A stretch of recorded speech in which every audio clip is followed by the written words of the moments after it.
As if it is, I don't know what it is. Referencing.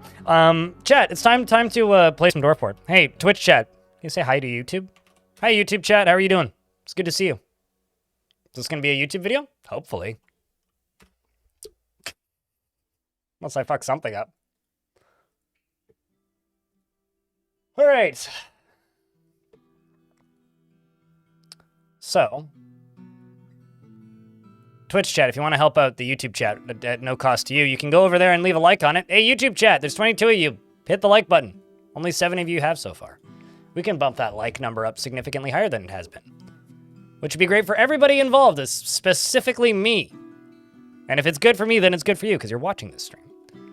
Thank you very much to the 116 people watching on Twitch and the 23 people watching on YouTube. Guys, come on. 8 likes. Really? There we go. 22. Now the number's going up. There we go. I think things are doing better. Thanks everybody for tuning in. Hello, Havoc and Harris. But we're going to go play some dwarfs. It's that time. I'll turn the music down a little bit because it feels a little loud.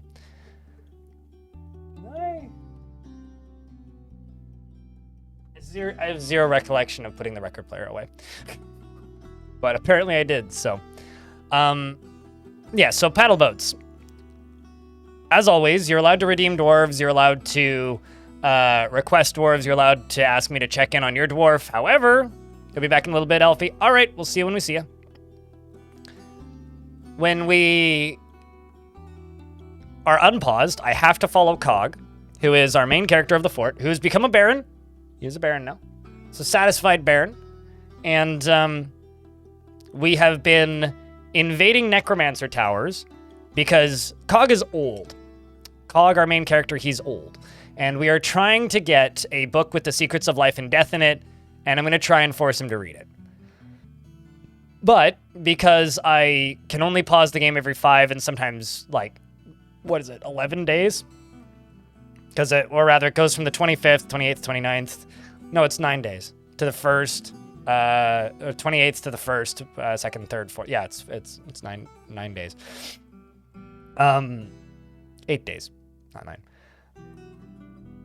Because of the pausing limitations, if we get invaded, that is generally a pretty sticky situation because zombies will just walk directly into the fort. And the dwarf is not always going to be at an area of the map where I can very easily just click a lever and pull it. Unlock the door.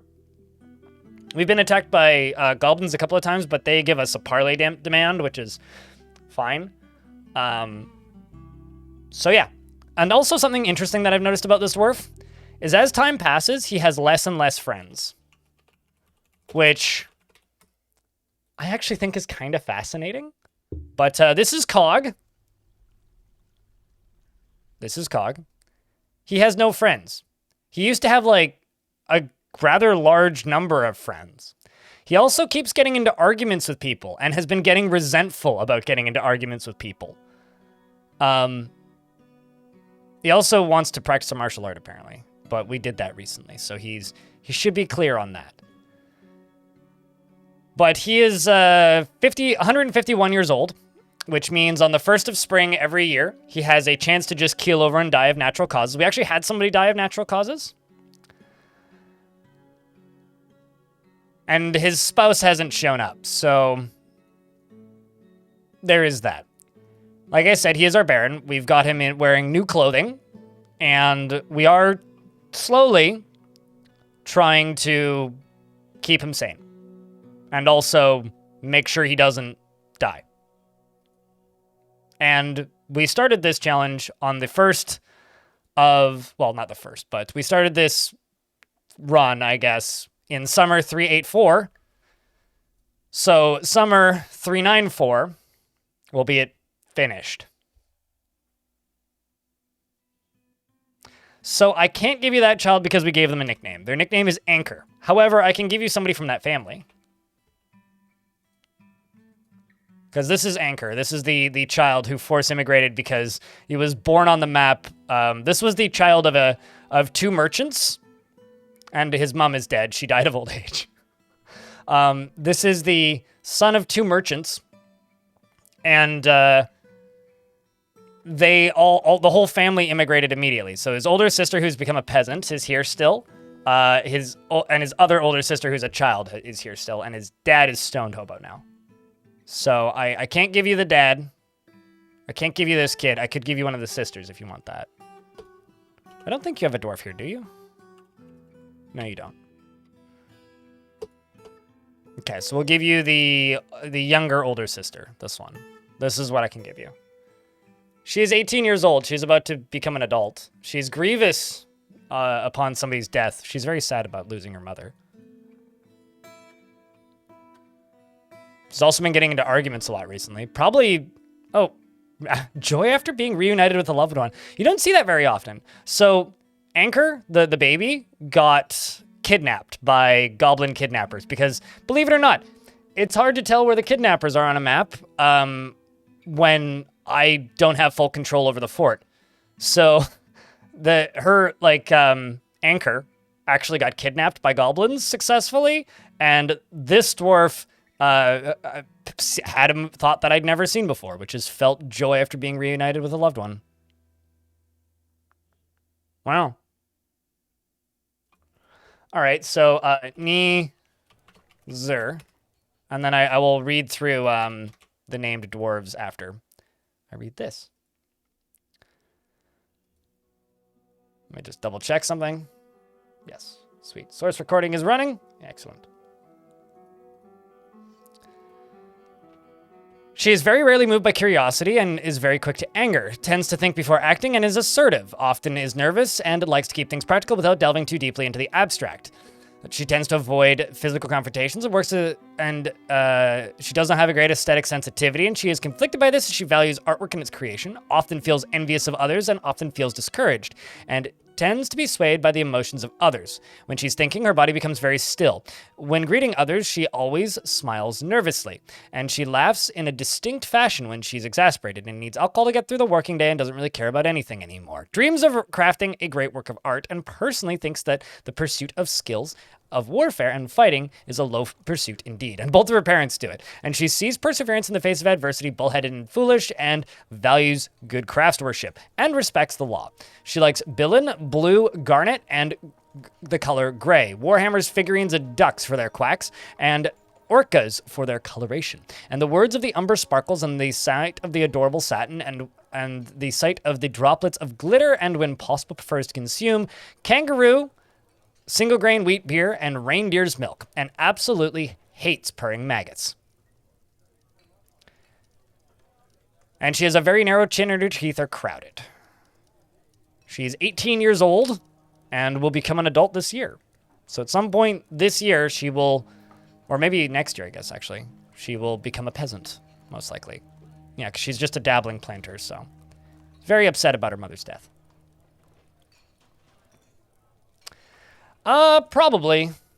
But I will be honest with you, rather than having staggered patrols, I just have one front door, and my military trains in front of the front door. It's just less issue. Like, there is less of a chance that the enemies would be in a place where I don't want them. And then as an advanced warning, I'm slowly building up, these little glass traps.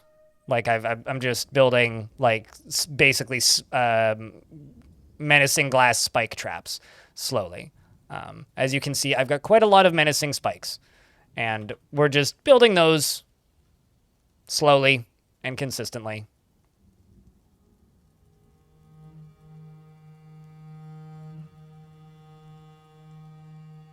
Just so that, we'll notice when a goblin loses a limb or something. And we're just gonna keep building that out. We'll just keep building that out. Because it's consistent and works pretty well. And we just get these spikes and they just get installed, and it's fine, is kind of what we're doing. This is the housing space for our glorious Baron, who we will read through the thoughts and headspace of in a moment.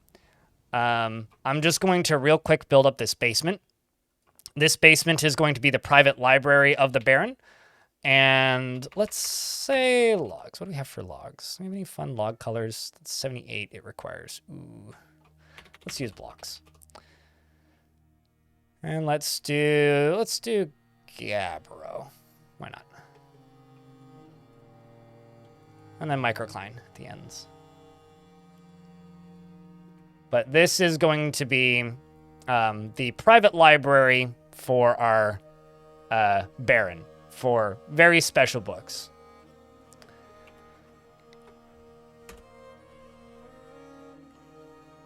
And it seems like a lot of people are reading books. And currently, our military squad is out trying to steal more books, I presume. So we've got Merlin, I think it's Merlin buff. Can't remember who that is. Havoc, Darius, and Stylinitis in the squad. And then outside of the squad, we have J. Martin. We have Dominok.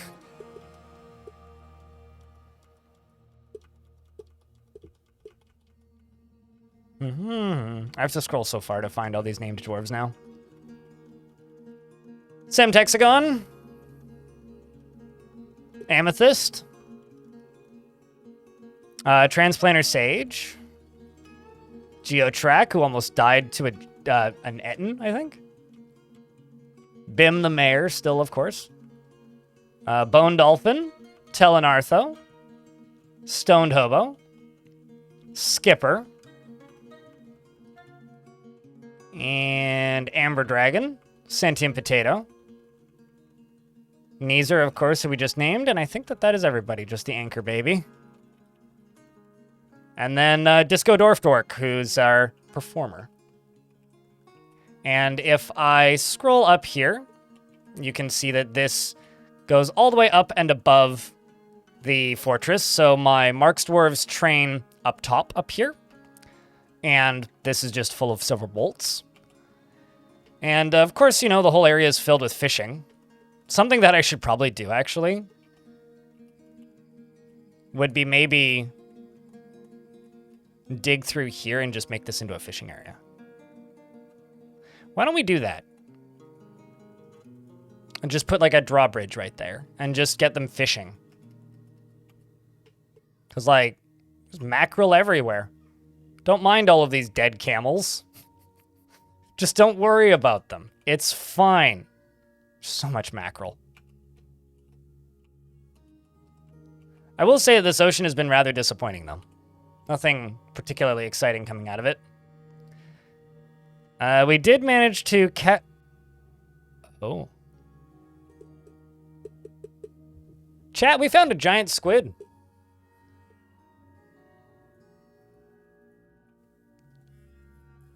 Apparently, he can be very happy and optimistic, and rarely feels strong cravings or urges, and finds a chaotic mess preferable to the boredom of harmonious living. A huge sea monster in the shape of a squid. Wow.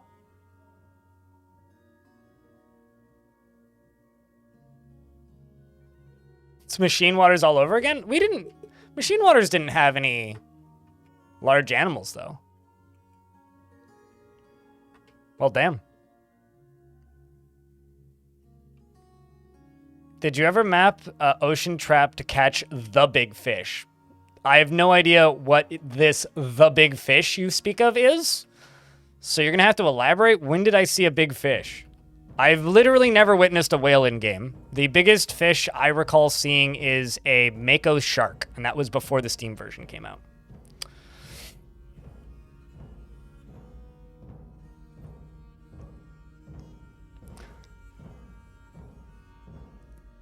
Have I? No, because I've never seen a giant sea creature. I mean, I just stated I've never seen giant creatures. So how would I have, you know, caught one in a cage or tried to catch one in a cage if I've just never seen one? And even that isn't a giant sea creature. That is just a giant squid, which isn't quite the same thing, but that's very much semantics.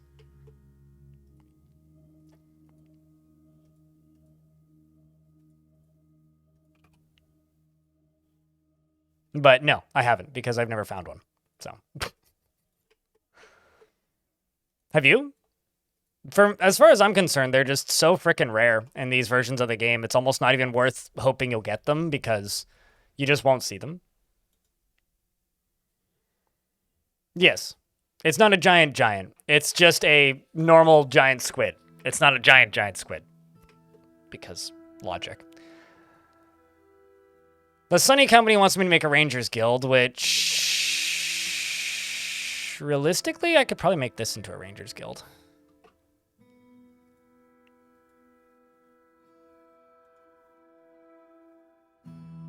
Okay, well, that's not a sea creature. I have caught giant and trained... I've caught and trained giant polar bears and giant black bears and giant grizzly bears. I've never seen giant sea creatures. The problem I find with giant sea creatures is because of the way the maps work and because of the slant that the maps often have,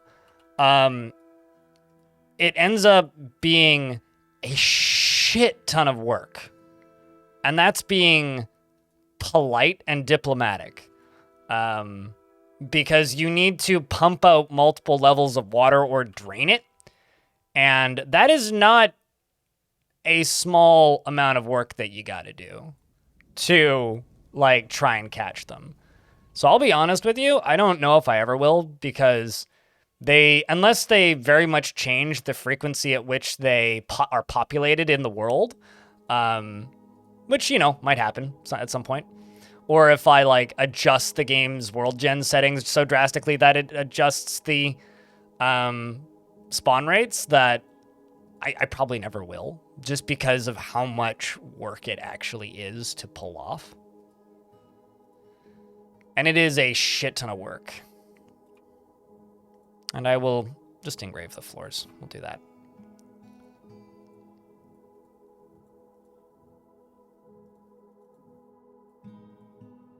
Like, it was a much more viable thing to do when, like, if you go back to, like, version 34, which is, like, back in the ASCII eras, and you just go to an Untamed Wilds ocean and wait for 10 seconds, you'll see a whale and, like, 2 sharks. But because there's so many animals in the game now, and each region only has, like, 4 or 5 animals, like, the amount of dice rolls that you have to do to actually get giant whales is, like, this is an untamed wild, this is a terrifying ocean, which means it's savage, which means it should have giant creatures showing up in it. It also has the spooky, like, smoke that goes across it every now and again, right? But quite literally, this is the first sign of a non-vermin creature I've seen show up in it. And we've been in this fort now for quite some time. I mean, there's also just, like, a normalized horseshoe crab down here. But that's, up until this point, all we've seen is horseshoe crabs. So this squid is the first thing we've seen appear. Anyway, something else that we're working on before I check in on my noble is this. This is a cavern lair that I used to fill up this reservoir, right? And upon filling up this reservoir, I realized, wow, this cavern lair isn't filling again. Weird. So what I'm doing is I'm waiting for this to drain off the side of the map, which it is. In fact, it's down to 2 deep in most spots, and it's draining out here quite quickly as well. Once this is done, I'm going to dig this down. Oh, wait, actually, no, I can't do that. I'm going to grab some pumps and pump the layer below it out as well. And essentially, then I'm going to use this, which is a ramp and stairs and a tunnel, which is going all the way up, all the way up, all the way up, all the way up, all the way up, all the way up to here. And then I'm going to punch a hole into this, or probably fortify it, actually, and send water flowing down here so that I can just make an obsidian floor on it and just pave a chunk of the caves, because I think that would be fun. And because I could pretty easily not get 2 layers down, but I could get, well, not 3 layers down, but I could pretty easily get 2 layers down. And then we can just have an area. And wouldn't that be fun? And that's kind of what I'm thinking. It's just like, well, that seems like a bunch of fun. I think we could relatively easily do that. So that's something that I'm trying to do kind of side-eyed like while doing other things. So yeah, that's the fort currently. Let's jump to our Baron and read his description while we watch him walk around. Oh, also I should accept this. So this is our Baron. This is Cog, Baron of Paddleboats. He never feels discouraged and often is inflamed by hatred and easily develops hatred towards things after being forced to endure the decay of a friend. So he had some pretty big losses. Being forced to endure the decay of a friend is a pretty big deal for dwarves. So that sucks. I can chop down some trees while we walk by. And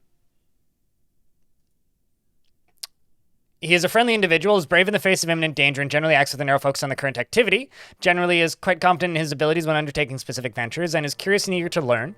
He is often nervous, and he doesn't have a great aesthetic sensitivity. He is conflicted by this, as he values artwork and its creation. And he has a greedy streak, which is funny, because he is the only engraver in the fortress. He's the only dwarf I have assigned to engrave, and he is a legendary engraver.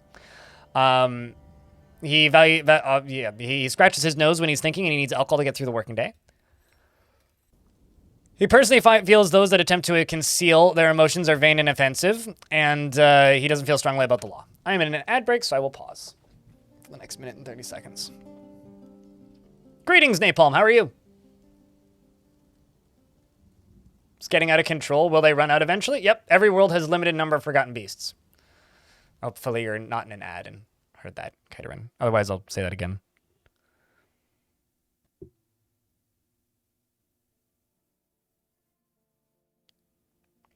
To have as a sniper nest versus sieges? Well, I kind of have a sniper nest, but it wouldn't actually be that effective. Havoc, because the ocean is frozen almost 2/3 of the year.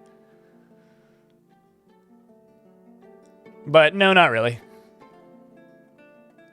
It's not a priority. I wouldn't put it there. If I were to put a sniper nest somewhere, it would probably just connect directly to the actual entrance, which that I could do. Damn. Devilish and Napalm getting rich quick schemes.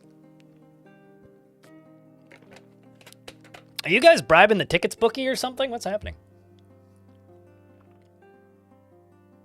Yeah, all Forgotten Beasts are limited in number. Every world has a limited number of Forgotten Beasts. Although you can turn down the frequency in the difficulty settings.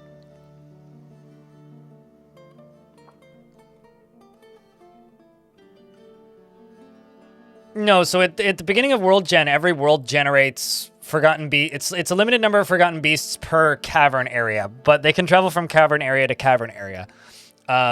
So on average world, a medium large world will have 800 to 1,000 beasts. Yeah, you can also make them, basically you can increase or decrease the amount of noise you need to produce to attract them, which is activity in the caverns. And you don't produce noise unless you have more than 20 dwarves. So basically, the more construction and mining and wood chopping and stuff you do in the caves, the more fighting you're doing with cavern, entities that live in the caverns, then the more they get attracted. You had 2 big wins to restable to where you are now. I mean, you're still rich. Yes, of course. You win 10% and you lose 90, right? But those 10% keep you going because it gives you the hope, just like actual gambling. There was a person who pre-Steam launch had the goal to capture and imprison every single Forgotten Beast in his world, and I think he actually pulled it off. And there was a screenshot floating around of 90 Forgotten Beasts in 3x3 cells, basically, in rows. He personally feels that those who attempt to conceal their emotions are vain and foolish after being caught in the rain in 384, and thinks that friendship is important and doesn't particularly respect commerce and doesn't feel strongly about the law and dreams of creating a great work of art. And this dream was realized. Let's see the value of this, because this doesn't pause. Right, so it's already considered a Grand Guild Hall just because of the artwork that he's doing. An exceptionally designed image of Ozat. Owl Malice. The Goblin by Cog. Ozud Owl Malice is falling. The artwork relates to the collision of Ozud Owl Malice with an obstacle in Paddleboats in 387. It's a inscription and drawing of one of the children getting, or it's a drawing of one of the goblins who tried to kidnap my children, getting thrown into the caves and going splat. What a lovely thing.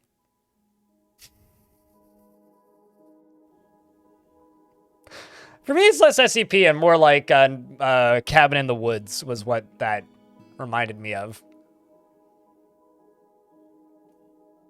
I didn't even design this. This is just like a historic screenshot. That's just funny.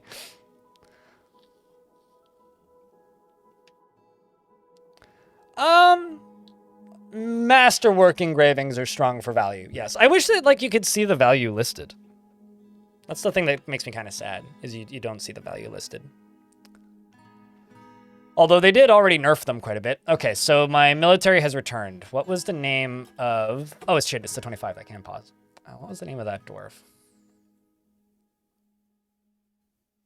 Murfist was the other M dwarf. Murfist. Murfist. So let's see how that attempted thieving of that tower went.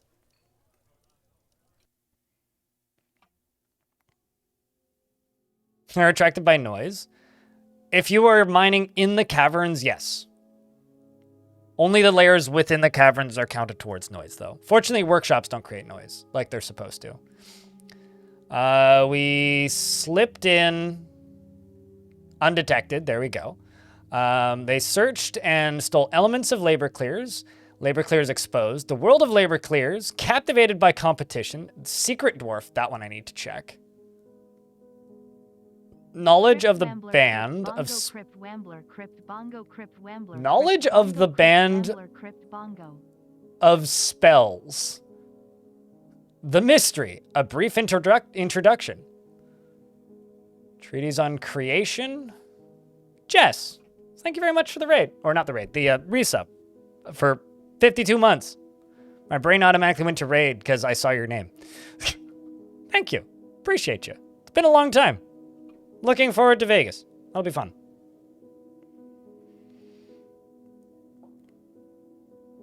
Can't wait for Fortress Mode updates. I mean, it's been getting small updates. A lot of the updates that Fortress Mode has been getting has just been under the hood stuff. Like there has been quite a few bug fixes and crash fixes that like straight up haven't been listed in the patch notes. But, you know, it is what it is. All right, so I need to check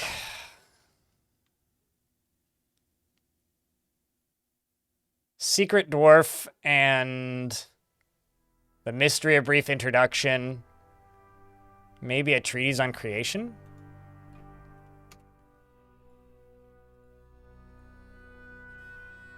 It's gonna be fun. Looking forward to it. Because The Secret Exposed, this one, is a book about somebody learning about the secrets of life and death, but it's not the one that I need. It's just some self-referential nonsense.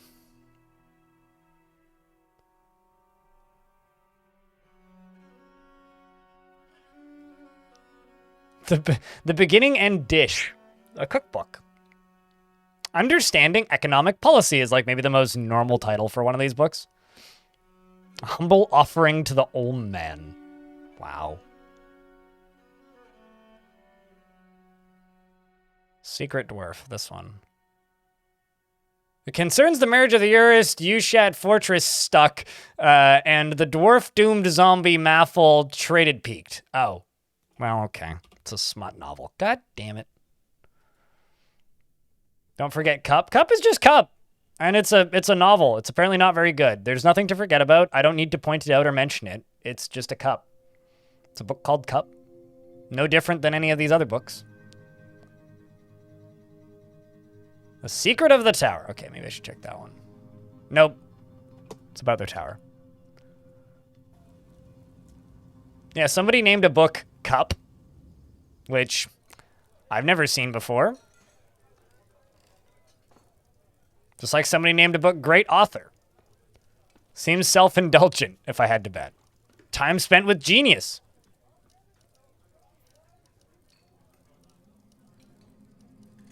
Book of Creation. It's a 36-page essay.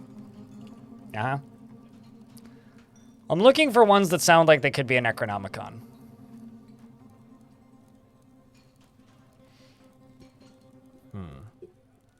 But seriously, thank you for keeping that sub alive for a 52nd month, Jess. Traditional economy. Discourse on the tower. Star charts exposed. The tower of my life. Trees on creation. Yeah, that's the one I'm looking for. The creation of the tower. Yeah, no, it's not that. All right, well, time to send them back out.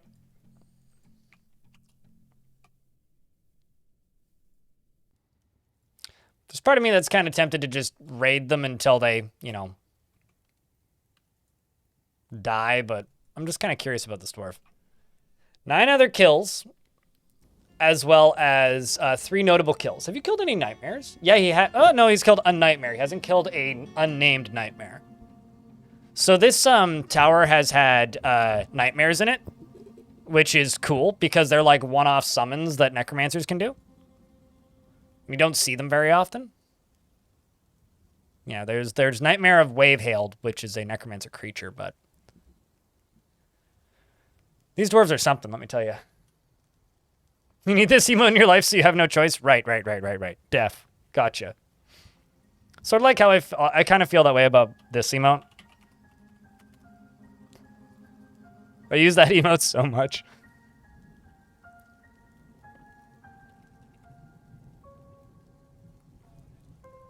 Sending those dwarves back out as we watch our Baron run around. Mr. 151 years old. Scrolling through scrolls, yeah. There's several nameless books. Untitled just show up as, like, blank, basically. And there's several books that are named Untitled. I think, on the 5th, I will set up some more bedrooms up north, because I know for a fact we don't have enough bedrooms. I mean, yeah, there's quite a few dwarves that need bedrooms. Quite a few dwarves that need bedrooms, it turns out. And they'd all be much happier if they had bedrooms. How many types of undead there are? I wouldn't say it's confusing, because I can tell that they're undead pretty easily. I think what I would say is it's confusing how many types of night creatures there are, considering how few of them you see on a regular basis. Because there's a lot of night creatures that are, like, only really seen in adventure mode, or just, like, don't show up at all, ever. And honestly, those are the ones that kind of scare me, because it's just like, you feel like you should be more aware of them, I guess. It depends on your world, Gwen Conrad. Like, there is no way to know.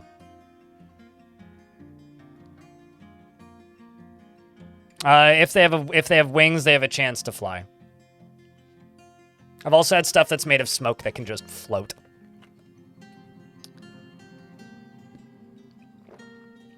There's no guarantee, though.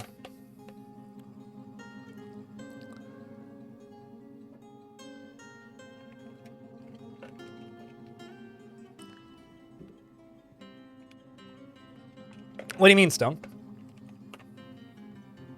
Boogeymans are not good for a fort? I mean, Russ Ames was talking about, like, trying to get Boogeyman citizens. I kind of wish that Boogeymen could show up in fort mode in a very similar way to how, like, how do I put this? I wish that Boogeymen could show up in fort mode in the same way that, like, were creatures could show up in fort mode. Does that make sense? Like, I would really like that if they could.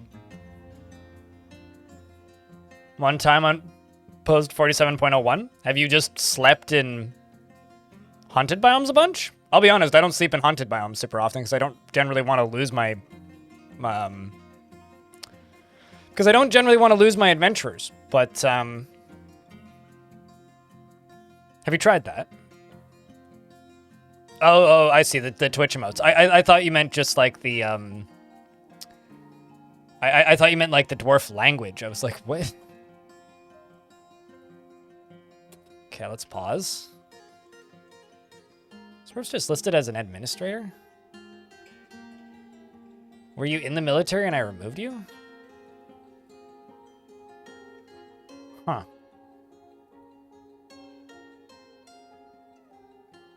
Weird.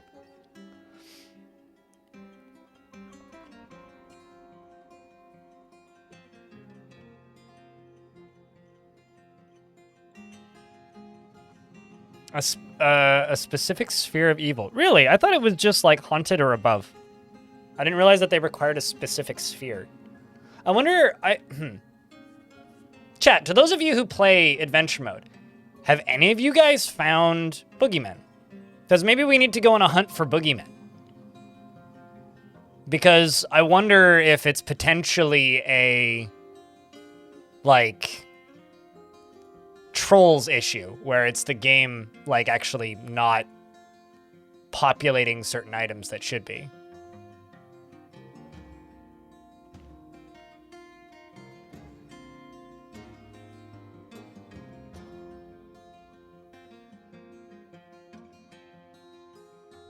I'm not scared of the Boogeyman. I have never seen one. You've never seen one? They're shapeshifters in adventure mode. And they have this habit. Necrofatal. Might be one of the coolest names for a forgotten an item. I'm not gonna say I'm looking for a slab, but I'm kind of looking for a slab. A native silver amulet, damn. But yeah, if you want to see a Boogeyman, load up arena mode, which is the object testing arena on the main menu, and just spawn a. Go to unit lists and type in Boogeyman and spawn one. They basically are just like your default old were creature sprite, so just like the kind of gray night, like the gray dark colored night creature sprite with red eyes, except they randomly turn into giant animals because they're shapeshifters. So they just turn into whatever they think would be the strongest creature that they could become. And they're quite hard to kill. They're definitely a challenge.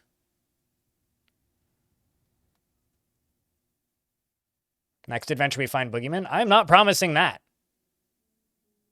Do not put words into my mouth that I did not state. I said maybe at some point we'll have to go seek one out. Or find them. Maybe we'll have to go Boogeyman hunting. I never said next adventure. Next adventure, I'll do exactly what I want. Nothing that Vukruk says is valid or binding, or promised or stated by me.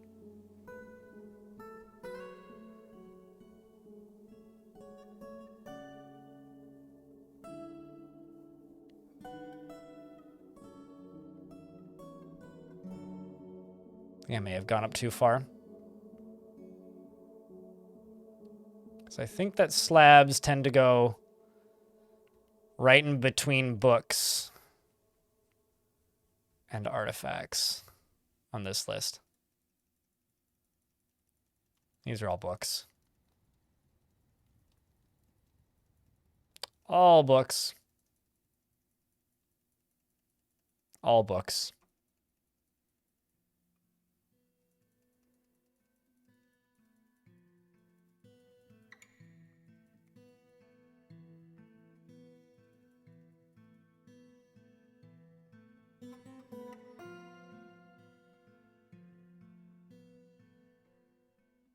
Discovering the Center. That seems like a Hollow Earth theory book.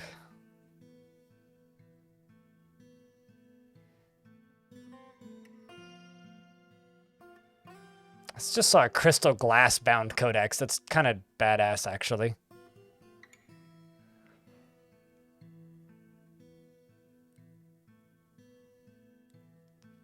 It's more just I don't want people saying that the next thing I do of this type of content is going to specifically be this. So remember how earlier, I don't know if Vukruk was here for this, but earlier I was talking about how I feel uncomfortable when people are just like stating that I'm going to do something when I've never once said that I'm going to do that thing. I'm not a big fan of that. That's all. It's like if I suggest, yeah, we might need to do that at some point. That's the next thing we're going to do. Now suddenly I feel pressured into doing that. So where is the Whiskered Deep then?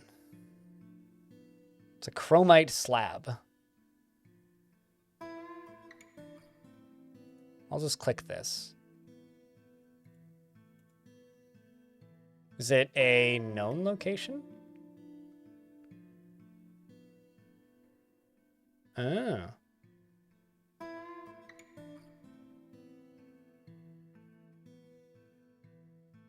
So it's a cave. There is a cave that has a slab in it. Well, I've built the mission now, so I can assign somebody to it. But let's see.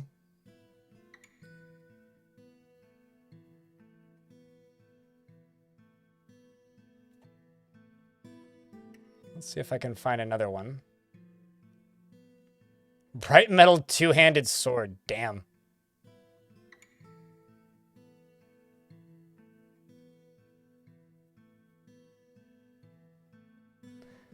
So I'm pretty sure there's more than one slab in this world. That would be kind of wild if there was only one.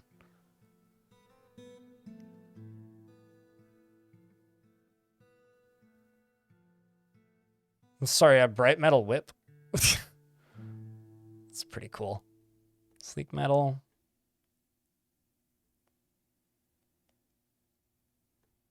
That's terrifying. Maybe in a dream. But yeah, it's at some point something I want to do. And it probably wouldn't just be Boogeymen. This is actually something I would like to do. I'd like to go cryptid hunting. Oh, look at this. It's an artifact with an image of Bonesaw on it. Something I would like to do is I would like to go cryptid hunting. Basically, I would like to build a adventurer that's purely designed to go to really dangerous locations and look for rare creatures in Dwarf Fortress. Like, you know, blizzard men, as an example.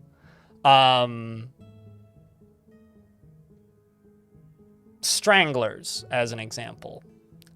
Nightmares. Basically, like, try and build a museum of the rarest.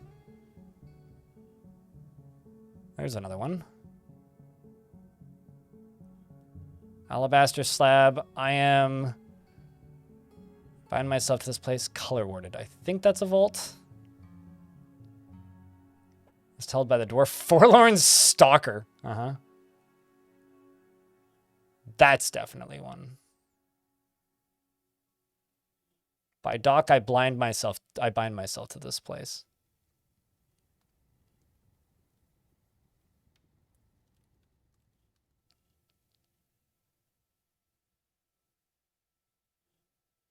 Okay, so these are both definitely in vaults. I'm trying to find a vault, chat. That's what I'm trying to do. This one feels like it's in the middle of a mountain, and that's why it's inaccessible from my location. This one's pretty close. The 10 diamonds, a pyrolusite slab. This one's also pretty close. So, when you're looking for vaults, Yetis aren't that rare. You know, fun fact, I did a series of Adventure Mode videos before Adventure Mode came out on Steam from version 47, and the first creature we encountered was a Bigfoot. Literally, like, started in a human town as a dwarf, or in a helix as a dwarf, walked slightly south to go hunting.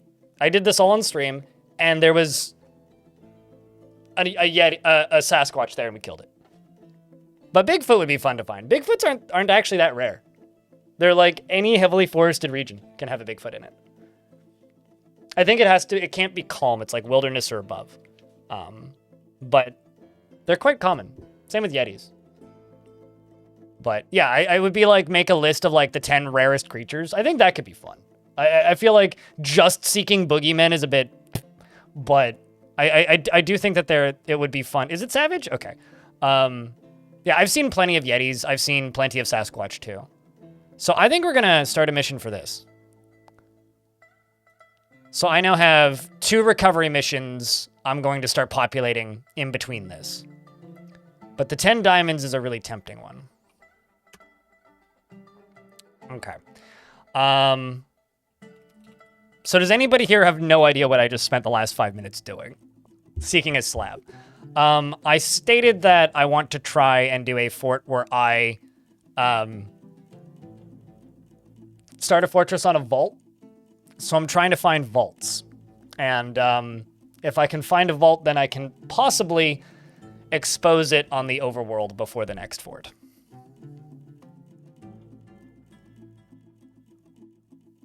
Usually generate high savagery? I mean, I think they're just common. Like, they're one of the more consistently findable creatures in the overworld, I find. I see them frequently. Cog is just sitting here reading books. I mean, it certainly is a way to learn plenty of skills. You do want to learn things. Any good recent memories? He's having multiple mandate deadlines met. He brought somebody to rest in bed after an injury. I don't even remember seeing that. Experienced trauma again this year. You just seeing bodies everywhere? Like, what is happening?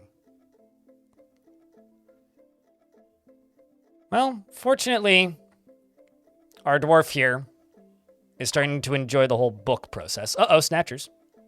I didn't even hear that. Did you hear that? Well, on the 10th, I can pause. They are fighting with something. Probably my traps. Spinning, menacing, green glass disc hits them. Okay. So there was 3 of them. There's one right here. There's one here. He's got nothing in his bag. So where's the 3rd one then? 1, 2, because there was 3. Must have died, I presume.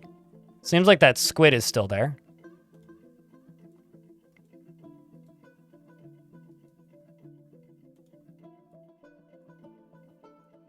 His skull has been torn. Okay, so there's a dead one right here. The one that was here died.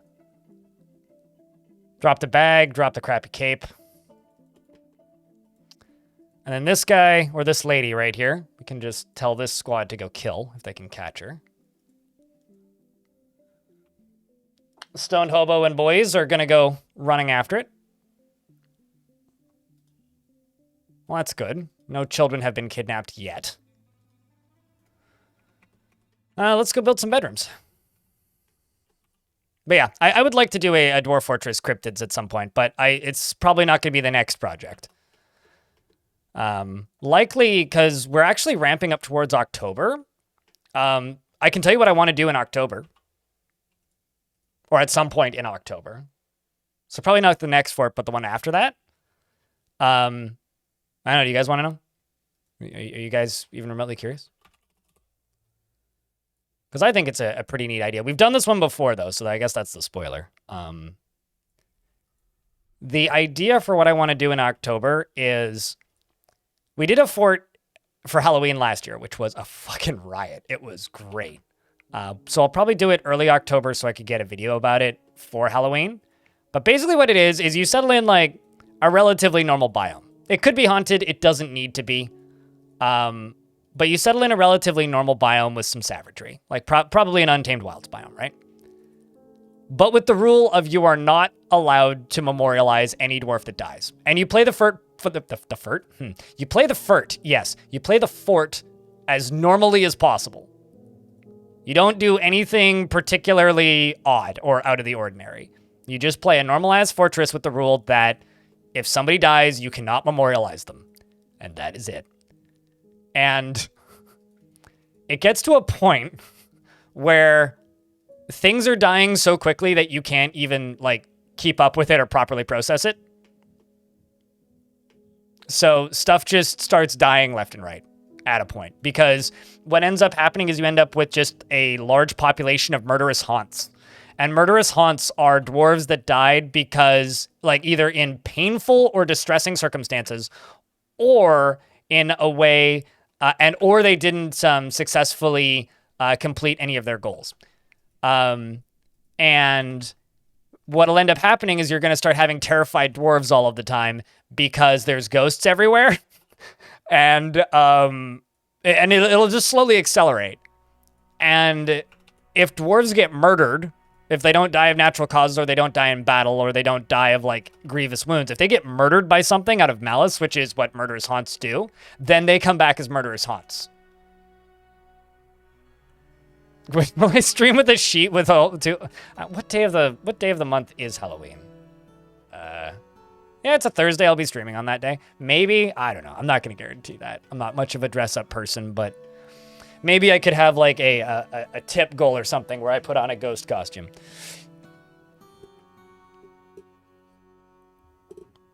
But yeah, that's a themed fort I want to do in Halloween. So I think if I can find a vault and do a vault embark between then and now, I think that would be cool.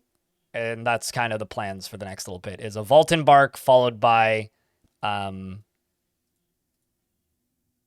kind of Halloween-y embark.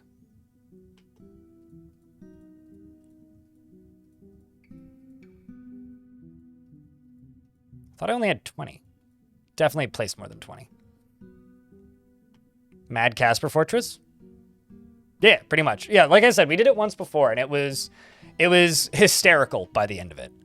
So I would hope for same levels of comedy, purely because, like, it is hard to describe how silly it is to just have, you know, dozens of dwarves in a fort, and then just like, oh, okay, 3 just died. Okay, 2 more are gone. Okay, one more is gone. And then you just have like one insane dwarf running around all alone, and then suddenly just like a fell mood happens, and then you just have this one dwarf left, and there's like 30 ghosts around him. Like, there was this awesome moment the last time we did it where there was just one dwarf left, and I was just going, like, letting the game move forward one turn at a time, right? Because, like, you can't really let it run faster than that, or things are going to happen. There was literally like 12 ghosts surrounding this dwarf, and then suddenly his intestines shot out and he flew across the map and died.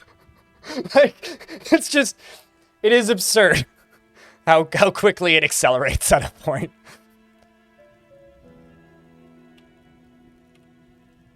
I mean, at this point, you're probably, like, in YouTube chat, Havoc, at this point, you're best off just waiting for adventure mode to be finished. Because, like, I will make a adventure mode, everything you need to know to get started guide, and it'll be nice, it'll be high quality, it'll teach you all of the basics, and hopefully the chosen stuff that Tarn's been working on will also do that.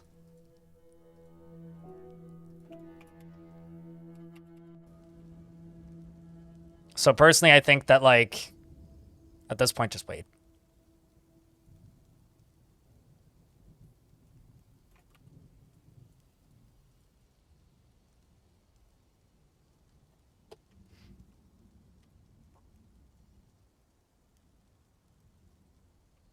Okay, so let's do that and then go back to the Baron, who's just reading books. Let all that construction happen. And I need to check the alcohol supplies. Let's just start brewing drinks from fruits, because I don't actually have a repeating job for that. There's combat happening? Okay, guess that goblin's dead. Yep, looks like the goblin's dead.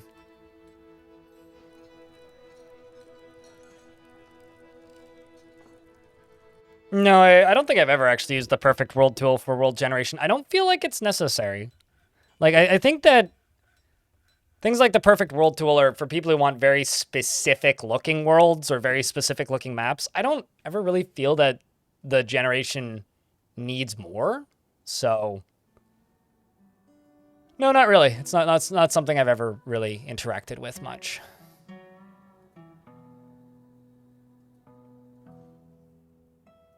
And there's some big families in this faction. I think I'll go till the 20th. Let them finish everything. Fallout Rain! What kind of dwarf would you like? I can name it on the 20th, because that's when I'm going to pause next. Any free militia dwarves? Plenty. These are all the local ones that don't leave so much. And then these are the ones who are... Actually, I'll pause on the 15th because they just came back. And then there's these ones who are raiding tombs and towers.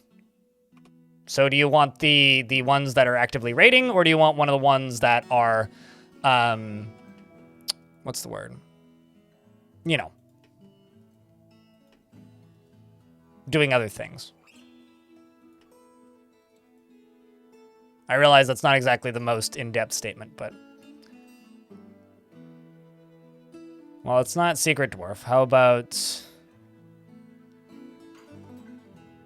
Years and more. No particular subject. Got it. Knowledge of the Band of Spells. Turns the ascension of the Necromancer Uni to the position of Lady of the Band of Spells in 158. Wow. May you die looting Armok. Beard or no beard, dude. Also, it's good to see you, Fallout. I hope you're doing well. Very interesting to do RP with. Yeah, it kind of sucks that we didn't end up with a dwarf like that as the main character of this fort, but... Okay, that's not quite all of them. Beard? Okay. Let's go with Earth, the Carpenter.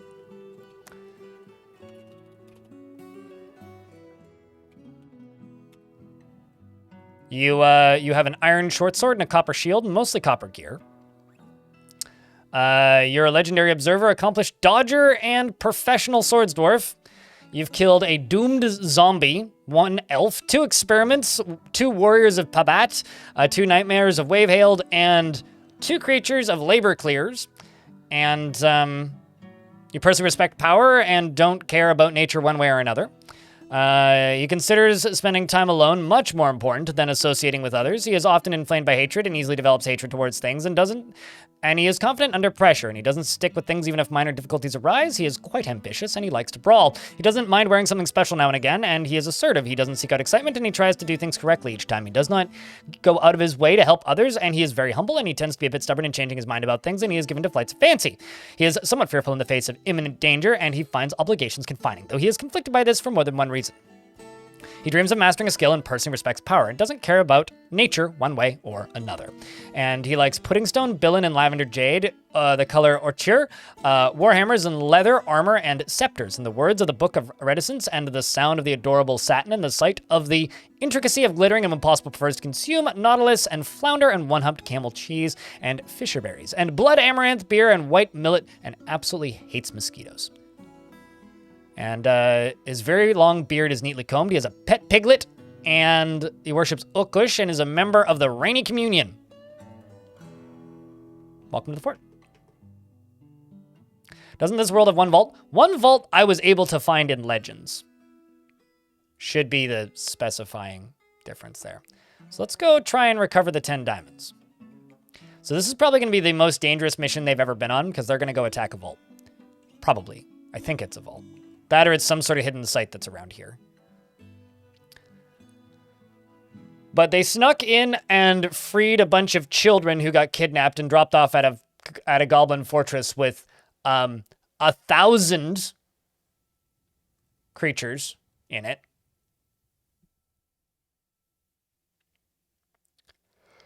Looking for your books with sus titles. The World of Obsession. The World of the Obsession. Is Murfist on the map yet?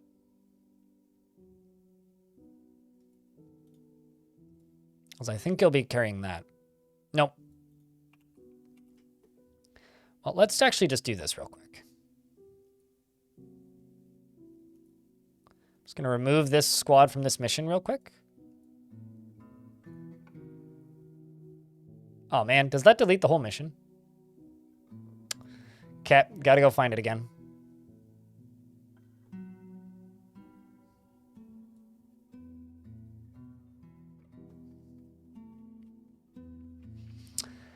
Sigh. Just gotta go through all of these mittens and gloves first. We're almost there. Fortunately, I think I'm getting better at this. 10 diamonds. There it is. Okay. Let's follow our Baron. I just want the rest of those books to make it onto the map.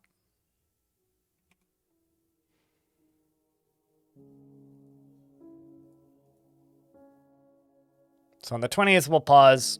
I'll check books.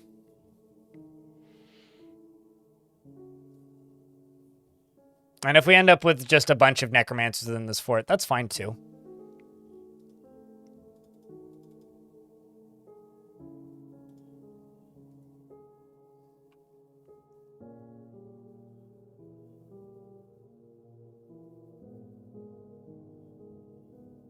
If you're talking about alcohol, the reason I have low alcohol counts is because I have a repeating job that gives me just enough booze, which I have to turn up every so often.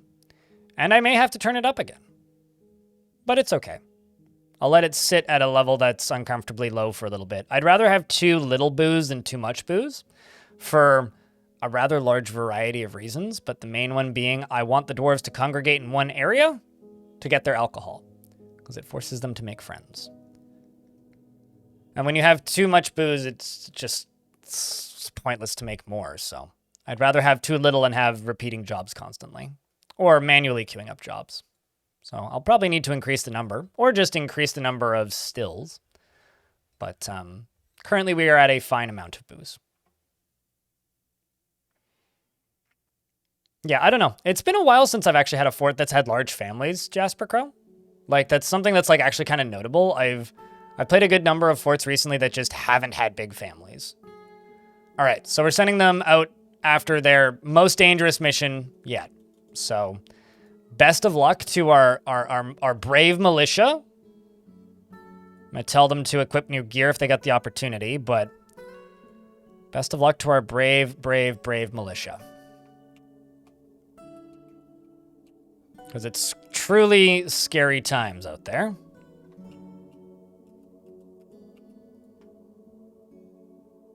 Huh. This is a Bismuth bronze buckler. On the item is an image of a bin in pig iron. Apparently we have a legendary buckler. What do you want? Anvils? Can I even make those? Same with bracelets. Okay, well, I can make bracelets.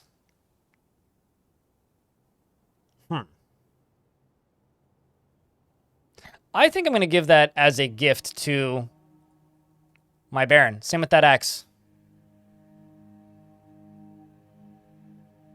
Why not?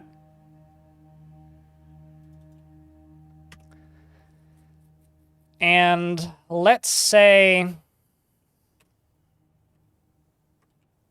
they're cute. Yeah, they're in the beta branch. I don't think they're in the main branch. But yeah, they are quite adorable. What material do I want? Let's just make it out of... I want something that looks nice. Let's do goblin cap. And then I'm just going to start attaching all of the levers that are connected to this to that. Is what we'll do.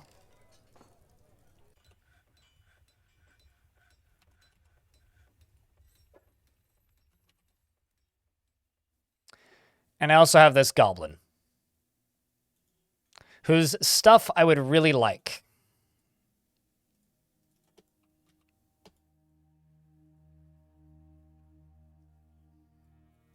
So I'm going to take their bags.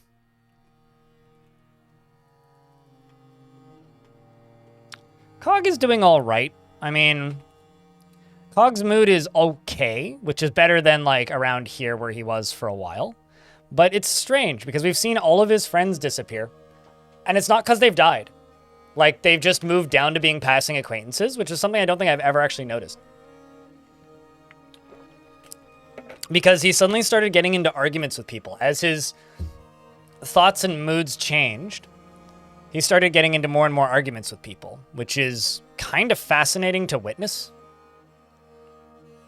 Like, genuinely kind of fascinating to witness. And currently I'm sending him out to go pick up some artifacts to use as his symbols.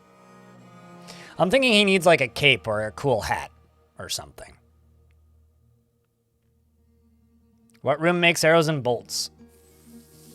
Fletcher? Here's the thing. I'm not necessarily going to be able to answer your questions because I've only played like 50, 60 hours of Odd Realm and I don't play it every day. So unfortunately, I'm probably not, like, you're going to get more information by just looking at the, what's it called?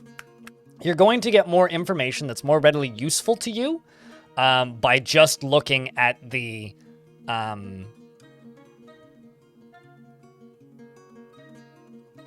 tech screen, the tech tree. Yeah, go to the tech tree and then just like hover over, because I'm pretty sure you need to research ranged combat, I think. And it also depends on which faction you're playing. And there's also different kinds of ranged weapons. There's magical ranged weapons, and then there's like made ranged weapons. So it's becoming a cranky old man, quite literally, yeah.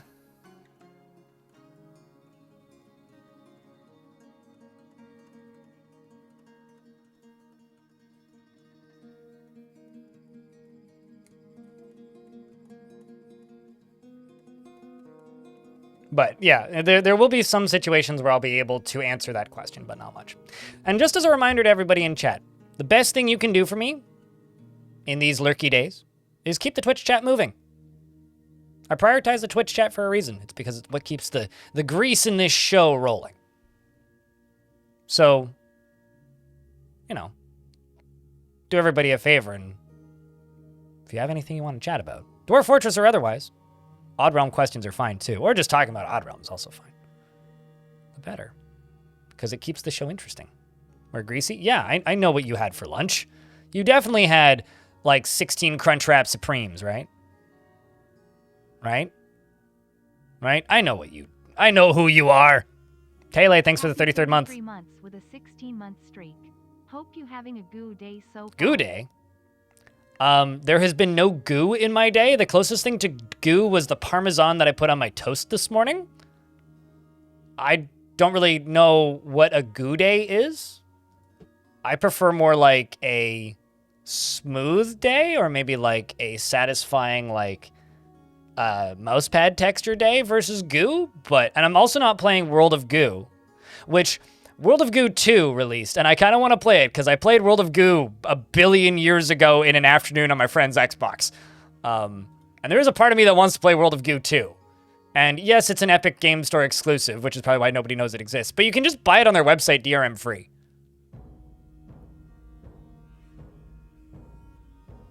Yeah, if you're not an Epic Game Store person, go look up World of Goo's website, because, like, it is just for sale DRM free on their website. You could just buy World of Goo 2. It's not so much soldier, but if your squads are using the same weapons, if there's a dwarf that has a higher skill in that weapon in the squad, doesn't necessarily need to be leading the squad, then everybody will train that weapon faster, because they get a training bonus on teaching within that. Also, dwarves that have higher teaching skills are stronger in general. The Forgotten Beast, Jared Leto, has come. A enormous kinglet with external ribs, and it has an enormous shell, and it squirms and fidgets. Well, that checks out. Beware its poison bite. Well, fortunately, it's the 5th, so I can actually pause. Where is it? Okay, so it's a kinglet, right? I've lost a lot of my life to Shapes 2 recently. Crypt Peak. I need to get back to dwarfing. Yeah, Shapes is 3D now, right? So it can probably just fly in here.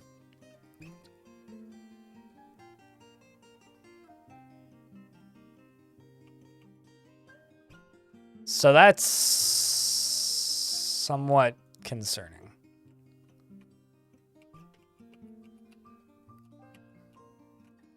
Somewhat.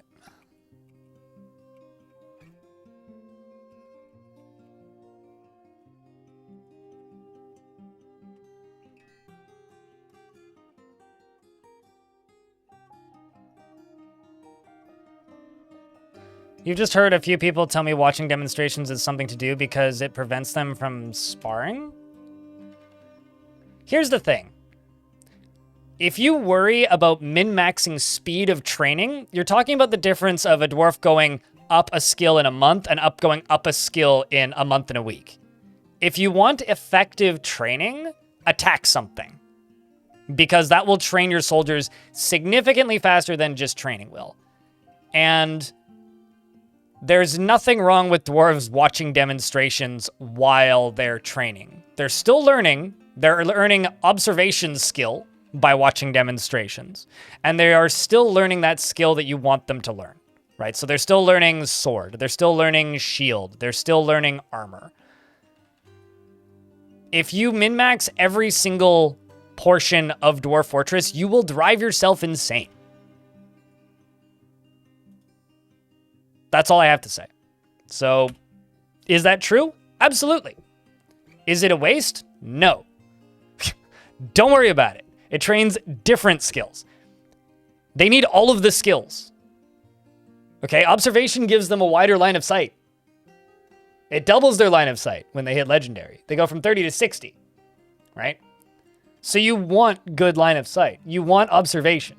And they train observation by watching demonstrations. And that is a good thing. Sparring doesn't train observation. Just because you're not training every single skill at the optimal speed doesn't mean you're doing it wrong, okay? My dwarves are using iron weapons and copper gear because I haven't found any iron ore on this map. And the little bits that I have gained from melting stuff down, I've been too lazy to make it into pig iron.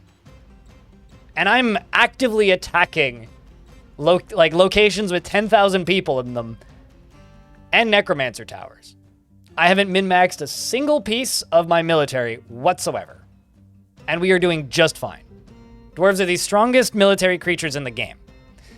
And this is specifically because the game working properly is actively stopping you from min-maxing. Dwarf Fortress isn't Factorio. You can play it like that, but Factorio is designed to be optimized and break if you don't optimize it, right? Same with like shapes, which was just mentioned in chat. Dwarf Fortress is designed to break your ability to optimize it because their personality gets in the way. And that's why Dwarf Fortress is cool, is because it's the anti-min-maxing game. So if you actually try to min-max everything, you will actually go nuts. So pump the brakes, let the dwarf use the copper mace if they insist, and go watch him be a hero with it.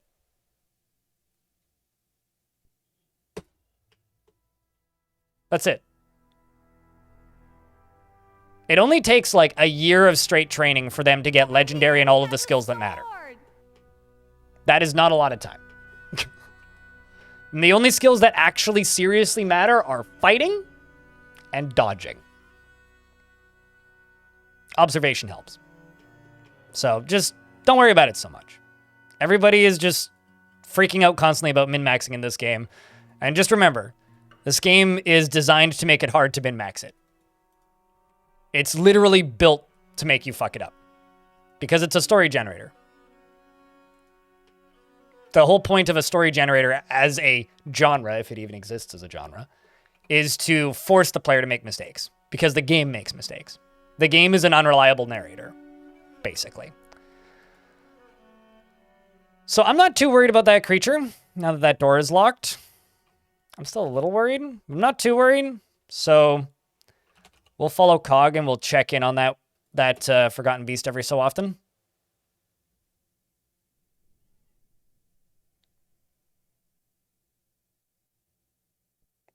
Or actually, an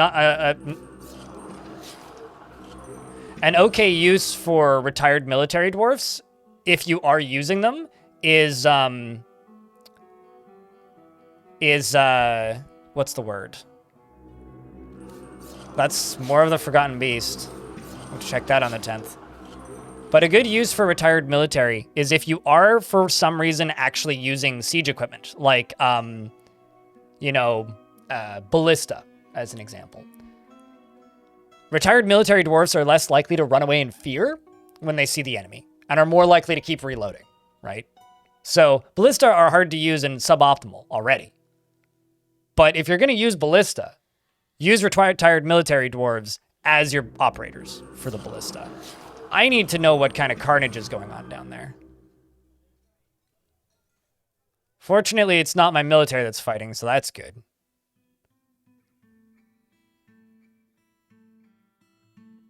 Or it's not my dwarves, rather. Okay, pause. Ah.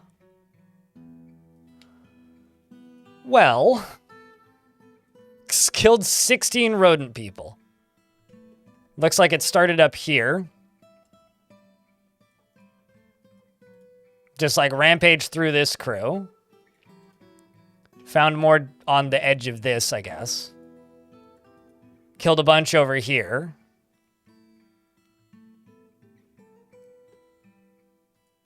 But yeah, that my best advice is genuinely just don't worry about it. Also, it's just called Leto, not Jared Leto, but I call it Jared Leto because I think that's funny. Oh shit, the military's back. Oh, fuck. See, this is the problem, right? I find this cool looking possible vault location and they don't know where to go. Okay, well, let's try the other one. The Ghost of Fountains. Bury Phantom, the Ghost of Fountains. Let's try that one. And then we'll go back to the raiding the tower.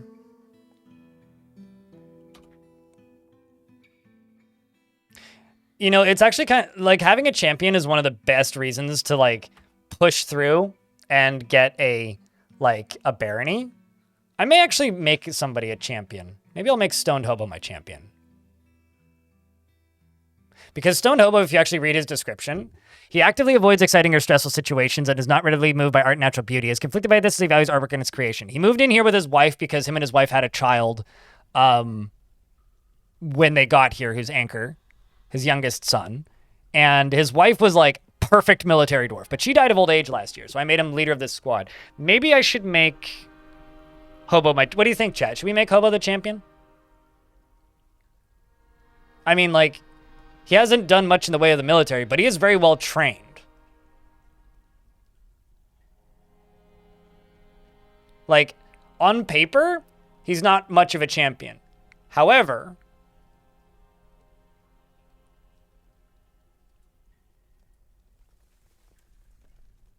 how is he as a teacher? He's a competent student. It's adequate. Yeah, like he's a competent militia dwarf. In most aspects. You can grow into the title. True, yeah, it's a political role. It ties us to the mountain home for sure. He's a former member of the Lustful Creed. Sorry, that god is just funny.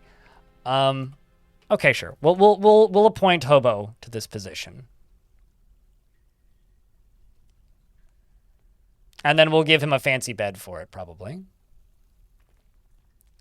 What it does basically is they just go assist with all military training matters, is what it does. So they go from area where people are training to area where people are training, and they speed up the process of training. So they teach classes to all of your squads, basically. And you get them once you are a metropolis with a baron, basically. And you want anvils. Yeah, I could do 2 iron anvils.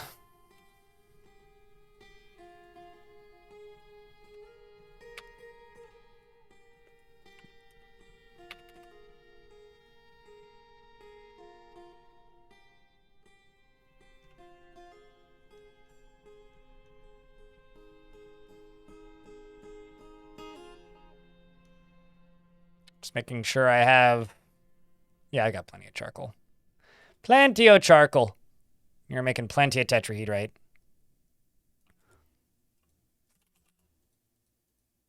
Got 188 copper. I should do something with that copper. Let's make copper rings. And let's just make like 60 copper rings.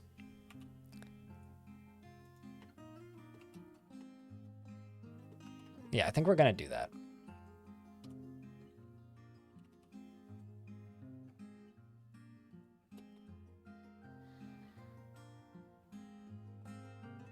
Or captain of the guard. I do need a captain of the guard, but there haven't actually been any crimes yet. I do think that there could be some fun there, though. I'm curious if they leave and come right back, or if they leave and then leave.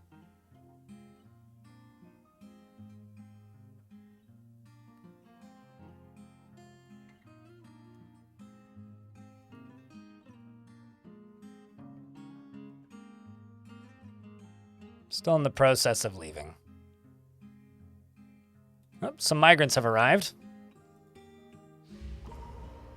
And we're getting an artifact who's our broker, actually. I wonder what population count that's going to get us up to. Okay, there we go. They're leaving properly. I'm in an ad break, so I will pause. His kid can be the next line of militia commander. I wonder if she'd be any good for it.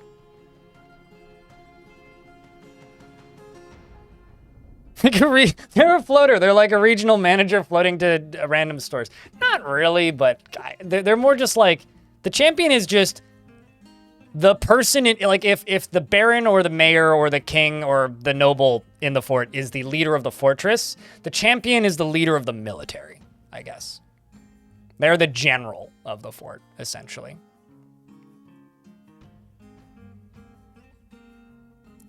His kid is the anchor, yes. His kid is anchor. And his wife died of old age last year because she was 150 something and then he was 100 and, or he's 141.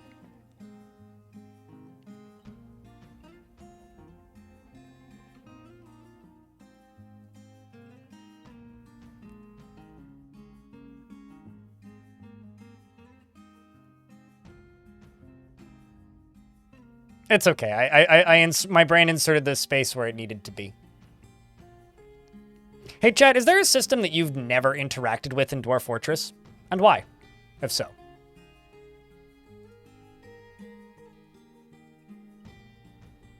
Oh, we probably... The axe that I gave this dwarf to is probably being wielded by a woodcutter, likely. It's probably being wielded by a woodcutter. Moldath, what are you doing? I have to check you on the 15th.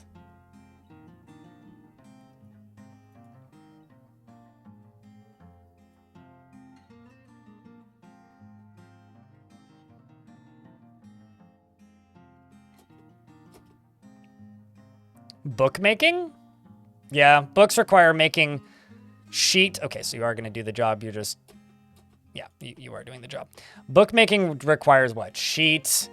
Then you make it into a... Which is... There's many ways to make sheet. And then you make that into a quire. And then you make books. What's the word? Book bindings. And then once the book is... Once the quire has something written on it, then it requires the book binding and thread and a craft workshop, I think, to then bind them. But it's... I will occasionally copy books just to have a lot of books around because it can be nice. But...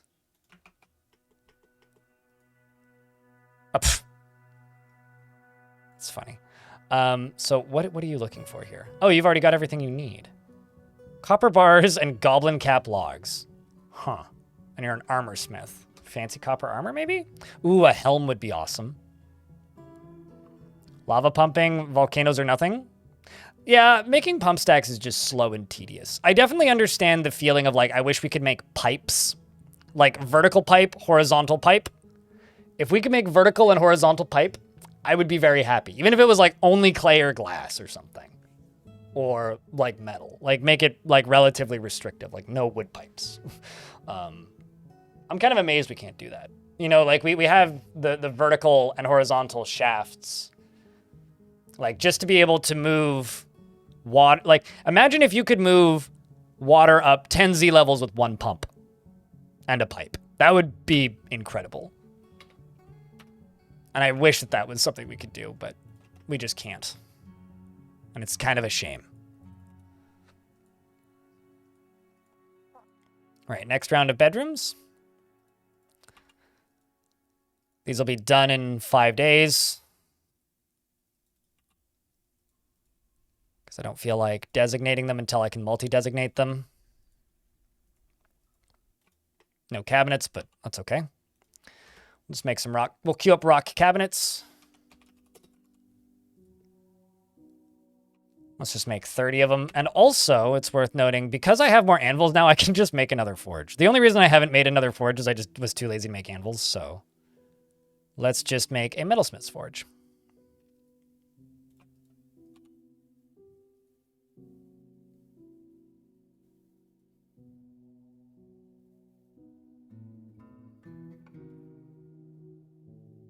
think that these are made out of petrified wood.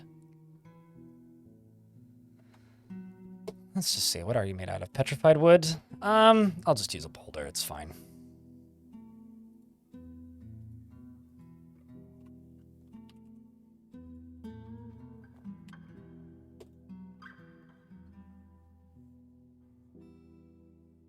Well, I feel like Dwarf Fortress's pressure system would probably be pretty arbitrary because the game currently doesn't simulate that. So they'd have to, like, sideways it into the game. That or have the chance of just having a magical spell that lets you teleport thing with myths and magic and then just, like, let us teleport water elsewhere. Like, give us, like, a portal spell where you can just put a portal at the bottom and just fills up a puddle somewhere else. That'd be cool.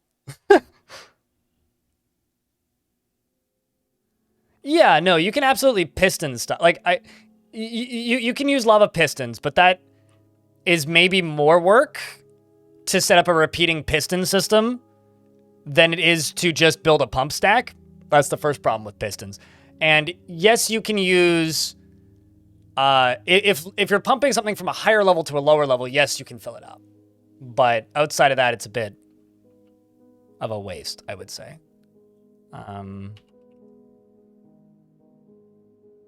Do have upset dwarves. Let me just check this area. All right, well, it's down to 2s. I'm looking forward to being able to do more with this. This will be fun. This will be fun. I'm excited for this.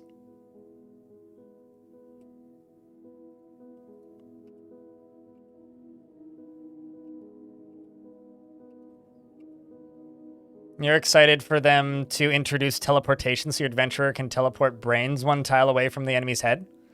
Teleport somebody out of their skin? Laugh maniacally? It would be good times. So currently I'm making green glass spikes and green glass windows. What else should I make out of glass?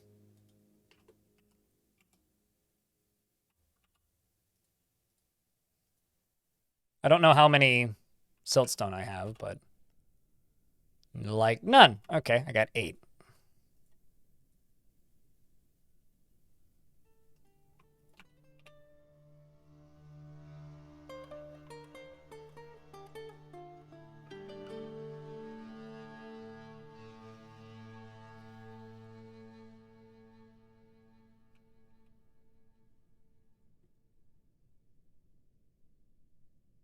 Glass coffins? I've just been making rock coffins.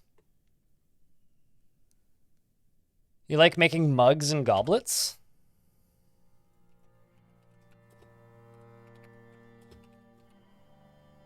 Why don't we make a one-off set of 20 green glass goblets, and I'll just set up collect sand 20. Make a set of goblets. Clear glass is too many steps. And also, if I were to do clear glass, I would do clear glass blocks. I could do clear glass. I mean, that's what? Ash, pearl ash. Like, make ash. Well, rather, why am I typing it into this screen? The only hotkey that still fucks me up in this game is I still hit Q to start to queue up something. Make ash, and then you make pearl ash. And then it's clear glass, right? Why don't we just make 100 ash, 100 pearl ash, and 100 clear glass blocks? How about we do that? And then I'll do something out of clear glass. Maybe put it underneath the boat, and then put water underneath the glass. That could be kind of cool. Oh, is there a potash step in the middle of that? Potash, pearl ash. And then I also need a kiln, right?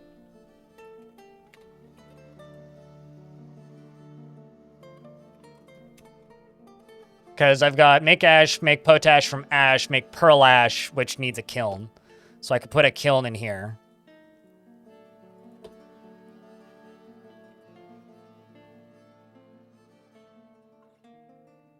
Can you tell that this is not a straightforward thing that I do very frequently? Like, do you ever notice? This shit's a pain in the ass. I'll just use this stuff.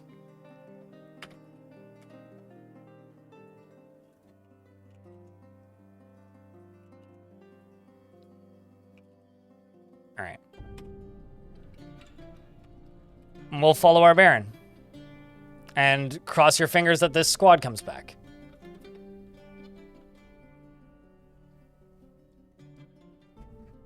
And also leaves first. That's the important bit. We want them to leave and then come back. We don't want them to just come back.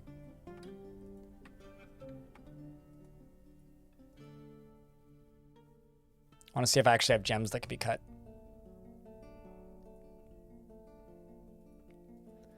Amethyst seems too busy.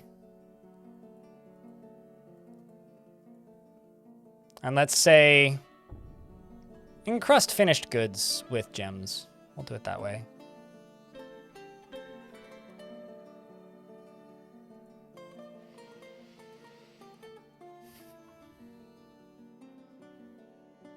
You want to drink out of a uranium glass. I mean, you can mod that into the game. English Lemul Lunok. The broker has created Zakgolimek Esralak, a copper greaves, and offers it to the oceans of ashes. Do we give this? Who do we give this to? We could give this to the champion. We could give this to another militia commander. We could give this to our Baron. It is a copper greaves. All Craftsdwarf ship is of the highest quality. It is encircled with bands of copper, and on the item is an image of an oval cabochon in goblin cap.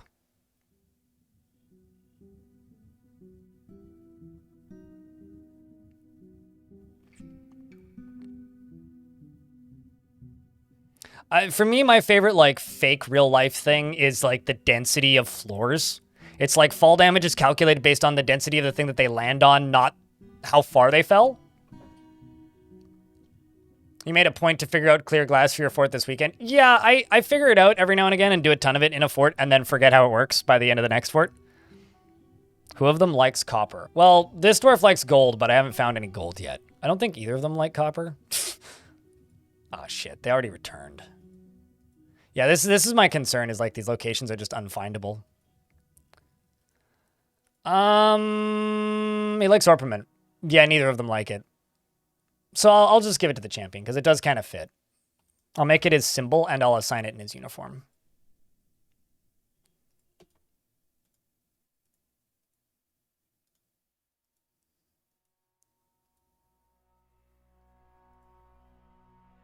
New legwear.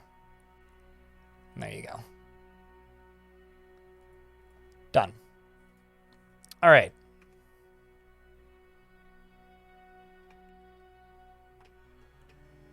Yeah, but we don't know what the, like, weight indicator in Dwarf Fortress represents. Like, we don't know if it's pounds, kilos.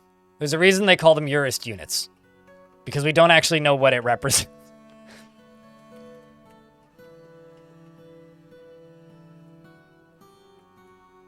Okay, 5 bedrooms have been created. The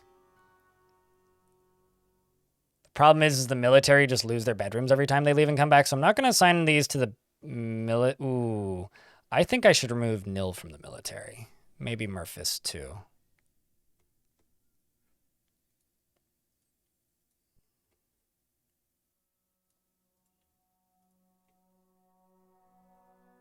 You know what? I'm going to remove Nil and Murphist from the military.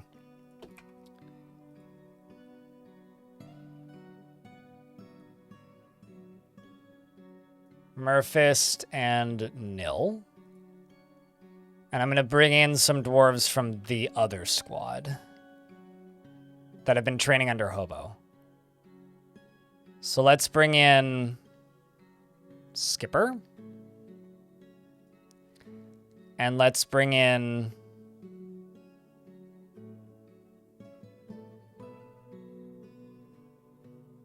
Nish. Yeah, again, they didn't even leave. All right, so I'm going to do another round of looking for these artifacts.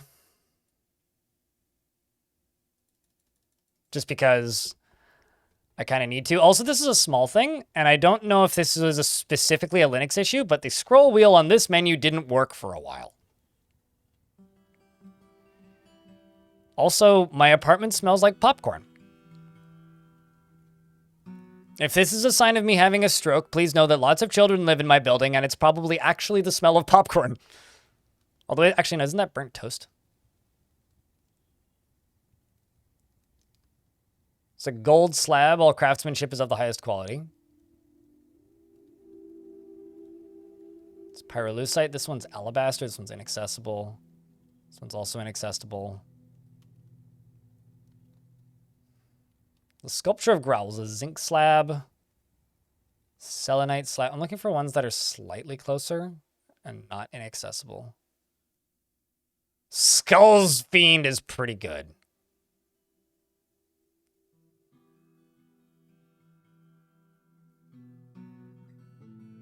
Last held by the Dwarf 4-line stalker, so there's no point looking for that.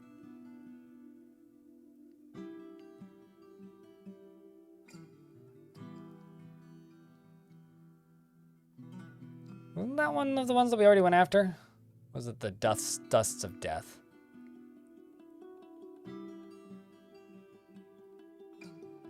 What is ink wards?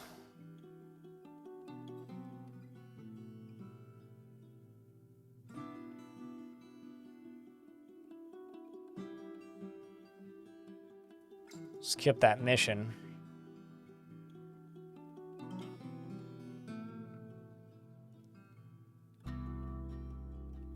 Okay, so ink wards is something in the middle here.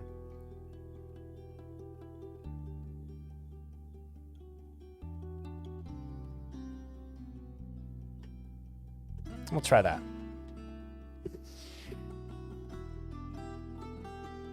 And then I'll send them out again.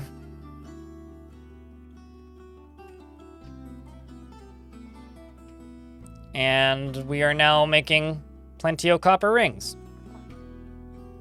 That's what we are doing.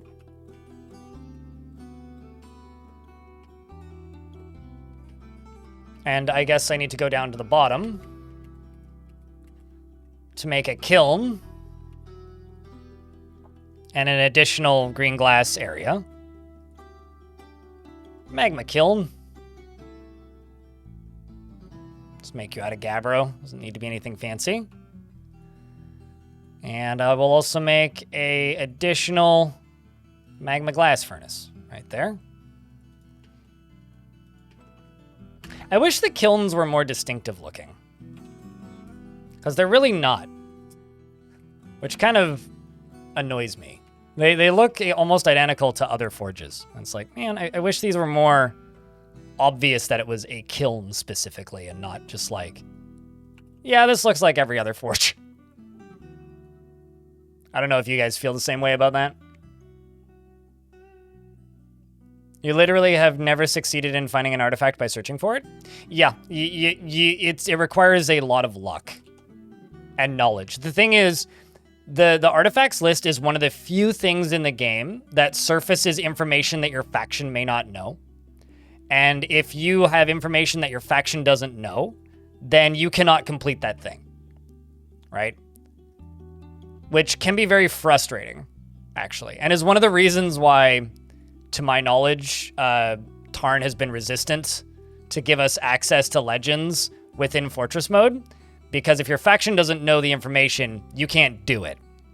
So it would, like, lead to situations potentially where, like, oh, I can see that this artifact is right here, but you can't retrieve it. Doesn't matter that you know that it's right there, right? Which is absurdly frustrating, potentially. That being said, I still think they should, like, surface that stuff, because I think it would be really cool just to have access to it, you know?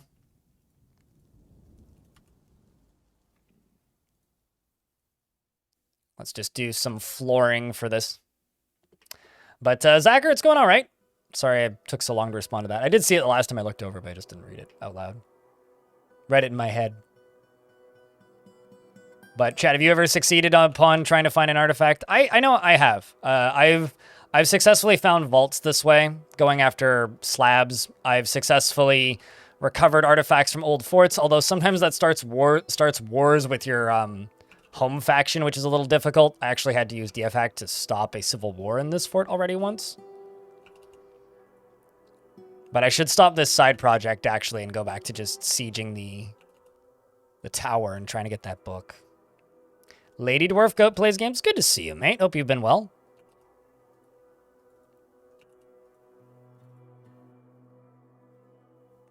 Yeah, I mean, religion, like, if you're worried about, like, whether or not things are going to get added to certain mechanics, just look at the Bay 12 Games website. Now, the list of the order that stuff is going to get worked on is wrong now, and has been for a bit. But look at the Bay 12 Games website, because they list all of, like, basically brief outlines of every single feature they want to add into the game currently, and that is still accurate. So if you want religion to be expanded, well, rest assured that is on the to-do list. When will it happen? I don't know. For me personally, I think the thing that should be the highest priority for like bigger simulation stuff is just better diplomacy. I want to be able to stop a war that's started, either by bribing people or assassinating somebody or like asking them nicely or sending them gifts. I don't know. It doesn't matter to me, but it's been a while. Yeah, Goat. Do you have any preference on job, or is it just Lady Dwarf? I mean, alliances do exist, but they exist in specific situations. They exist if there is a ungodly threat to the safety of your faction, which basically means for dwarves digging too deeply. For humans, it means at war with everybody around you. And it can only happen in world generation. So while you're retiring or retiring a fortress, it can happen. While you're starting a new fortress, it can happen. Or while you are generating the world, it can happen. Like, this faction right now is actually allied with the Raptor of Buds and the Iron of Powers. So this Dwarven faction I am playing right now is allied with an Elven faction and a Dwarven faction.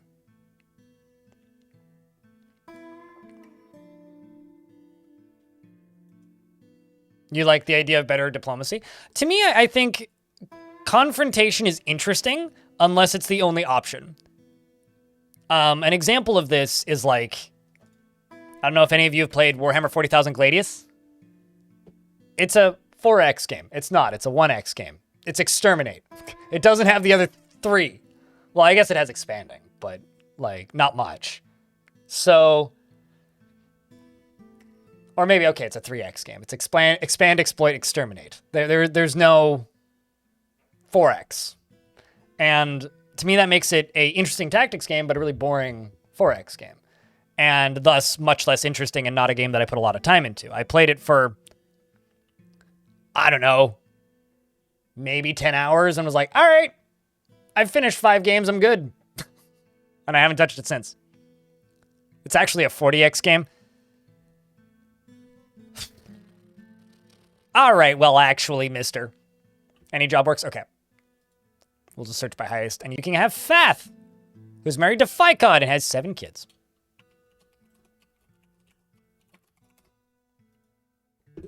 You want martial training at some point.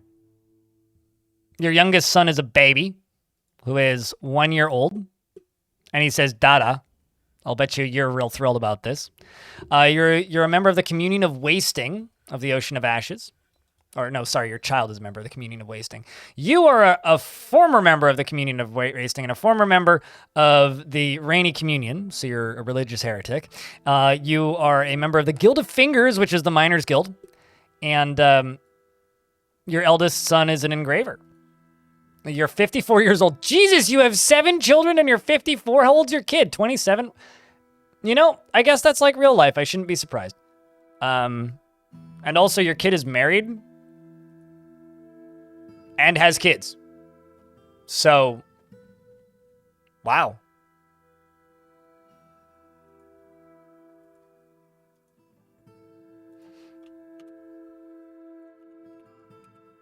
Yeah, Granny Goat plays games. Maybe that's why she's so happy.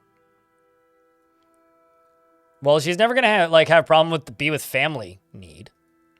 She is quick to anger and I would be too if I had that many kids. And is cheerful and somewhat fearful in the face of imminent danger, like your children ganging up against you. She is not inherently proud of her talents and accomplishments, and she tends to not be swayed by emotional appeals. She will often touch others when greeting them, and she needs alcohol to get through the working day, and I would too if I had that many kids. And she does not mind being outdoors, at least for a time. Don't mind my bad jokes. That's what they are. Jokes. She dreams of raising a family, and this dream was realized. Damn right, son. And personally believes that friendship is the key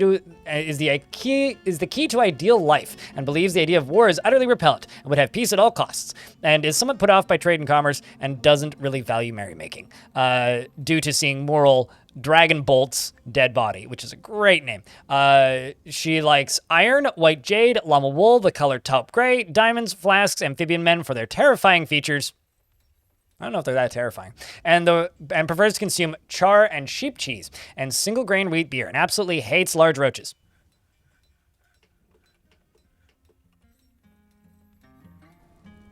Welcome to the fort.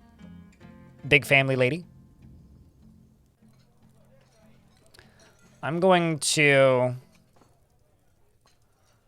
plop 2 levers into this for this. This is going to be a fishing zone. And I'm going to remove this fishing zone. So fisher dwarves are going to just fish up here. And I might assign a couple more fisher dwarves.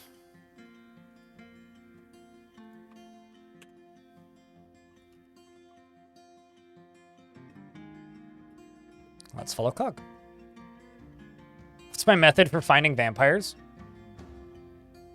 You know, I don't know if I can give you a good method because I'm just too good at spotting them. It would be hard to spot them in this fort, admittedly. Set up Captain of the Guard is probably your best start thing, is set up a Captain of the Guard.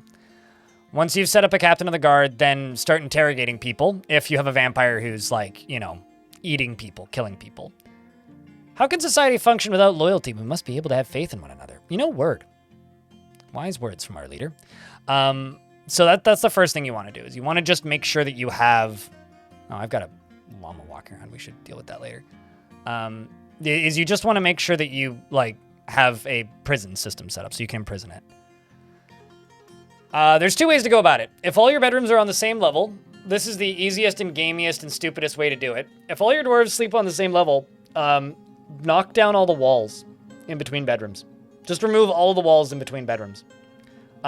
Because when a dwarf gets eaten by the vampire, somebody will witness it if there's no walls. And then you'll just see it happen, and then they'll go tell the cop, and then you just go, arrest this dwarf! Otherwise, there's a few ways to spot them. They're often legendary and weird skills that that isn't their main skill, so they might be like, this dwarf is what are you doing? Oh, you're making a rock cabinet. So it might be like, this dwarf is a woodworker, right? But their highest skill is something else that isn't woodworking because they're lying about who they are. Stuff like that. You can also sometimes spot them by, they'll have legendary skills, but they're showing up as a peasant. Sometimes you can spot them because they don't ever drink alcohol. Dwarves will get euphoric due to inebriation, and in their thoughts and personality, it'll say they need alcohol to get through the working day. If you see a dwarf that doesn't have any of that, and then it says they need alcohol to get through the working day and can't remember the last time they had some, that's a pretty good tell. Sometimes you'll just click on a dwarf and it'll be like, horrified after seeing so-and-so die, and it'll be the dwarf that most recently died to the Forgotten Beast. Yeah, I don't think I'm finding that slab either. Sad. So those are kind of my quick tips for finding vampires. Vampires are supposed to be like suddenly playing Among Us in Dwarf Fortress, and I quite like that. It's one of my favorite features about it, so... I know it can be a bit obtuse, but...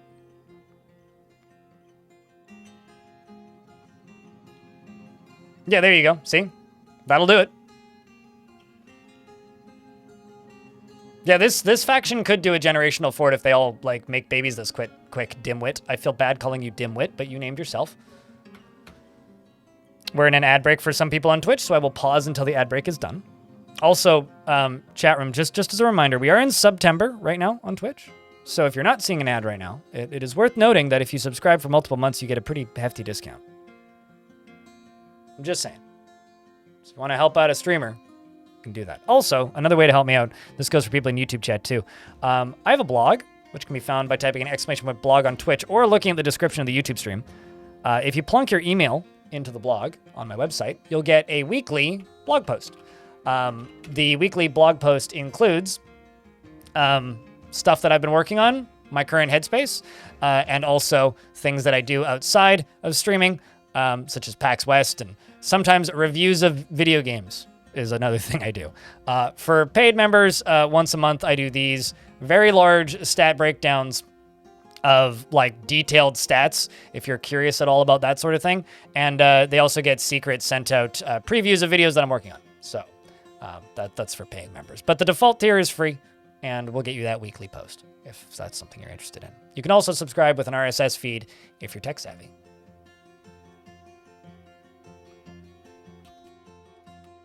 Right there. The RSS feed is literally /RSS at the end, which might actually get you around the paywall. I'm not sure. Sometimes RSS does that. Okay, so on the 5th, we'll send the squads back out to the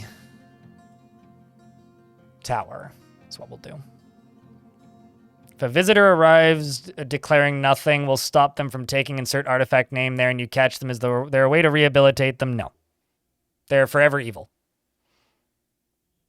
I mean, you could cheat using, like,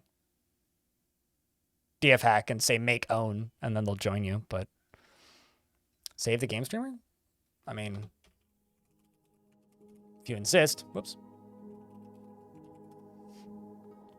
No, not Substack. I use Ghost. Because Substack's the whole purpose of me jumping into a self-hosted blogging platform, or a possible to self-host blogging platform, was to get away from big companies with investors.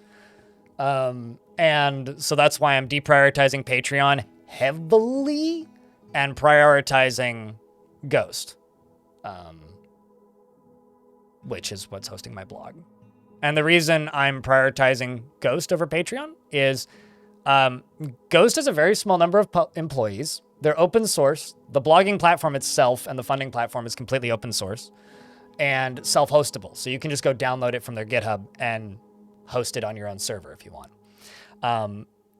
Unlike Patreon, I own all of the data that I upload to it. Patreon has some things in their EULA that make me a little uneasy, that I'm not a fan of. I can pause here because we're on the 5th. So I'm not super big on that. And I'm also not super big on them adding features that I don't want and then telling me that I should pay for them. So like every 3 or 4 months, they'll add like 2 or 3 more features that I really don't need or want. And then they'll be like, hey, if you upgrade to the creator plan or whatever and give us 15% of your revenue instead of 5, which is what I currently give them, then they're like, you'll get all these features. And I don't want to do that. I don't like being forced out of my grandfathered contract. So I'd rather just go to a platform where I get like 99% of the money, which is what I get through Ghost, because it's just Stripe. So I have to pay Stripe's fees, which are lower than PayPal's fees. Also, I can do a lot more with it because it's literally just a website, so I can just inject code into it. I'm using one of their templates, but I can actually do interesting, unique things that I can't do on a Patreon. Like if I wanted to self-host like an audio stream of my cast, I could do that. If I wanted to run a pirate radio station, I could probably do that. Although I might get in trouble because I do pay Ghost, but what I pay Ghost is specifically for hosting. So they're a hosting company, not a company that makes money off of creators, which makes me trust them more because their revenue they get from, hosting people who want to have websites hosted on their platform. Let's make another 100 rock doors. Make them out of shale. It's made of pink fort due to the abundance of rock salt. I've had a couple forts like that. It looked like I'm chugging Jägermeister. It's a, one, it's not Jaeger, I assure you. I assure you it's not Jaeger. And it's a Nalgene bottle with water in it. And that is getting a little rough because I take this water bottle backpacking, but crypt blank.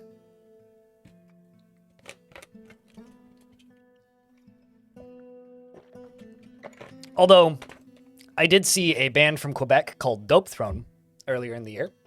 And before their set, they were standing at their merch table, literally passing a 1-liter bottle of Jägermeister back and forth. So, just chug, pass, chug, pass, chug. And it's like, wow, they're going at it. I think they're out drinking the crowd. Holy shit. Can confirm. Until their livers fail. All right. Dope Throne is one of those bands that I'm constantly amazed how big they are. At some point, I should wear my Dope Throne shirt. I have a Dope Throne shirt it's a wanted poster, and it's a picture of the vocalist's cat. It's like wanted, and then it has all the crimes that he committed. It's like knocking things over, inappropriate yelling, peeing in public. It's public urination was one of them. Yeah, it's just, anyway. All right, let's go.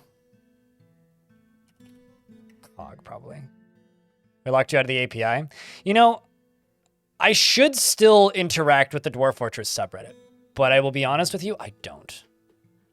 I need to see, is there any pigtails anywhere? Like, none. Is that, what, dead quarry bushes? Yeah, dead quarry bushes. It's just like no pigtails on this layer, and it's making me sad.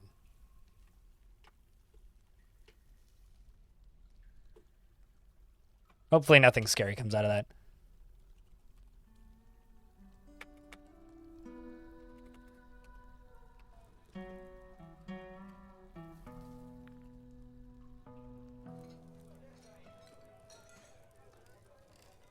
Oh, I know why this canceled. It's because you're told to pull from here. I'm just going to remove these. Saying crust finished goods with cut gems.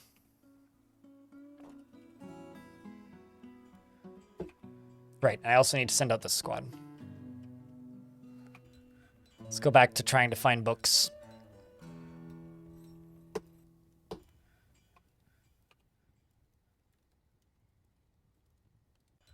Do those 3x3 structures have a name?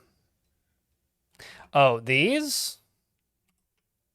Not officially. I call them Kinder Surprise Eggs because I think it's really funny. But I don't know if they have an official name. I haven't looked. Surprise Fun Gems? I don't know.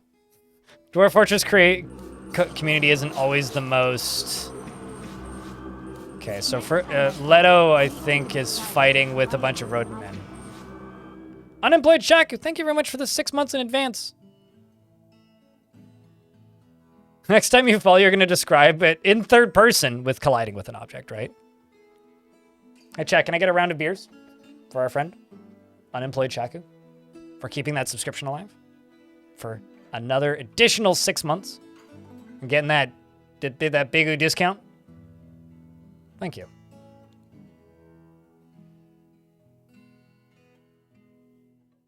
Also, scrolling up to read that Dimwit was named Dimwit by your brother in 2007. That is really funny. We checked for heat. What devilry is this? Is somebody on fire? Watching the population. Seems fine. You had booze relays in teams of 8. Oh boy. First rule introduced was that to win the relay, every team member had to take at least 1 sip.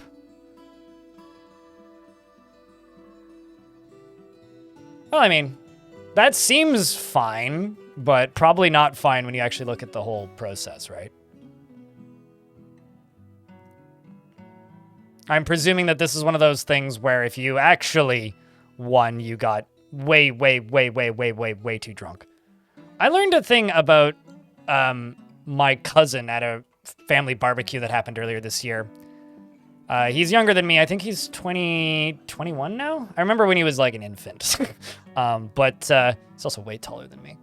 But apparently for his birthday, he did a thing that they called a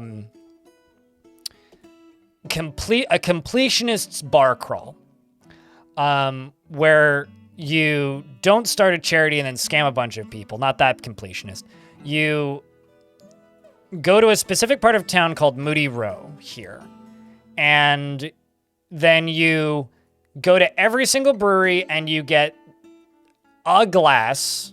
Has to be at least a glass of every single beer that every single brewery has on tap. Size isn't specified. The person who pukes the most by the end of the street wins. So there is, including the distillery, there's 8 breweries on that street, including the distillery. If you count the cidery across the street, which he didn't know existed, so I guess they didn't count that, there's 9. They didn't go to the distillery, so I think they cheated. But my God, one of each tap. Yes. Only 70 beers? It's about that. Like, I think Twin Sails usually has like 6, but like, you don't have to get the biggest glass. So if you can get any glass size, then you can get like a 4 ounce. Which makes it completable. Because, like, most of them have, like, either 3 or 4 sizes, right? It's, like... So you could get, like, a 4 ounce. You could get some of them have 5 and 6 ounces, 12 ounces, 16 ounces, and some of them go up to 22 ounces. Yeah, I think, like, if you were doing it in flights, you could do it. Or if I had the whole day and I was doing it in flights, I could do it. Without dying. I wouldn't recommend it, but it's possible. Anyway, apparently they didn't make it to the end of the street, so none of them won. Which I'm not even remotely surprised by.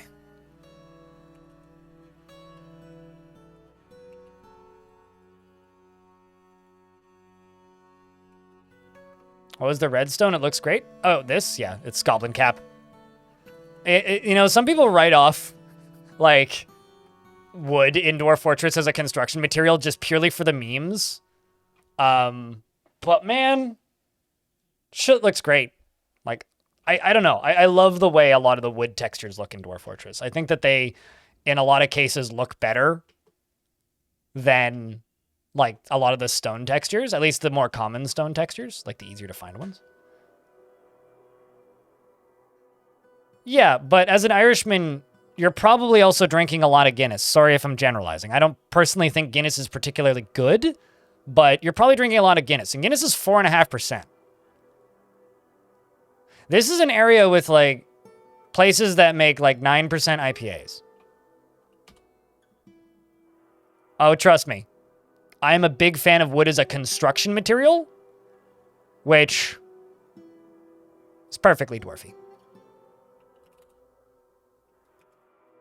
Okay, so they're leaving. We can follow. I'm not too worried about this, although actually maybe I should check this. So one of my dwarves got... Oh! Nobody died, but... I thought this was only 1 layer high, and I forgot to channel it up, meaning the ceiling from this actually caved in. So somebody probably got hit by a falling rock. Olin, are you dead? No, that's amazing, actually.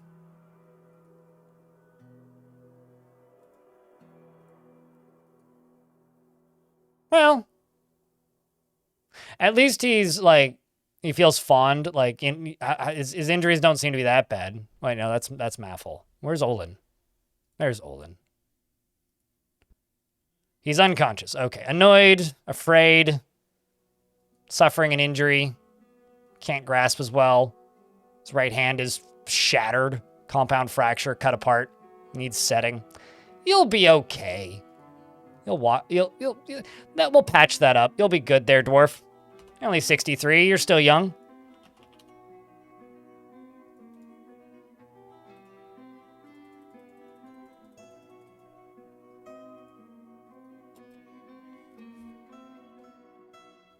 It's okay, though. Cog doesn't seem to know. Still wants to acquire something. I don't think I've once managed to fulfill that need for him.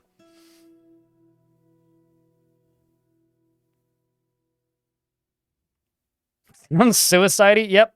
Mm-hmm.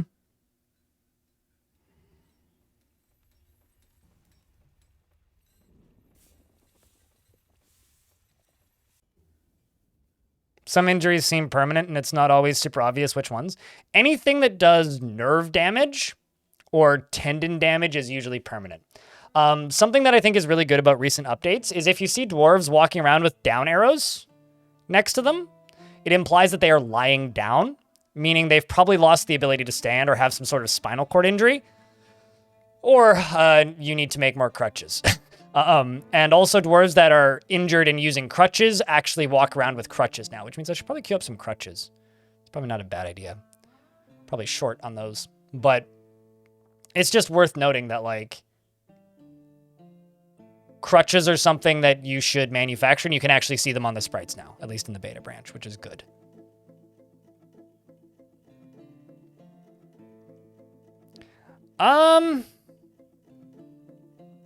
I would say no. Stealth. I think it's best just to have a very central hospital that is easy to access from all places, and then maybe spreading it over 2 zones. I wouldn't. Yeah, I wouldn't. But not super clear what is shattered. You know what that likely is if your doctors suck, they can do a bad job repairing a fracture, and it just didn't heal properly. Like, period. Now he walks around with a crutch. Do you ever see him hitting things with the crutch in the combat logs? Oh, no, sorry, he lost his leg fighting. I thought he was still fighting cavern dwellers. I had a dwarf get a spinal cord injury because they got attacked by a dwarf that tantrumed, and they were the tavern keeper.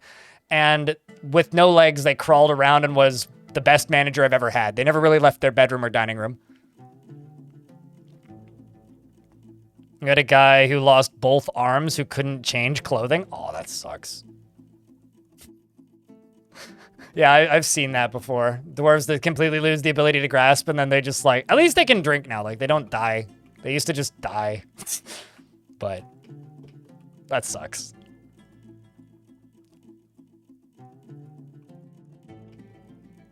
Okay, so that should be all of these. Let's just do bedrooms, multi. 12 bedrooms. This will be a good number.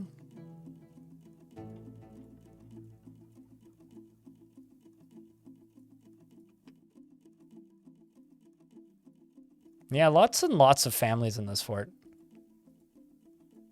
Like, more than I'm used to seeing.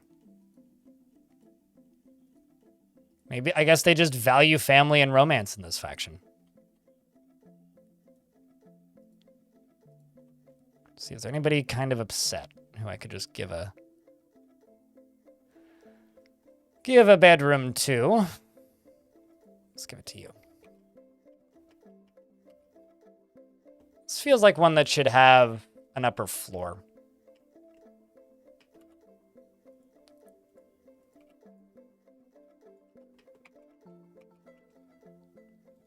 Let's also check the caverns or the lava layers. Okay, still draining. I think it would be relatively safe now for me to do this.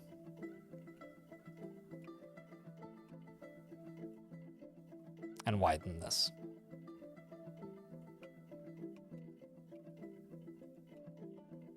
I say relatively safe. I'm actually going to only do this lower half first. who ended up with crutches, he'd fight with it too until he broke, until it broke, and then he equipped it a battle axe. Oh, that's pretty badass. Yeah, I like dwarves that are not burdened by their injuries. That's always stories I love to hear about. So,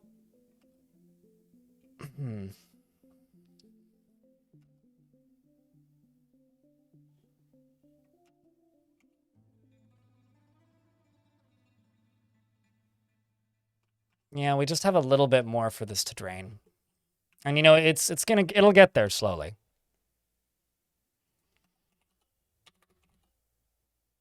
Cog is making us doors, good stuff.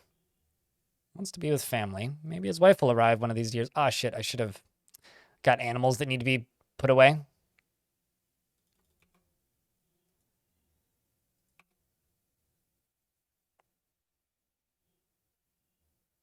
You know, this is why I always either make sure that my military have orderlies assigned. Dwarf wheelchairs win. I don't know, dwarves get pretty efficient with crutches, but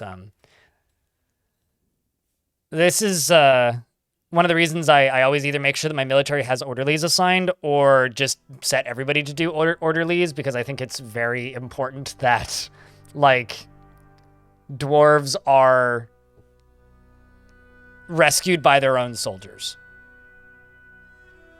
Like, when you, like, turn off the military at the end of a siege, they then run back into the fortress. They're the closest ones who have the easiest access to rescuing somebody. To get a new crutch, which he inevitably broke too. You know what I would do, Neezer? I would make that crutch into an artifact. Like, I would assign it to him as an item, because I wonder if that would make it unbreakable.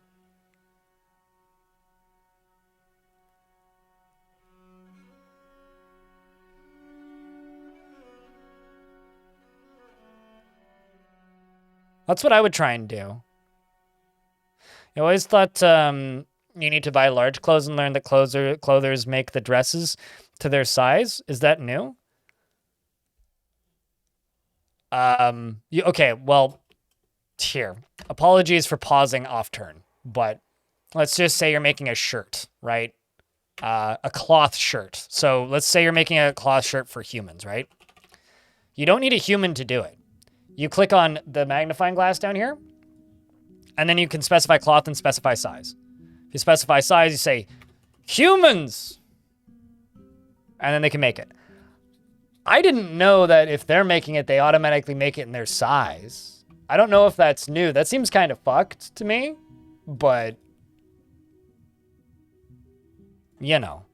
Let's just select a random dwarf. Do you need new clothing? Should make some shoes. Squads have returned. Everybody came back home.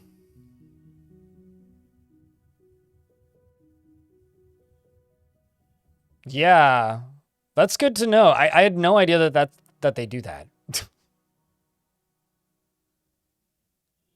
Just leave their fallen and run off to drink. Yeah, it's not great for anybody's morale when their friends die, and they're usually friends with their squad mates, right?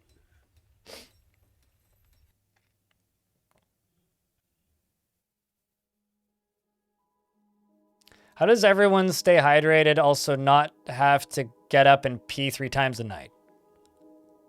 Don't overhydrate and stop drinking water at like 6 p.m. That's how I stay hydrated. I drink like about 2 liters, 2 of these a day. I think you may not like this answer, J. Martin. They may also just be younger than you. Yeah, I generally drink a bunch in the morning, or a bunch of water in the morning before I make coffee or open an energy drink, and then I usually drink the energy drink for a couple hours and then go back to water. And I usually stop drinking water around, well, not stop entirely, but ease off the frequency at which I drink water by about 3 or 4 p.m., 5 p.m. generally. Yikes, Kitty Earn. Just crafting an artifact crutch? Ooh. But they might... You'd want to put it on a pedestal if the dwarf doesn't actually need to use it. I would put it on a pedestal in the hospital or in a doctor's guild or something. Also, doctor's guilds are super duper duper underrated, by the way. Okay. Cloud of eerie ash has drifted nearby. I really wish that this ended up being a resurrecting biome or something. I think it's kind of a bummer that it wasn't.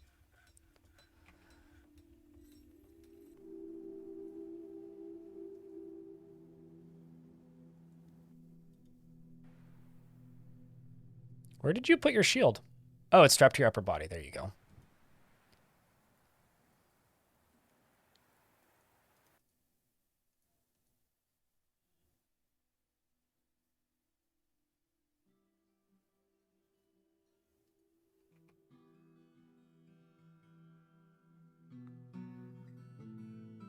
You didn't know that menu? Thanks. Yeah, no, I mean, I didn't know that. I guess that means, like, if you have a lot of animal people, do not assign them to clothing making. Because that would, like, unless, like, that they're the majority of your population, but... I guess I also don't have non-dwarves in my forts very frequently. Also, we are making pearl ash, so that's good. Have we started making clear glass blocks yet? Yes, we have made a singular clear glass block. I've got one. The digging is working. Do have to be kind of careful about digging into this right here, but we're also just getting a bunch of fancy gems out of it, so I'm not going to complain too much. I can also go over here, dig out this and dig out this.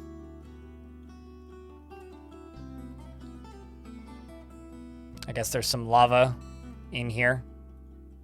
You know, I'm just going to leave those there as a reminder of where that is.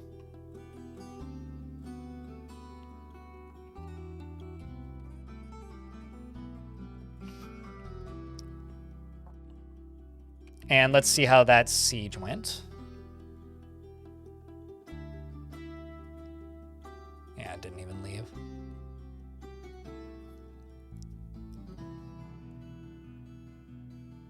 An IV keeps you hydrated without the pee problem. You know, I had somebody, I was talking with somebody once after going to Las Vegas, and they were saying, why couldn't we just have, like, those rehydration IVs that they have everywhere in Vegas? Because you can just go get an IV and just, like, kill your hangover in 90 seconds. And it's like, because that shit's expensive. And they can afford to, like, give it to you super cheap in Vegas because Vegas is dumb and has too much money. My thoughts on the tower, pathways to the monastery, the tower, principles, uncanny dwarf, new storage, better than old storage, mysteries of labor clears, mystery of the old man, the meaning of labor clears, and the world of labor clears. Uncanny dwarf could be it, but I kind of doubt it. None of those seem like an Necronomicon. Like, it could be true secret, looking at these names I see here. It could be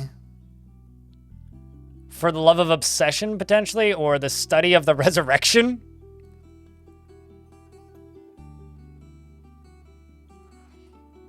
Well, let's just keep raiding this site. And I will follow... Well, actually, no, I need to go to the caverns real quick. Because the caverns are where I store animals. I've got livestock I need to pasture. I think. No, I don't. Unless I want to pasture those camels.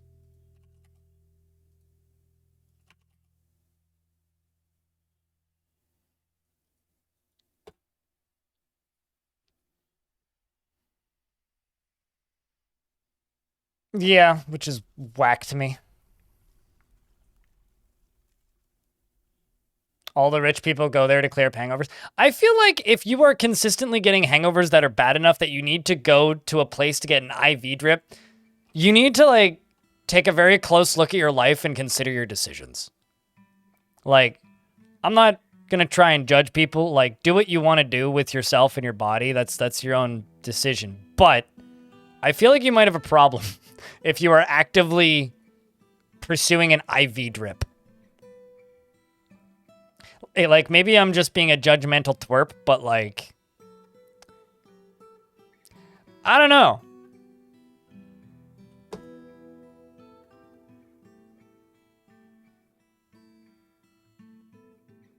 Oh, true. Okay, like that's one of the few like examples I could see is like student practice for nurses at a university. That's like one of the only like situations where I could like justify that existing.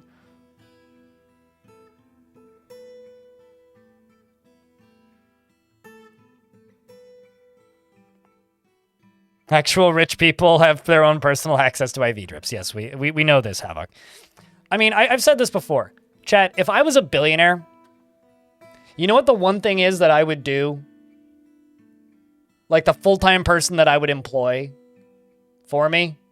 I would employ a full-time dentist. Just get my teeth professionally cleaned like every other day. If not daily. Because like, teeth shit sucks. I don't ever want to have to deal with cavities.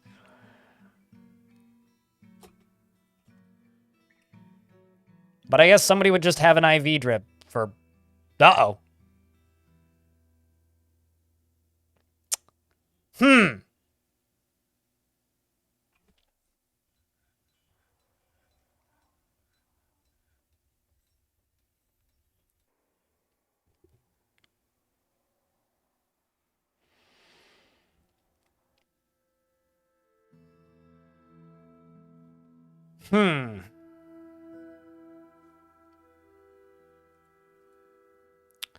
Right, well, the dwarf is going to go serve wine.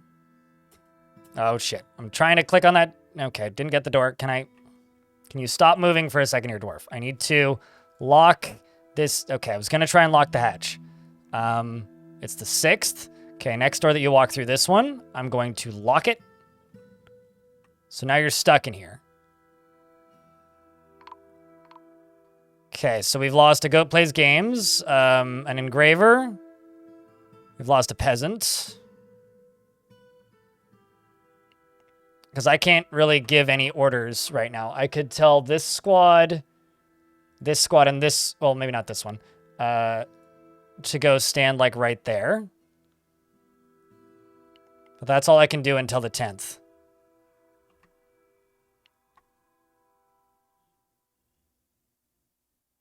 The creature might be dead for all we know.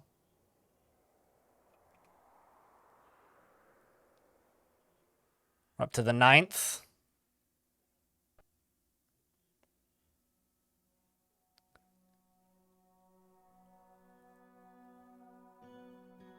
Equip who? That bottom squad is just nobles.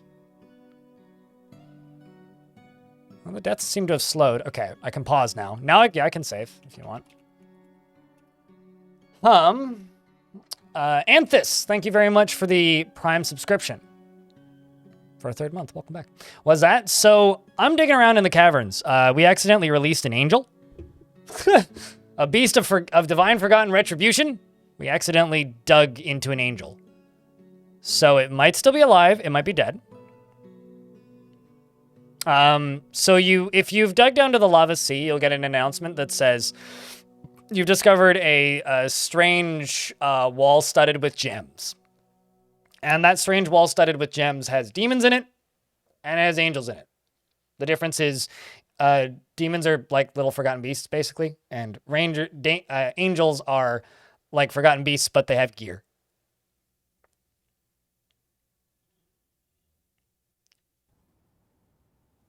Okay, so let's first go to where we found it. Yeah, so it popped out of here. There's some burning diamonds in there now. The dwarves are still mining, so we must have killed it, right? We have to have killed it. Okay, so it was a messenger of Gogol Axman Zaladursh Zykut. Let's see if it's still alive. That's the first thing I want to see. There's a bunch of dwarves being taken to rest in bed. Well, Leto's still alive. Yeah, I guess it's dead. Yep, it's dead. So they did kill it.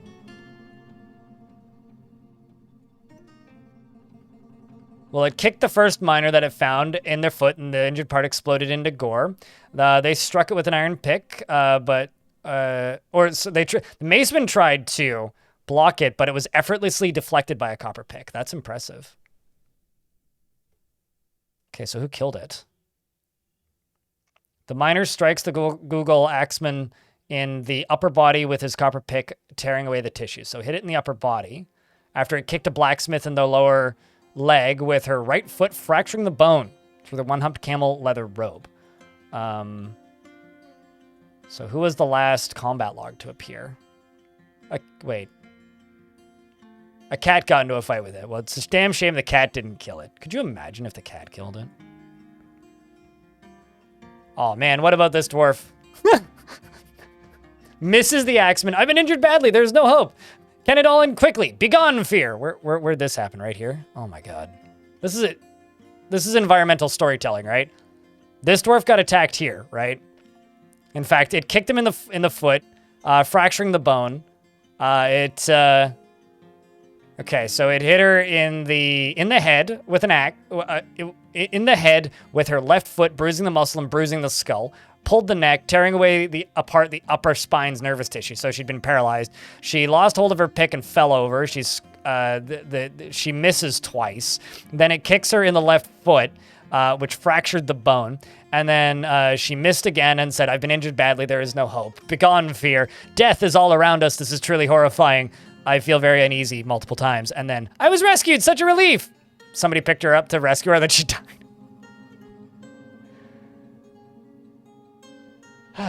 Here's the thing. There's no such thing as a miner that contributes nothing. And I can't name you after a dead dwarf. That's not a thing I can do, so I would like you to be a little bit more specific. So Tosid struck the thing and tore away part of its arm and says, "Death, I feel very uneasy." Like, literally, I can't name a dead dwarf. Like, the naming option isn't there, so. So if you want a miner, I can give you a miner. Otherwise, you're going to have to elaborate on something else that you want. But let me just finish going through this because I want to see this. Tosid, I think it was this one. Strikes the messenger axeman in the upper body with his copper pick, tearing away the tissue. So Tosid killed it right here. And it's got rectangular pale metal stuff. Wow, okay, so that needs to be melted.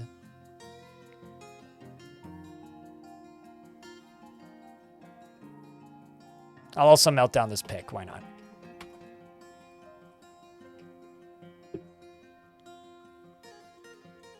Mao Talent? Thank you very much for the brand new Prime subscription. Welcome to the fort. Any miner that was part of the fray. Okay, so any of the miners. I mean, I genuinely do not know who was a part of that fight. So, but I can give you a miner. That is not an issue. Am I out of wood? I am.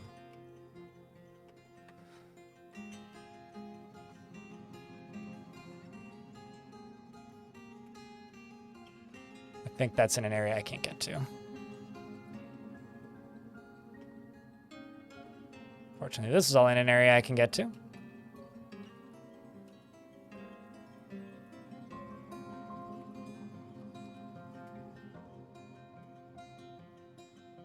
Good evening, Tom, in the YouTube chat. Okay, so one of the ones that's resting, I guess, would be one of the ones that took part. Do you have any preference? It would be any of the dwarves that are currently in the hospital, which is this tiny thing. So one of these three. For stealth. Yeah, when they got their upper spinal damage, just some time until you suffocate. Actually, now I'm surprised that their lungs still worked enough. They could have also bled out. Like, they may have been heavily bleeding. I've seen dwarves take, like, critical spine damage and survive without suffocating, so they could also have bled out.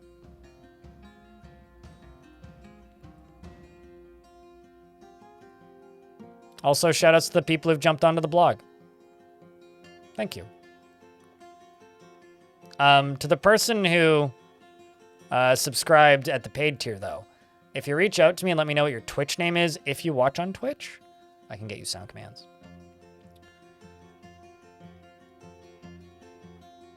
But which one would you like? Stealth. Stealth CT.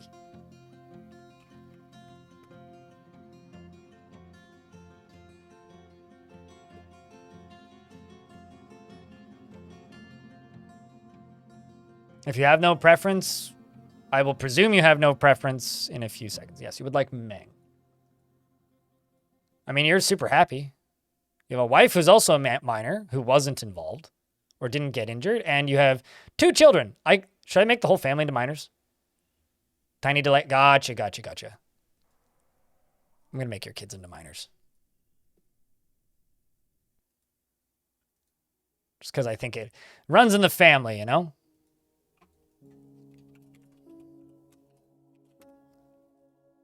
Stealth is impervious to the effects of stress. Wow.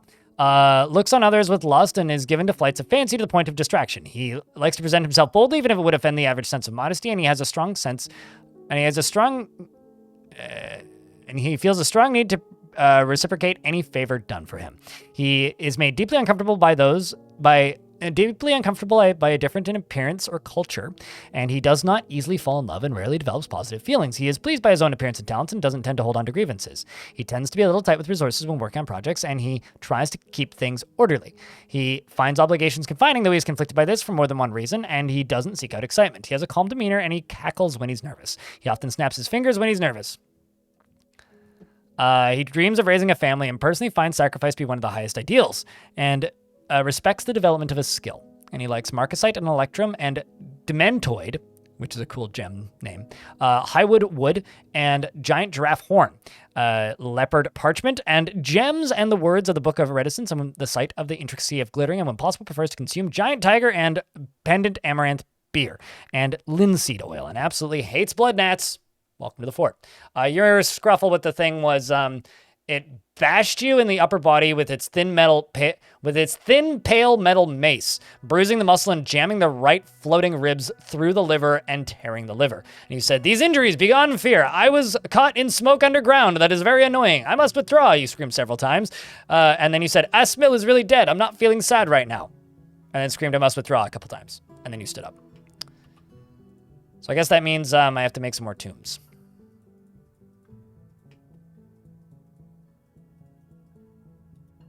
I'm going to use my most commonly used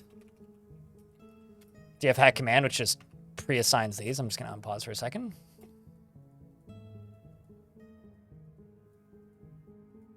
Yeah, okay. So these are all getting assigned already. That's good. So there should be some put items in tomb job. Unless a bunch of the bodies burned.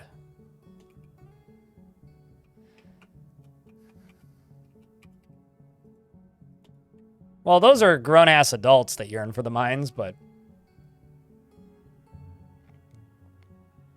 Well, see, here's the thing. You can't assign jobs to minors, to little kids.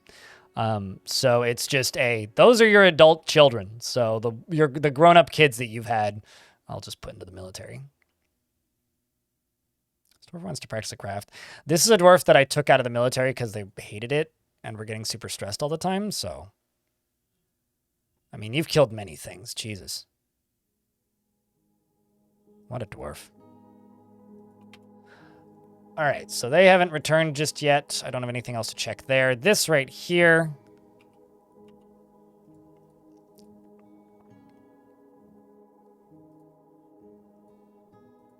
We'll just cover the whole thing in shale. It's fine.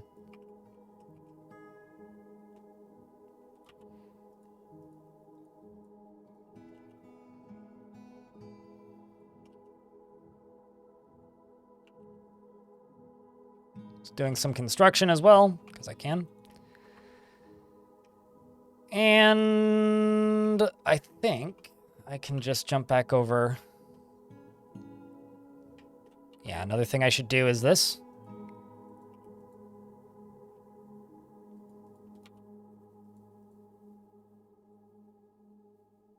Yeah, and we'll build that once it's available. And I will jump down to Cog. again. And I can also stop these dwarves from stationing and unlock this door. And then follow Cog, wherever Cog is standing. It's Dominok. Zas.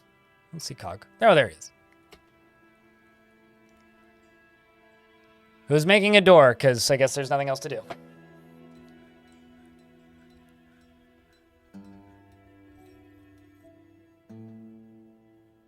Cause your brain damage would forget. Well, when the game is unpaused, I have to follow him, right? So it would be kind of hard to forget that. I think I'm gonna need to make memorials actually, because not all of those tombs got assigned. All right, well, hopefully nothing terrible happens. I'm gonna take a real quick toilet break. Speaking of having to urinate a lot after staying hydrated, I will be back.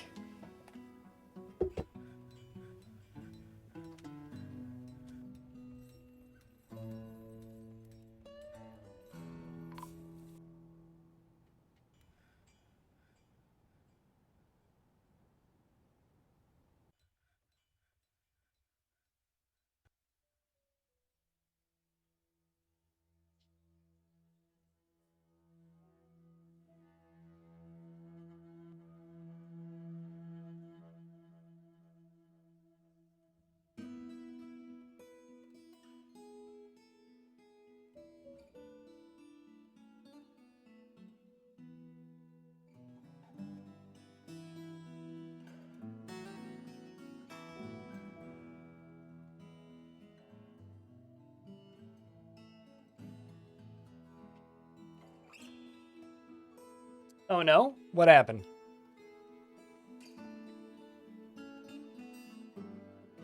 Uh-oh. Yep, okay. So I am going to have to, I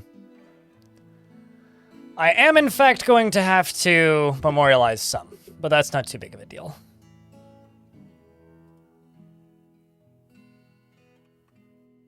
Which I'm assuming gave you a big clunk sound, which is all spooky. That's going to need water in it.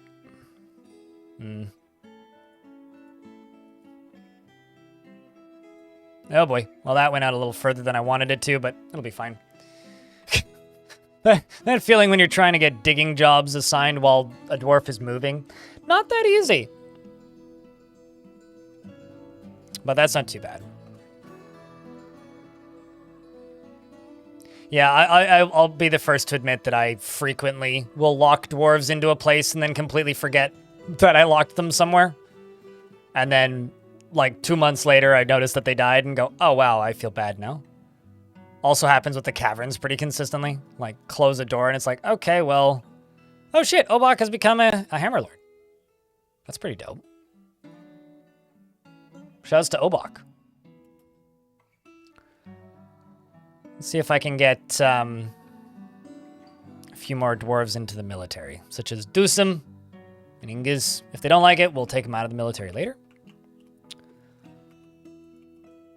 And then up here, I'm going to make more bedrooms.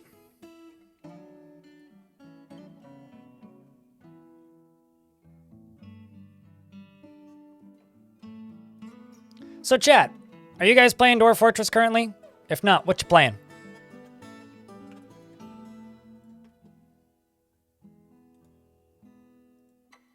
Because I am, like, pretty stoked about when Adventure Mode gets its final release, because I know right now Tarn is apparently taking a week off because it's his grandmother's funeral, which is kind of sad for longtime Dwarf Fortress players, for a pretty specific reason, which is their grandmother's house was where they used to do a lot of the crayon drawings that some of us own.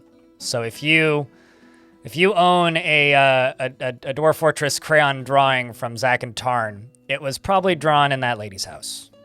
So that part's kind of sad. But once Adventure Mode gets a, like, proper release, that's when we can finally get back to a point of, yes, the things that really need to be worked on in Dwarf Fortress can actually be worked on again, and I'm very excited for that.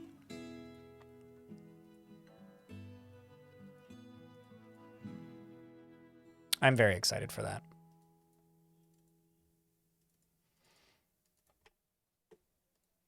This is going to be a big-ass bedroom.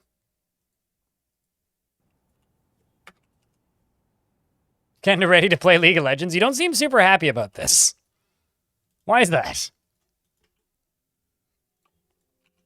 I have friends who used to make a fuckload of money playing League of Legends, and none of them like League of Legends either, so.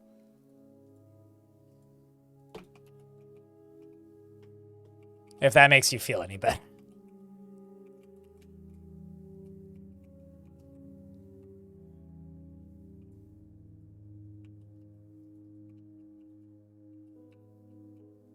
I'm running out of trees on the surface as well. Just a singular cactus over here in the corner.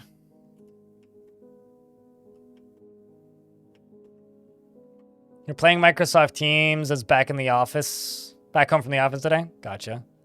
Do you watch me when you're in the office, Celesty? Played some Diablo? Is that game in a decent state these days? I feel like I've never seen anybody say anything good about that version of Diablo. That isn't even necessarily to say that I think it's probably a bad version of Diablo. It could be a great version of Diablo. Blizzard fans are just fickle motherfuckers, and I can't tell what they like.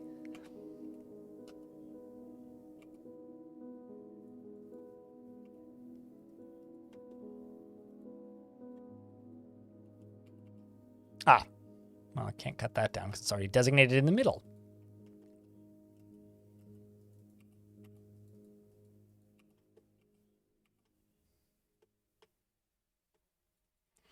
Also need to check who has the tree cutting job. Both of them have axes. That's good.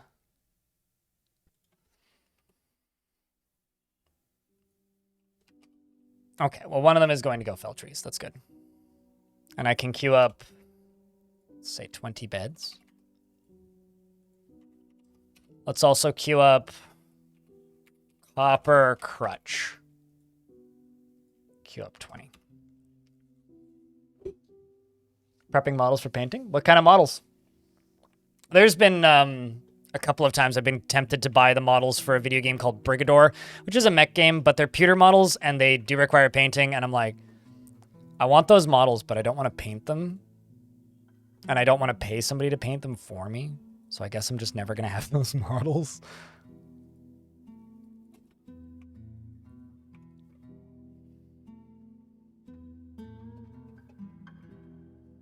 You did briefly stream DF for a couple of hours. So your first stream in like 5 years, probably. Non-experimental, though. You were just a little sad of the stuff. Some of the stuff wasn't in live, also. Oh, like you streamed Dwarf Fortress and you were sad that some of the improvements that have been made to Fortress mode weren't in the main branch? Why don't you just jump over to the to the beta branch? Because, like, it's very stable in Fortress mode. Fallout Rain, thanks for gifting a subscription to Awesome Smarties. I don't know this person. Maybe you do.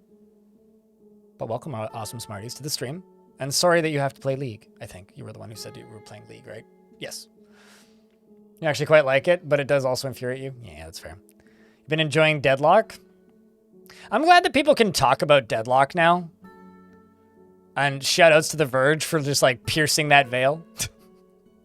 Even though, like, they two just got dogpiled for what I would describe to be silly reasons, but turns out if you don't put an NDA in your game, people can just talk about it. You don't have to actually obey that rule. People are just very self-righteous about Valve stuff, I think.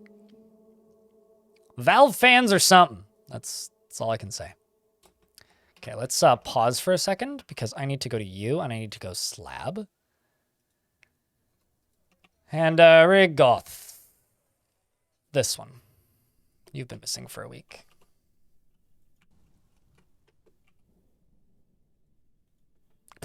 Few spots I've missed.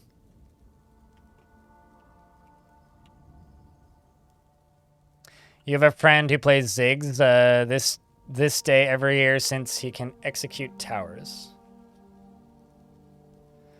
That's... Okay, you want to know part of the reason why I don't like playing multiplayer games anymore? It's just people have a terrible sense of humor that I generally don't find funny. I like wordplay and puns. I like not particularly edgy humor. I don't mind a little bit edgy humor. Like, it has its place. But man, that shit gets grating when it's constant. Part of the reason, like, I stopped playing a lot of that stuff is it's like, this is just grating, man. Like, this is just exhausting. Sorry, people who play competitive games, but some of you are exhausting. And having to interact with you in order to enjoy a pastime is more effort than it's worth. Well, I mean, here, I'll help you with the Half-Life cliffhanger. Gordon is the G-Man from the future. The G-Man is Gordon from the future. And Half-Life 3 would end with Gordon screaming, "No!" when he realizes. There you go. I also played Half-Life. Or cooperative multiplayer now. I think we're getting old. I really want SS14 to release and get a somewhat mainstream audience that's into role-playing so that I can play that game without constantly just having furries everywhere, but I don't think that'll ever happen. Like, I think that game will release, but I don't think it'll ever release and gain a community that I'm comfortable playing around extensively. I have nothing against furries. I just don't want to be around them. And if you want to hang out in my chat, that's totally fine. But if you're hanging out in my chat and role-playing as a furry, I'm going to probably /mute you because it makes me really uncomfortable. It always has. It always will. It's just like, if you want to do that, be my guest. I don't want to be involved in the activities that a lot of furries like, right? And it's very difficult to find a SS13 server that isn't just half light YIF roleplay. I mean, I stream on Twitch. I talk to furries every day. But I think most adults understand that not everybody wants to be completely involved in what you're into, right? Like, I'm into the kink community. I talk about that maybe once a year. And literally nobody is going to hear about any of the shit that I do. Ever. And for me, it just kind of feels like the stuff that I just feel like stuff's being forced on me if I'm in games that encourage that kind of discussion. And it's like, bleh.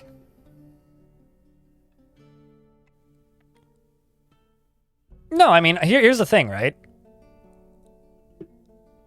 This always sounds like that I'm not racist, but you know what I mean? I'm totally fine with furries that are mature adults that understand that not everybody wants to know everything that they're into. But I've had enough like icky rounds of SS13 that I just don't like playing it now, which is bad because I like watching it.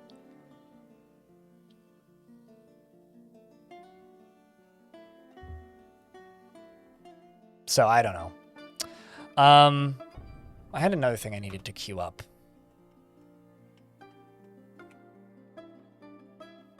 They're taking a while to get back. Let's just go to Cog and follow Cog. Let's let like half a month pass or something. Because we're into early autumn. Oh, right. I have to upgrade my Farmer's Guild.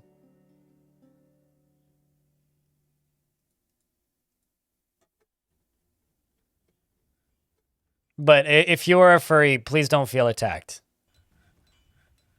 But I'm not trying to attack you. That is not my goal. There's definitely a side that you tend to stay away from. The small server you sometimes play on doesn't allow it, so that's nice. Yeah, there you go. I mean, like, if I'm playing SS13, it's because I'm watching Russ. Oh, squad's back. It's because I'm watching Russ and I'm on his clown server. But that's a very light RP server. I find that, like, almost any open server I end up playing on is just full of that stuff. Oh, crap. I have a lever I need to connect. What are those? Those squids? Jellyfish, maybe? Yeah, it's jellyfish. Also, I'm in an ad, so I gotta pause. Pause.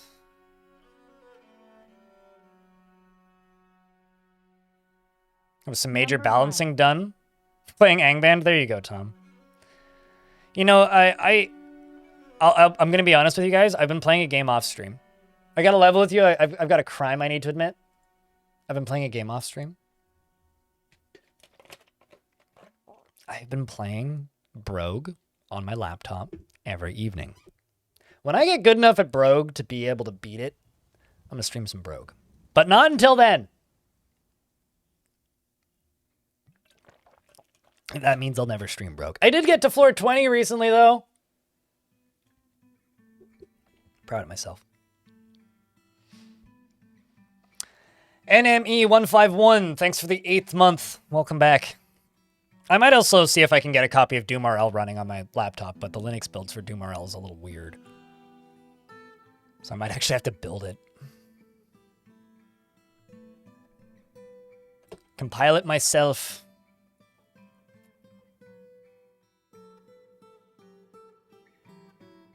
Also never play Brogue on stream. There you go.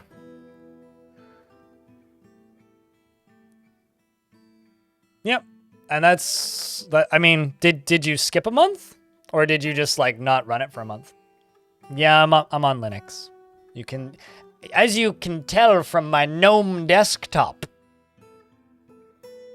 That, yeah.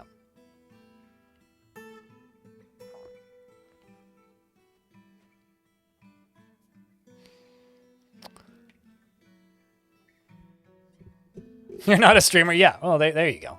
Well, I mean, you make videos. It's a form of content.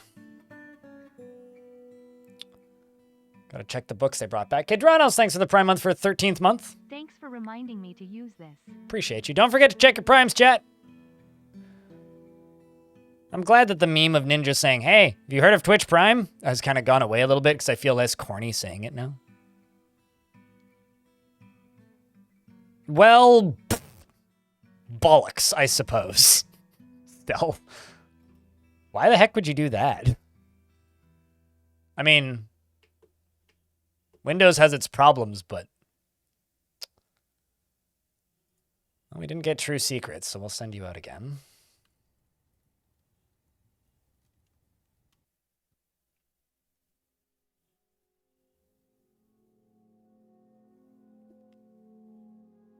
Wait, really? Dimwit? My Linux video did? Jeez. I've been planning a follow-up for that for a while, but I've just been, like, in between too exhausted and other things to actually... I'm looking... The True Cult of Ghosts! What a name.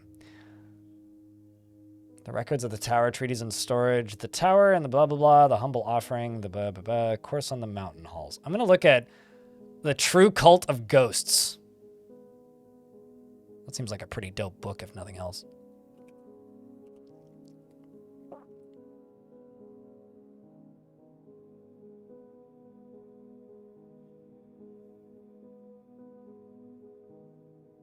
The beginning of the dish, it is at the tower, cup, principles of the dwarf, trees on the dwarf. Behavior might help, labor calls, reflecting genius. The True Cult of Ghosts, eh? Written portion consists of a 21-page essay entitled The True Cult of Ghosts, authored by Kotvar Roshanakil, concerns the end of membership of the human necromancer Kotvar Snakesummer, them, in the Cult of Ghosts in 160. Thought it would be cooler than that, but...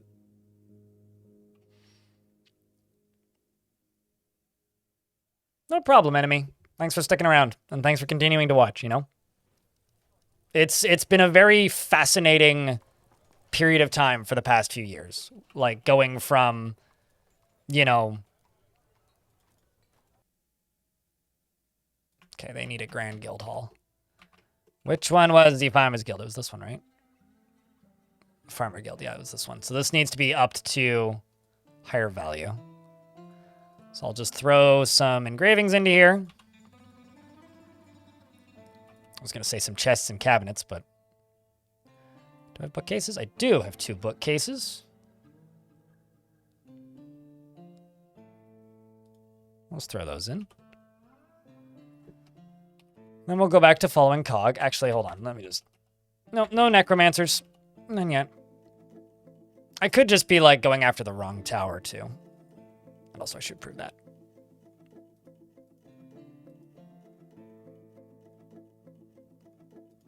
Let's see if there's been any major shifts in this dwarf's personality. Nothing crazy. He's kind of bored. He does like all the learning he's been doing. He still wants to acquire something. This dwarf being greedy is becoming the bane of my existence.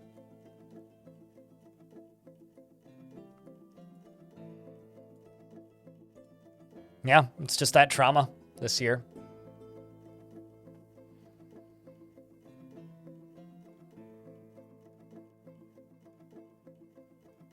Oh, really? Like you can't even run it in Lutris or anything?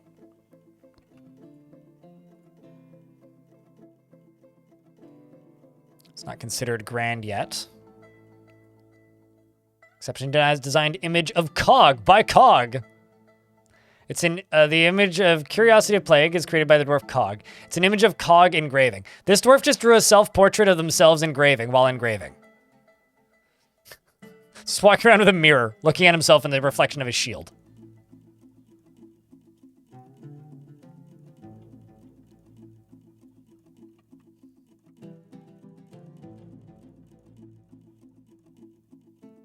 I respect it too. I mean, artists making self-portraits is cool.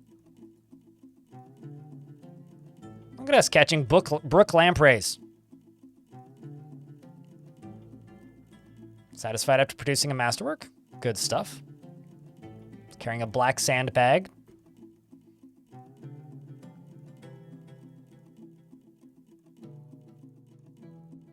It's both a curse and a curse. Got it.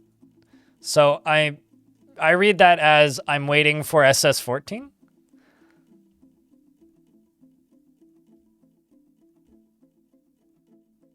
Also likes watching himself. I think he's calling us out, potentially.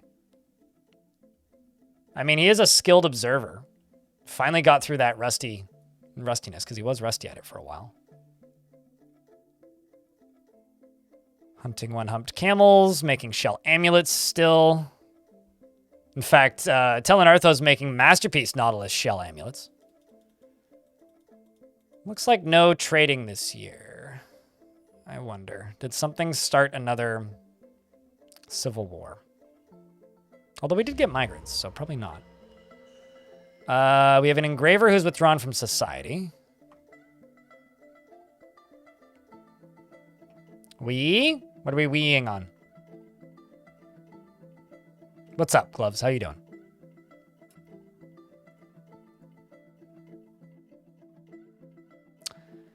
Yep. Let's see. Fix Civil War. Okay. Fixed it again. Grumble. So no trading this year because the Civil War started again. And I don't know why. Okay, let's actually... Yeah, let's just run for another 5 days. Maybe more than that even.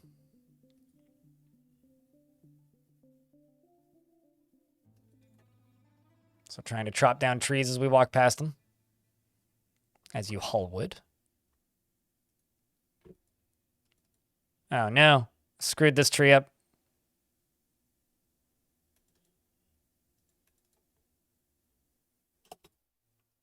There we go.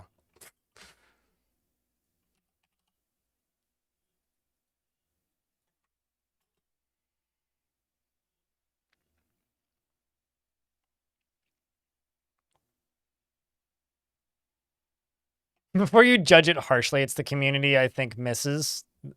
The admins on Paradise run some interesting one-shots. Totally. Yeah, I don't know. I think like community-driven games like that run one of two ways these days. You either need an active Discord server that is built around playing that game, or you need to be willing to deal with a lot of nonsense in between getting good games. I think if I were to have to play one of those games, I would have to host my own server. And I really don't want to do that. So it's something that I kind of envy in a way, but also kind of don't. Very mixed feelings. I'll just say that. Very mixed feelings.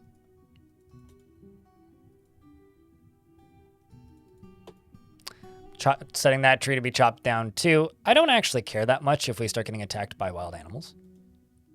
I think that could actually be fun. I haven't really done enough on the surface yet for that to start happening, so.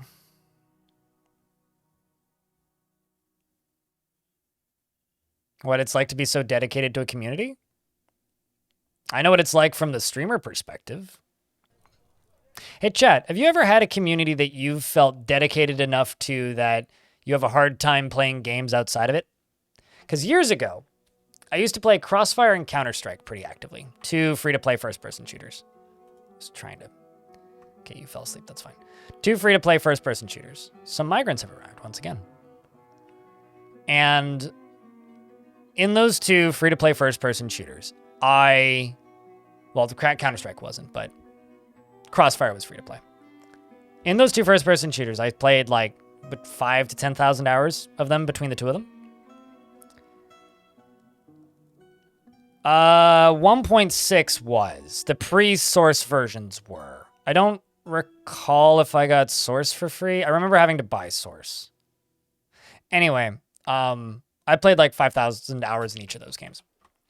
And I straight up like wouldn't play games if they weren't on, if the people who I played those games with weren't online. Like I wouldn't like really log in if there wasn't at least one person. I would go play other games. That's why I would go play roguelikes. And it's like, to this day, it's like I couldn't really imagine playing games like that again without that community. Those dudes that I played with.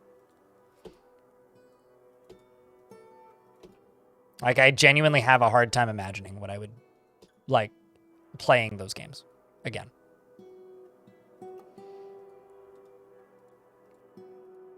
So I guess for me, that's what it's kind of like to be that connected to a community. It's like, when you play these games, you play them with these people, and you don't play outside of that. You don't. That's the only time you play is when those people are online. So that's what it was for me. As a content creator, people tell me that I'm famous all the time, and I don't believe it. Like, it doesn't register. So I don't know what if that's like a valuable piece of information in the slightest, but. And then random people ask me if I'm famous, and I say no. Not really. I did have somebody walk up to me at PAX, though, and say that they watched the YouTube channel while I was talking with Folding Ideas. And I felt kind of bad, because I briefly spoke with Folding Ideas and then turned around and then he vanished. And I was like, damn it. Oh, well. Kind of felt bad. I'm just not used to getting recognized, so whenever it happens, I kind of just get caught off guard.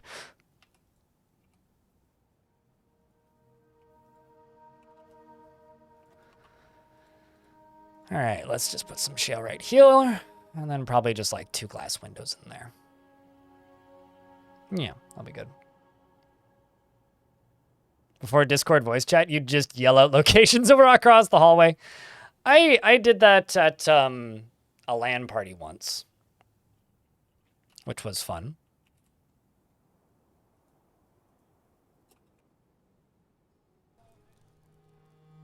Curious what the population is going to skyrocket up to. Logum has begun a mysterious construction, which is good.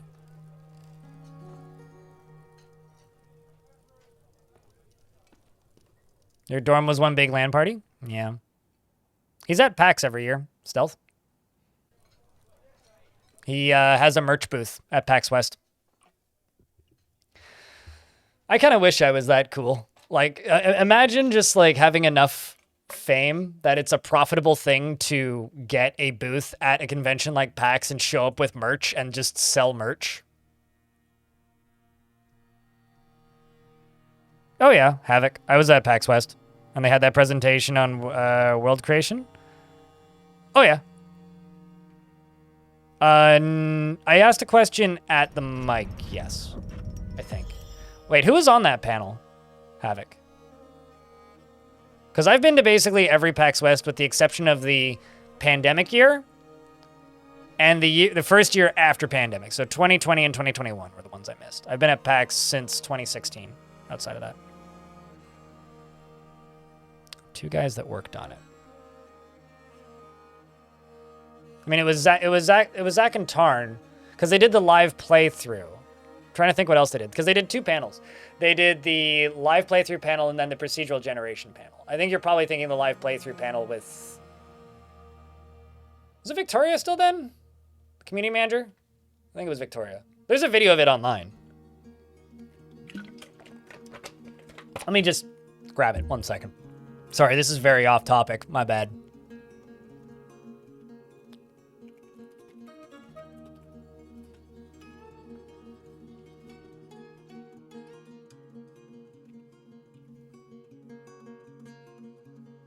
You talking about this panel? Because if it was this panel, yes, I was at this panel. I was also at the procedural generation panel, but I don't recall answering a question at this panel. Because it was the one guy from Rock, Paper, Shotgun, and then Zach and Tarn, and then they played old school DF.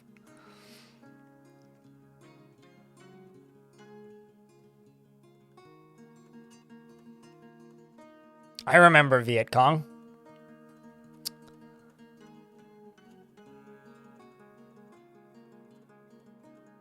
Actually, speaking of a game that I played back in the day, was the new one. Because if it was 2019, then it would have been the procedural generation one then. I'm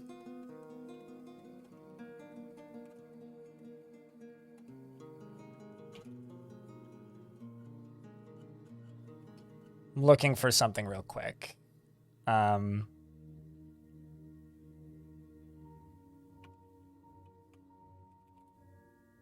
There it is. Found it. Hey kids, y'all like Action Quake? Somebody put Action Quake on Steam.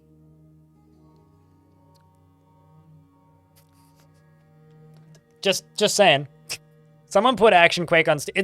It's an open source engine and Action Quake is a mod, so anyway, if you want to go play Action Quake, there are people playing Action Quake right now on Steam. So you can do that. Steam Deck, hey, it has a Linux port. Sweet. Neat. Runs on Ubuntu. Yeah. Anyway, so I wanted to mention that just because we were talking about games we used to play.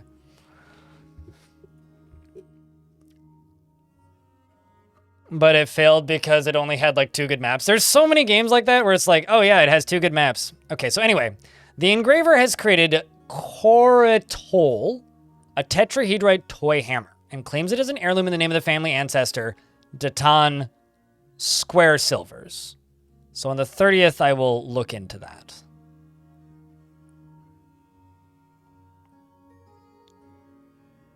There you go, Sponicus.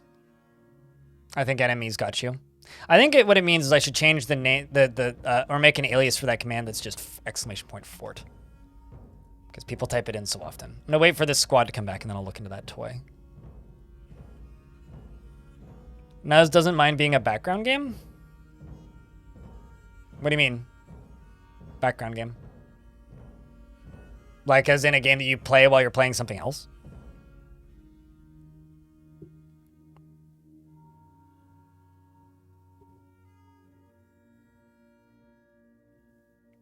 Wait, if it was a panel with Zach Tarn and then the guy that made FTL and the guy that made... and the CEO of Brace Yourself Games, I was probably at that panel. I'm trying to think who was on the one in 2019. Can't remember. But yeah, I don't know. When it comes to PAX, the final thing I'll say is I live in Vancouver, so it's just a train ride. So as long as the trains are running, I'll go to PAX. Because I don't like taking the bus. Okay, so on the 5th, I can pause again. We missed trading this time because of the stupid Civil Wars. I need to check if the Civil War started again. Because I wonder if me attacking this tower is causing the Civil War.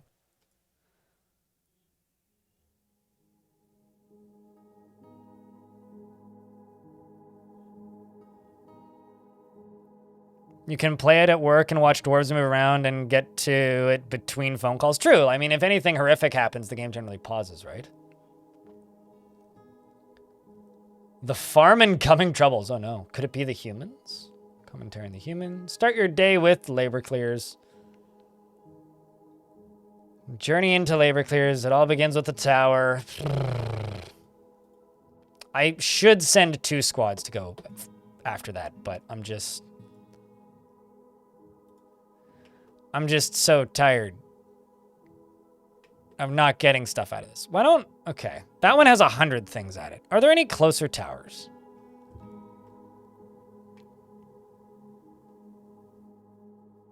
That maybe have smaller populations than 20. These are all big towers, man.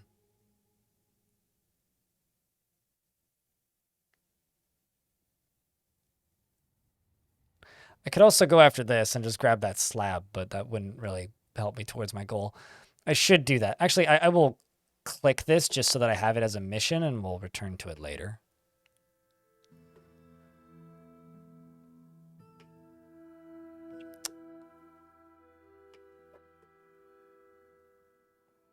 The languishing tumors. I will also grab that. Somebody down here.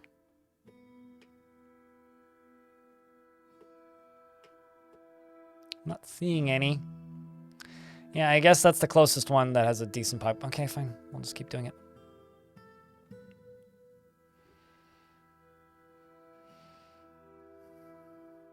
That's always your plan, but sometimes a forgotten beast or a trade caravan shows up and that phone call goes unanswered.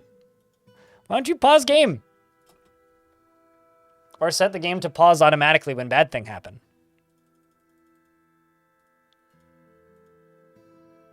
That would be my strat. Oh man, I keep forgetting about the goddamn lever I gotta connect, right? Shit. Which is this. Needs a lever connected to that. Hoy.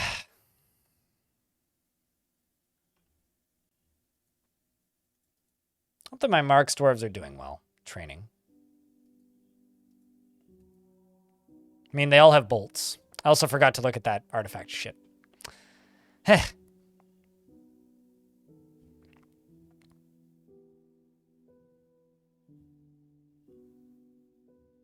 What triggered the Civil War? I stole artifacts from my own fort. But it's a fort that was a member of Iron of Power who are allied with my faction.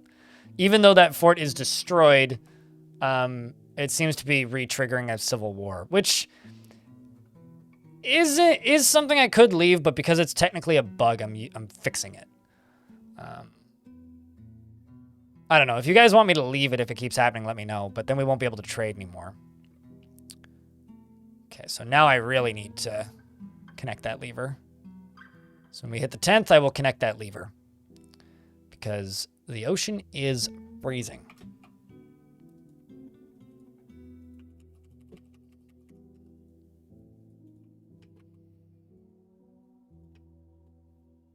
And let's check this. Is there anything in the water? No, there isn't. There to be not anything in the water. And not returned yet. Let's just check for necromancers. Nope. No necromancers.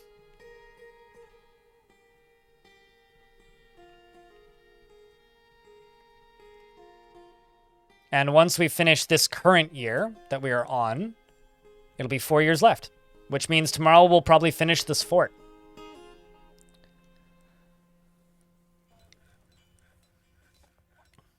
And then I will have 2 videos I can start working on, which means I think the next 2 bigger videos are going to be smaller videos. It'll be this one and then the adventure mode one.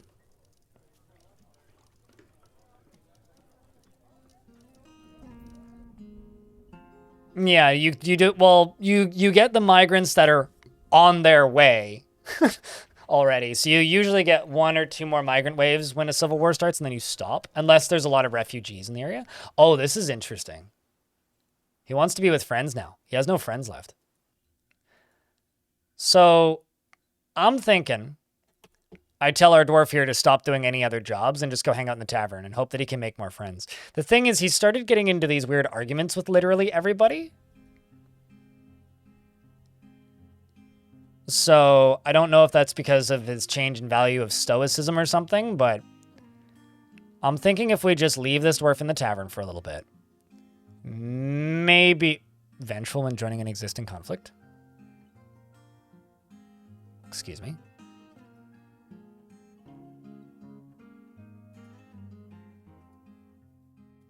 What existing conflict? Exactly.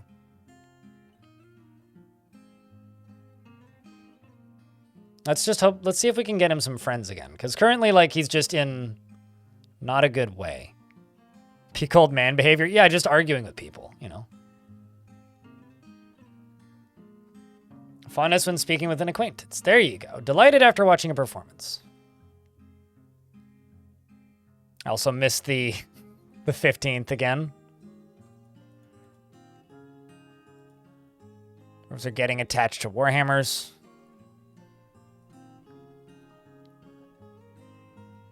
Let's see if we can get you to make some friends. Relieved, remembering having a mandate deadline met. Did you get your most recent one met? Yeah, because well, okay, so this is, he never feels discouraged, and he became less depressed originally. But he's often inflamed by hatred and easily develops hatred towards things after being forced to endure the decay of a friend, which has been the most, like, damaging thing that he's done. Yeah, here. He became less depressed and learned to disdain stoicism, and became hateful when a friend was killed in the caverns, because the friend got bit by a were creature, and so we locked him in the caves.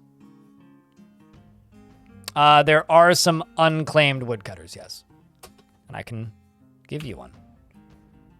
Which one do you want? I can even give them an axe, too. There's Toulon or coal. Devilish.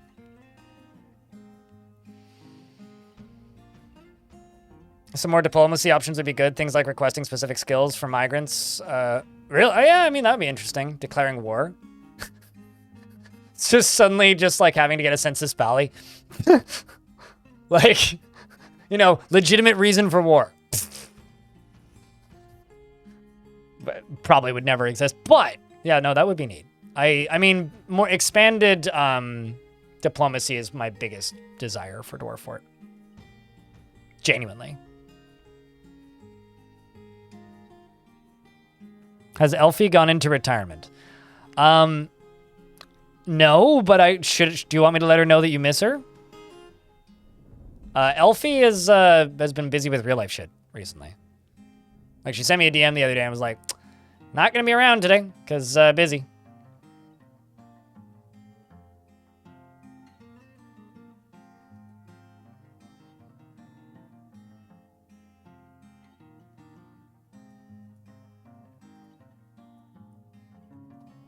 Also, I see your message, Stealth. Can't get that done.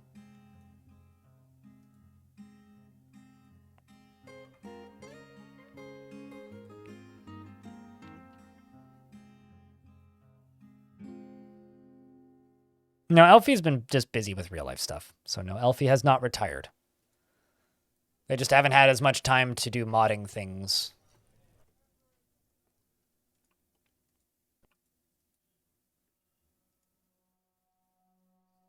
Apparently I need to update my bot. Well, that's never good.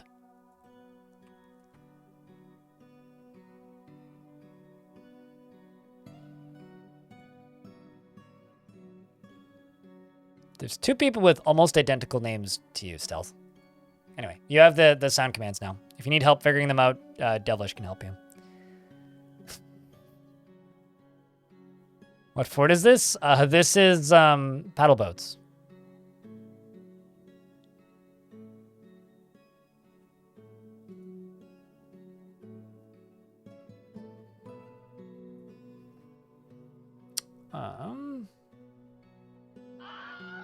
Devilish, did you say which dwarf you'd prefer?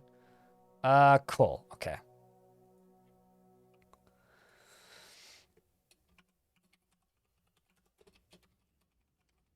And I'll give you a hatchet.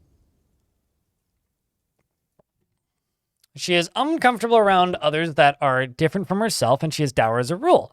She is conflicted by this. She values parties of merrymaking in the abstract and dislikes helping others and is very quick to anger and rarely feels discouraged.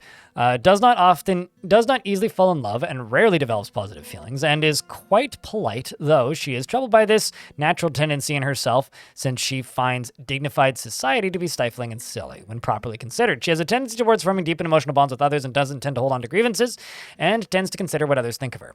Doesn't often experience strong cravings or urges, and tends to not reveal personal information, and tends to think before acting, and tends to be swayed by emotional appeals. Needs alcohol to get through the working day and likes being outdoors at least for a time. And only grumbles mildly at crappy weather. Personally finds maintaining decorum a silly and fumbling waste of time. Considers craftsmanship to be relatively worthless in terms of raising a family. Likes olivine, electrum, and moonstone, and amber, and ocelots for their coat patterns and the sound of the sweetness of lilacs, and when possible prefers to consume horse cheese and cranberry wine and sorghum flour, and absolutely hates mussels. Has very high cheekbones and has a broad chin, and her hair is clean shaven. Her slightly rounded amethyst eyes are wide set, and her ears are somewhat splayed out. She's married to an animal dissector and has 2 children. Worships avus and is a member of the Copper Fellowship. Yeah, no, it's fine. We got to it. Got you, Cole. There's an ad break running for another couple seconds, but they're still out. Which makes sense. That's been pulled. I don't think anybody got squished, fortunately. Let's jump down to the caves, actually.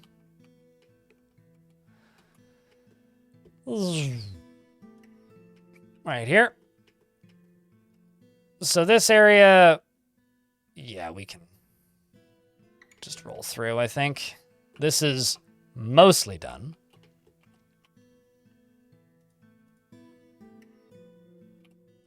Yeah, so I can just go down to here and all the way over to here. And let's just double check this.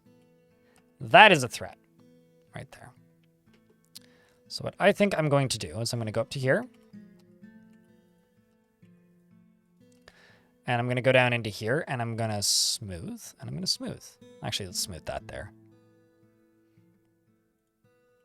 Because they will just dig through all of this. And it should be fine.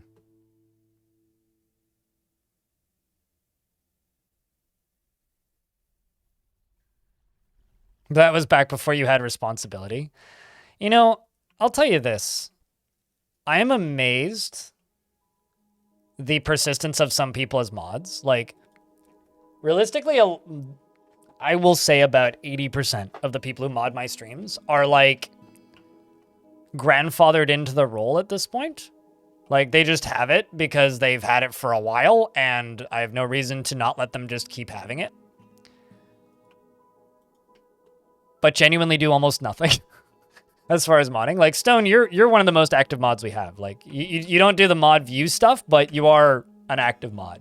It's like you and Elfie, I think, maybe are the most active ones. But I've got a few mods that have just been mods for like 7-8 years that I'll see every other stream. Or maybe they'll see them lurking, but like they'll never say anything and very rarely have to actually do much. Which I'm totally fine with. Like, that is A-okay for me. But whenever there's a large influx in viewers, I have to mod a couple people usually because it's like, well, I need a bunch of mods like right now, and none of my mods are around, so there's more. There's Stoned Hobo, there's oh boy, there's Tom, who none of you know. I don't know where that cow came from, but there's a cow walking around. There's King the Space Disco Fox. There's Stoned Hobo. There's Audio Coaster. There's B-Lug. Whoops. I bumped a button while I was thinking out loud. There's got to be at least 1 or 2 more that I'm forgetting. There's Animal, who hasn't been around in a while.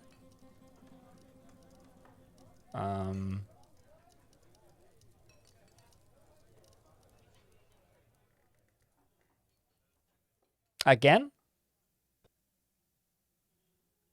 Shit. No, I said stone. I said stone, although that might be delay. Apparently I found another Echo of Forgotten Divine Retribution.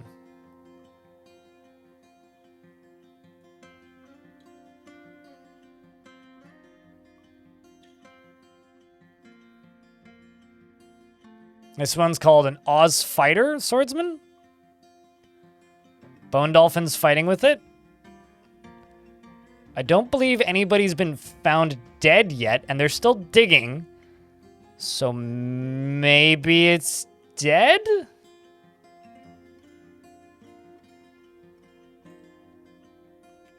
That would be kind of insane if the dwarves just killed it.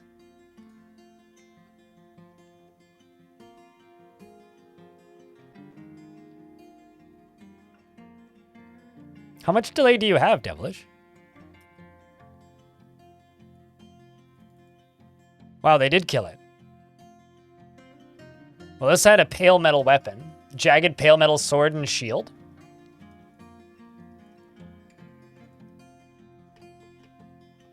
And yeah, nobody died.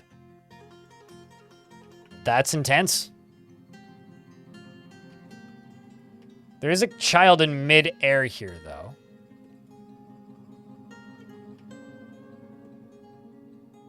Man, I wonder what the hell happened.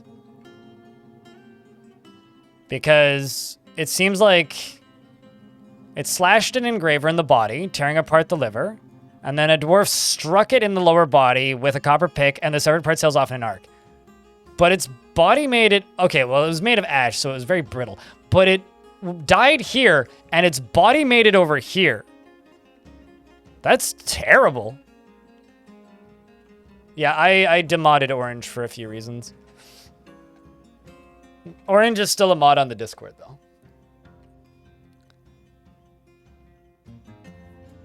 That's whack.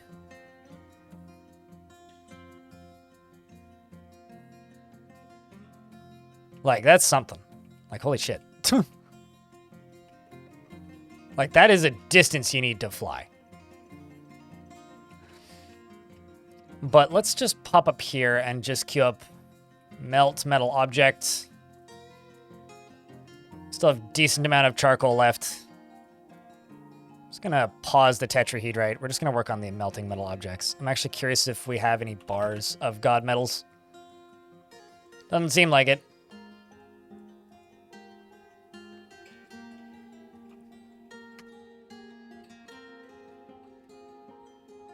Well, fortunately, that didn't go a lot worse.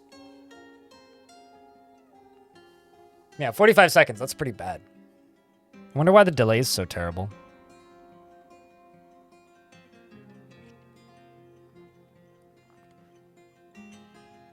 In life, you should work hard and then work harder. Fond after watching a performance, listening to poetry. Still hasn't acquired any friends. It's like sort of whack to me. Like wild.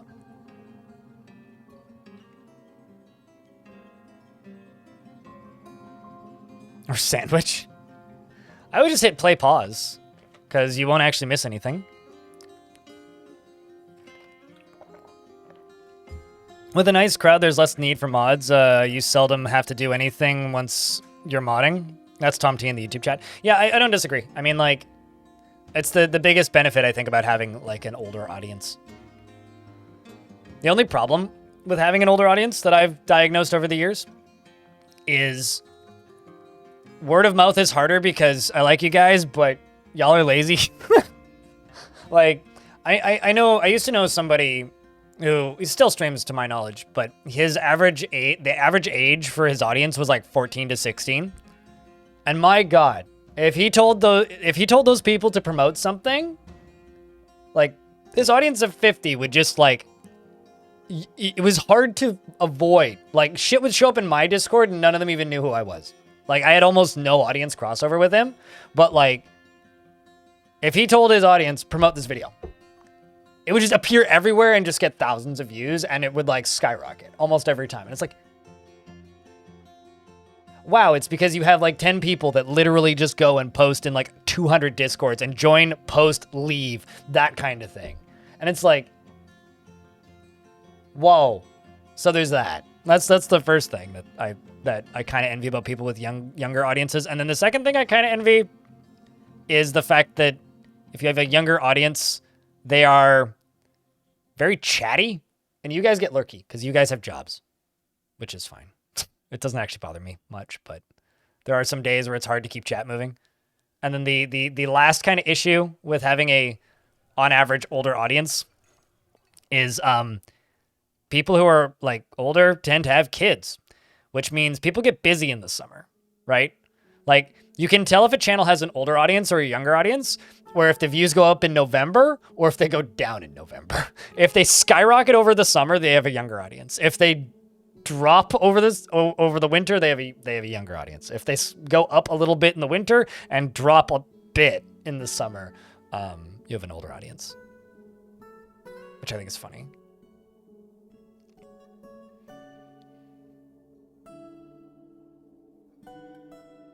Fair enough. Devilish. Personally, I wouldn't worry about it too much, but you do you. Let's just throw some walls back here. And then just make these into actual bedrooms and let dwarves claim them.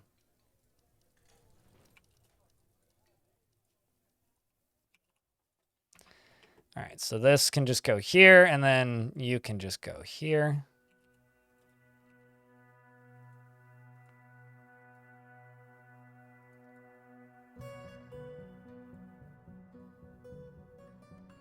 Let's give Skipper one. Esteth can have one. Tekid can have one. Havoc can have one.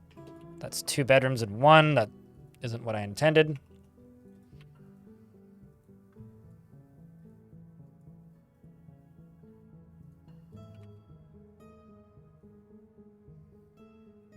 Plop you in there.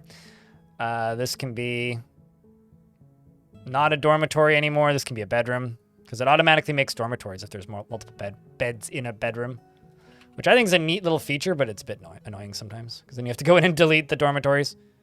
The overlapping problem will go away once they're claimed.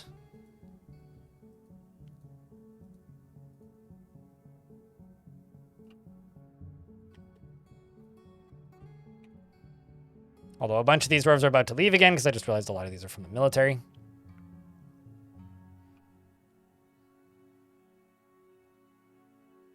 Yeah, I don't know. I would just play pause constantly. What's up, Clockwork Dragon? Good afternoon. Hope you're doing well.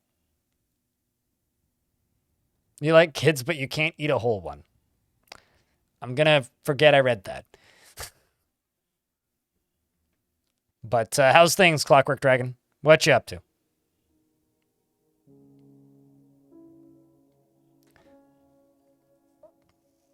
Okay. For the Love of the Obsession, Untitled, A Course on the Tower, Treaties on Labor Guilds, The Allied Ripper. Tower and Beyond, True Secret. Okay. That's the book I need to find. True Secret. Because that might be it. Maybe.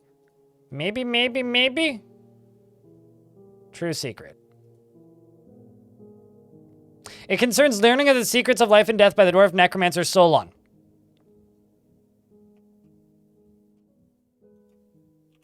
Got lots of books about the thing I'm looking for. Also, apparently I have a dwarf that needs to go to prison for violating a production order. I need to make 3 bracelets and an anvil. I'll just say rock, bracelet, 3. We'll make it monthly. And iron anvil. 1. Okay. Is there any others that seem sus?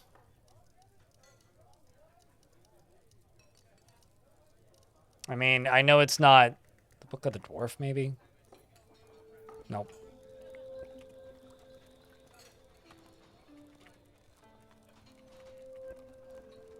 Yeah, lots of dwarves reading books, but nobody doing that. Nil, you are upset.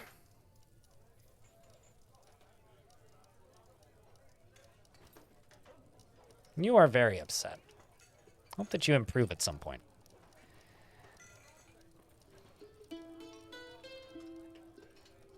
I think I'm just going to send them out here. Except I'm going to do something I haven't done up until now. I'm going to send 2 squads. And the reason I'm going to send 2 squads is fucking hell, I need more books at once. And we're getting into winter now, which means Cog could die on the 1st of spring. Can you even make green glass bracelets?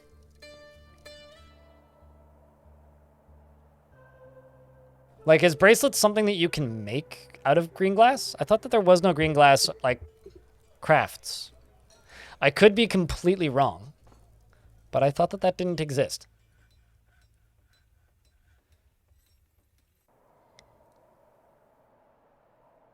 We had a ticket today for someone deleting the internet. They removed the system-managed GPO bookmarks and were afraid that they were lost forever. System restart, easy fix. That sounds like you work in IT. Yep. Another day older and deeper in debt. There you go. Well, there you go. I'm glad that you have an opportunity to listen, even if briefly. I feel like I've had this thought before of like, oh, I should just make this bracelet or whatever out of glass and then go, wait, but I can't make it out of glass. So we're getting attacked and there's a ghost in my map. And this happens right as my squad leaves. But also this sign has already disappeared. So I have a suspicion they're not actually going to stay. But regardless, I'm going to station the points of justifying, my marked dwarfs, right there. And we're going to follow Cog, because I have a feeling they're going to disappear.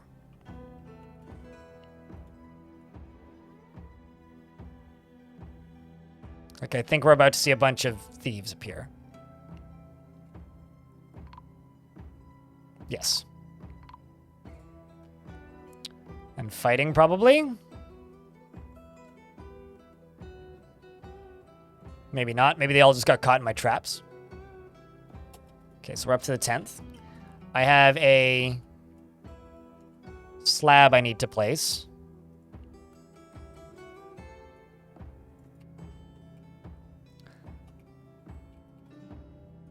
Go 1.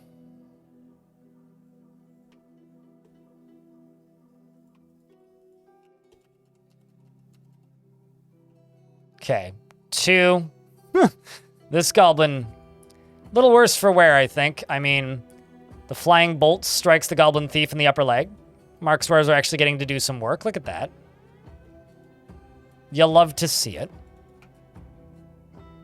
Also, speaking of new things, there's 3 bolts here.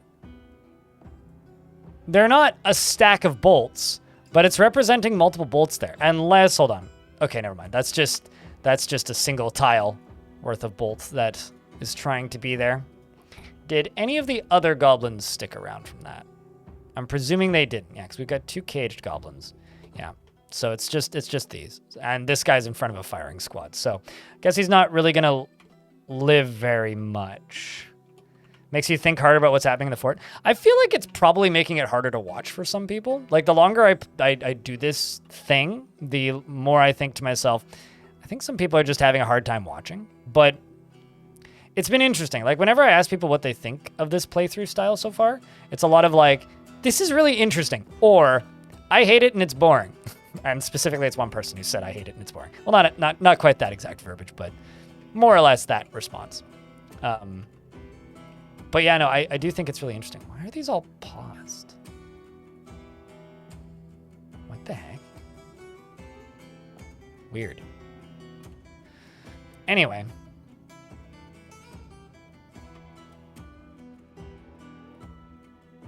Another one was mouse is broken from a part-timer. I went to her desk every day for a week, and she wasn't there to test her mouse, and it always worked, and I finally caught her there, and the reason her mouse didn't work was because of her fake fingernails were lifting it off the pad. You know, I have no words. That is something. Genuinely, that is something. Like, that's literally on another level. I don't think I've ever witnessed something like that before.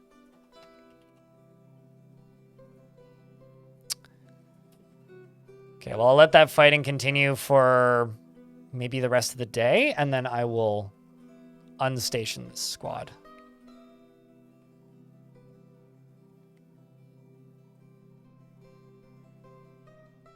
As I'm pretty sure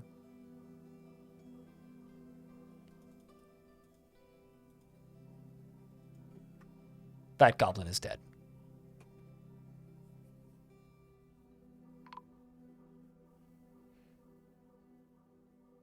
So interesting itself, it runs out. There we go. Ghostly Engraver has been put to rest. I think I may have 2 engravers. Yeah, I think the benefit of this is it's not going to be very long, right? Like, I will finish this fort tomorrow, most likely. Unless something goes very wrong. Like, it's 2 p.m. right now. And I can probably get into year 6. Or finish year 6. So, I can probably finish this fort tomorrow. Although, tomorrow I have to end stream a little early. So, today's going to be a long stream. And the reason I have to end the stream a little early tomorrow is because I'm going to go see King Gizzard and the Lizard Wizard in the evening. And because they've been live streaming all their shows, presuming they live stream this one, you guys can try and spot me on their live stream if you want. I'll plop a link on the Discord at some point, but...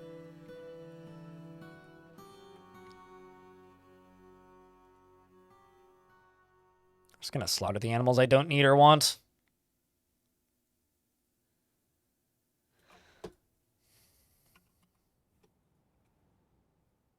But hopefully by the next fort, we can do something that's a bit more warmongery. I needed something a little bit calmer after the last fort too. I feel like I need to alternate anyway.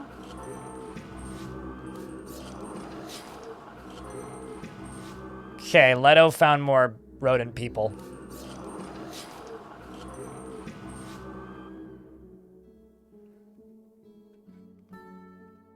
Well, I just hope that I'll be able to put it together into a video that's interesting. I think if I can do that and the video does okay, then this has been an interesting experiment. Because I wouldn't mind doing this again. Because I think the end game of the direction I'm going with the streams right now and the content that I'm making... Where is Gog? There you are. Is that I'm probably going to come up with a list of like 30 different styles of forts and then just kind of rotate them. So I think that's what Disnoff does with his RimWorld runs, but he doesn't record anything or edit. And then just do those on different biomes, you know?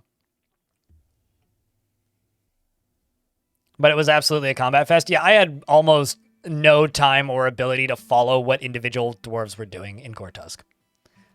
Like, Gortusk was a riot. I had a great time, but it was not a fort that I could easily follow individual dwarves. Even though there was lots of dwarves that were, like, you know, named and notable.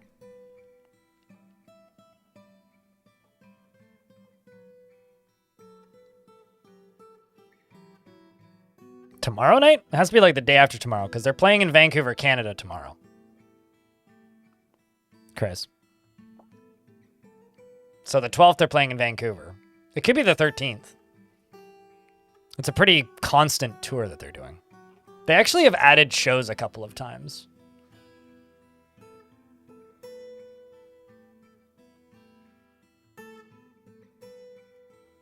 Unless they're doing 2 shows in a day, which would be nuts. Like, I could see them doing a show in Seattle and then just driving up to Vancouver and doing another show.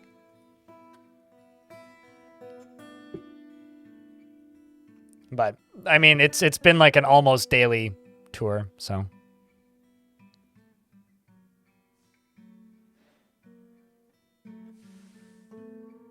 Be interesting if you could swap between each with a different cast, like a military dwarf, a tavern keeper, and one other one to vary up the perspective. Yeah, that could be an interesting attempt.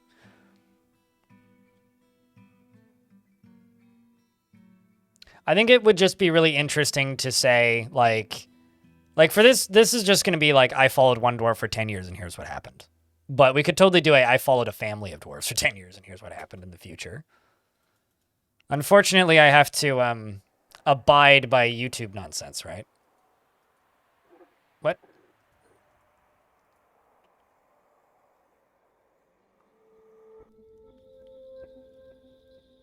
It just makes you think of War Sim. Speaking of War Sim, the developer of that made hard copies of War Sim to celebrate 100,000 sales, and he's shipping me one for free.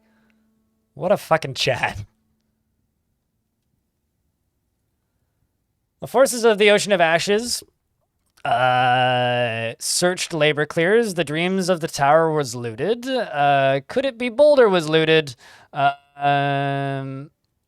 Labor clears and other topics was looted. Victory by the Tower was looted. A course on Nagom Murky Fiend was looted. Untitled was looted by Stillanitis. The Book of the Tower was looted. The Students' Mountain Halls was looted. At One with the Human, Virgin Lantern was At One with the Human was looted. Labor clears exposed. The Study of the Tower. The Great Tower.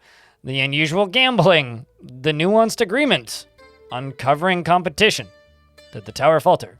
The Human was looted. The hell's Unusual Gambling?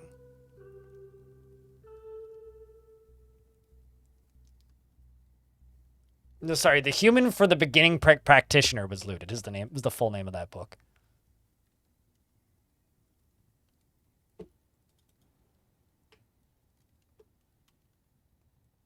Stuff that happens in the world builds narrative, and the chance of death is so high in a fortress, and following an individual story can be rough. Totally. Cup is just a book that's not great. It's just a book. It's got nothing to do with cups. That's what Cup is. Let's see if... Okay.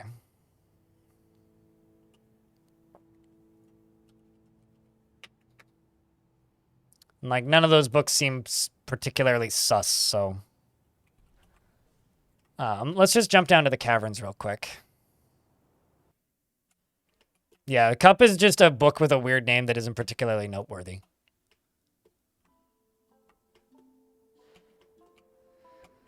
So...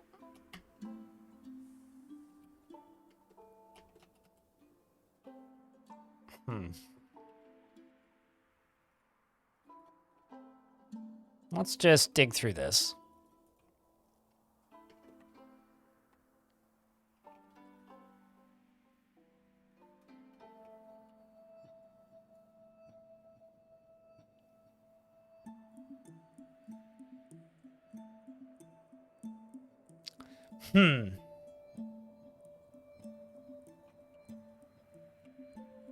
No, the way I should do this is, well, like the question is, do I want a drawbridge? Yeah, I kind of do. So I'm going to go down here. I'm just going to quickly install a drawbridge. Oh, hey, we actually have some clear glass. That's cool. I'm going to install a drawbridge down here. I'm going to put a lever right here. And then we're going to dig through I'll probably remove everybody from digging except for Cog. Let Cog dig through this so then I can lock this door once he's done. And then pull this lever. And then that will pour water down into here for a little bit. And that will hopefully get rid of some more of this surface lava a little bit quicker. But I can do this while I'm waiting. It's a little dangerous, but hopefully nobody dies. And let's follow Cog.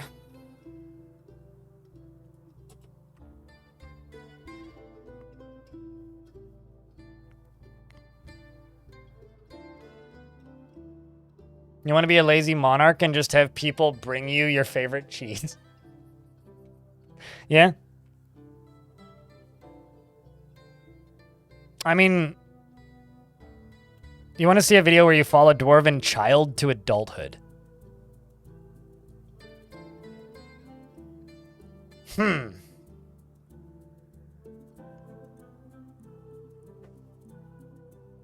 What do you think on that idea, chat? Following a dwarven child to adulthood. Because that would be 18 years. I don't know. I feel like in order for that to be interesting, I'd have to be able to follow the whole family.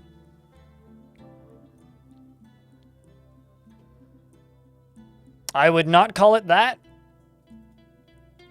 You cannot call it that. And if you called it that, I would cancel it. Because that is a joke about many things that are not appropriate for just about every content platform in existence. You'd hope for snatchers. Yeah, I think in order for that to work, it would have to be a whole family. Like, it would have to be husband, wife, and kids. Also, we're in an ad break, so I will hard pause. If you're not seeing an ad, congrats.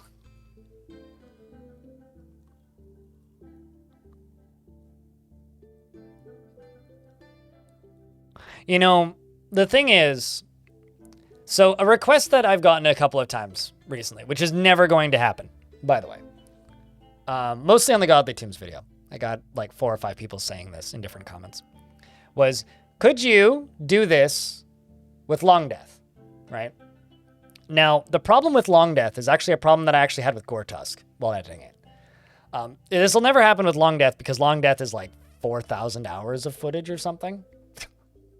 Actually, I don't think it's that much. I think it's like, it's closer to 2,000, but that's never going to happen. And the reason it's never going to happen is because of the problem that I had with Gore Tusk, which is there was about 5 years at the beginning of Gore Tusk that was just me playing and building. And if you watch Gore Tusk carefully and you watch the dates at the top right of the screen, I clear like 5 years in the first 20 minutes of that video. Like, a lot of time passes because nothing interesting happens. Well, at least nothing that would be interesting in the format of a video. It was like I did all that caving in stuff, and then 5 years happen. I just skip a bunch of time. Subtober, no ads, sewer. Yeah, cheaper subs. Thank you. Expel anyone who isn't family? I mean, you'd only need to expel them once, and then you just set your population to the population of the family, plus add a soft cap for children. You could do that. I will never use any AI for anything ever, and if you suggest it, I will laugh at you and make fun of you, James Floyd. That's your warning. I won't make fun of you until you do it next time. But I will never use any AI for anything in my videos ever. With the exception of, like, generating text for subtitles. Because I can't tell if you're joking or not. Ash Dole, hello. It's good to see you. Chat, can I get a round of beers for the second month for a Clockwork Dragon? And a big thank you. I've had quite a bit of subscriber drop-off recently, probably due to the raised prices, so thank you to those of you who keep those running.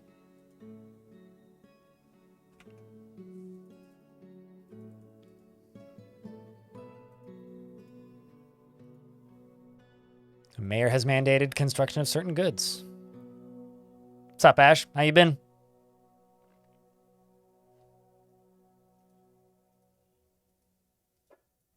Appreciate you with the hats next to your name. You guys keep the channel funded. Can you increase the fertility rate in settings? Yes, but it doesn't change much. Well, you can allow them to have more kids. And you can change the rate at which kids arrive and whether or not they can have kids.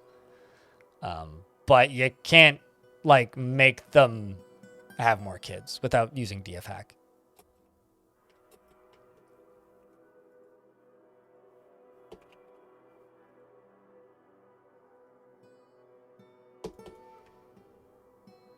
Sending them back out. Sending them back out. It's the only option I got.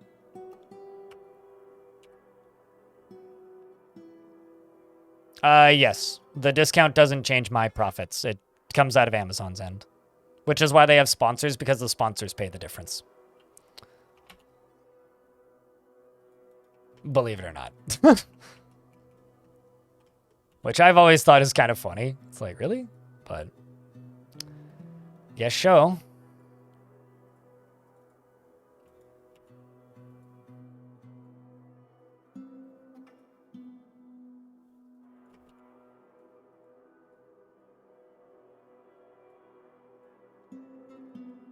Kind of making these little support roofs. And I think this one, yeah, we'll also get support roofs. And these ones over here will just get more housing on top of them. So I'm going to do this. I'm going to do this. And I'm going to do this.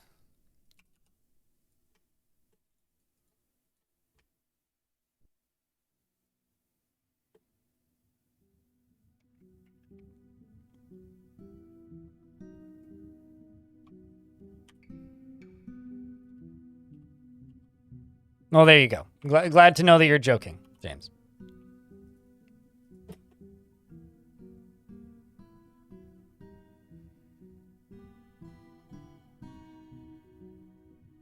You tried doing so this is from YouTube chat, Chris said this. I tried doing a family fort and capped the population to 50, but did the strict baby and childbirth thing to like 100, and did 10% childbirth so that it would be all offspring from the original dwarves eventually. Yeah, I don't know. I kept the one fortress alive for 470 something years in game. I think the longest I could do a fort would be 100 years if I were to do it again. But I would have to go into it with a very specific goal and desired outcome. And I don't even think I would make it. I respect people who can do those massive, like super long like Policy of Madness. I think they do that on Twitch, where they stream these really, really long generational forts with no migrants. And it's like, I respect that you can do that. I don't think I can. Like, I did it once, and it wasn't gameplay. It was a podcast. There was no gameplay in that fort by the end of it. There just was none.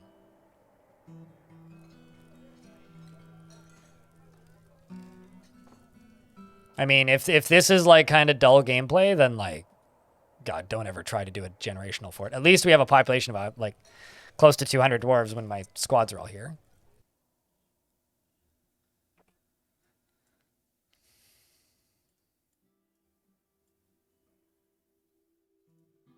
Still doesn't have any friends. That's kind of whack. I guess that like teaching doesn't make friends. It's crazy.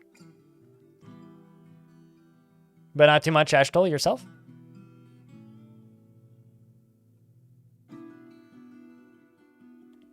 I think for me, like, Dwarf Fortress doesn't really have an end game. And I'm curious to know your guys' input on this, chat. What happened? Nothing. Yeah, there you go. I'd be curious to know your guys' input on this, but I feel Dwarf Fortress has a strong early game and a strong mid game, but doesn't have an end game. And it doesn't have an end game by design, to a degree. And I don't think it's a negative thing that it doesn't have a great end game. Because, like, Dwarf Fortress end game is destroying your fort, right? Which is good and can be fun. However, the actual end game is just the Dwarf Fortress metagame, which is use Fortress mode to its advantages, use Adventure mode to its advantages, and use, like, legends and learn about other locations, and then play the map game, like the meta game, versus just... Interesting. Remembering, and I didn't know that you could get a positive thought from that. Huh. Positive thought from remembering entering nobility. That's intriguing. I think I also need to increase the amount of meals we're making. But yeah, it's like you just hit the sandbox, I guess, at a point in Fortress mode. And I think that might be a problem, and a part of the reason some people bounce off this game is because they learn it well enough to build a fort, and then they have a massive fort, and they go, okay, now what? And it's like jumping the gap from having a massive fort and saying, okay, now what, to hitting the end game, if you will.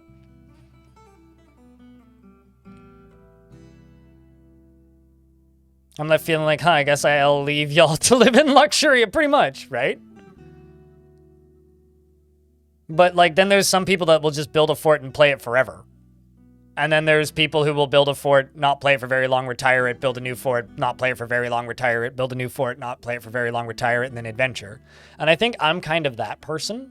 Like, I think 10 to 15 years is, like, the sweet spot for me for a fort. Yeah, but I'm saying that the end game isn't great. Sergeant Donut. Like, I'm not saying it doesn't have an end game. I'm saying it's not a good end game. Like, it's not a particularly entertaining end game, I guess is my point. If I didn't word it that way the first time, I'm sorry. But that's kind of what I'm trying to say. Like, I know Tarn has talked about, like, end game being once you're a mountain home, you basically unlock a 4x game. Like, Tarn has speculated before. This is all speculation, not in the game, probably not even going to make it into the game ever. But Tarn has said before it would be really cool, and I agree, if the end game would be when you become a mountain home, you unlock a 4x game and can tell the dwarves where to build things in the overworld, which would be rad, but I doubt, I'll be surprised if we ever actually get there. Get to a point where that becomes a thing that you can actually do.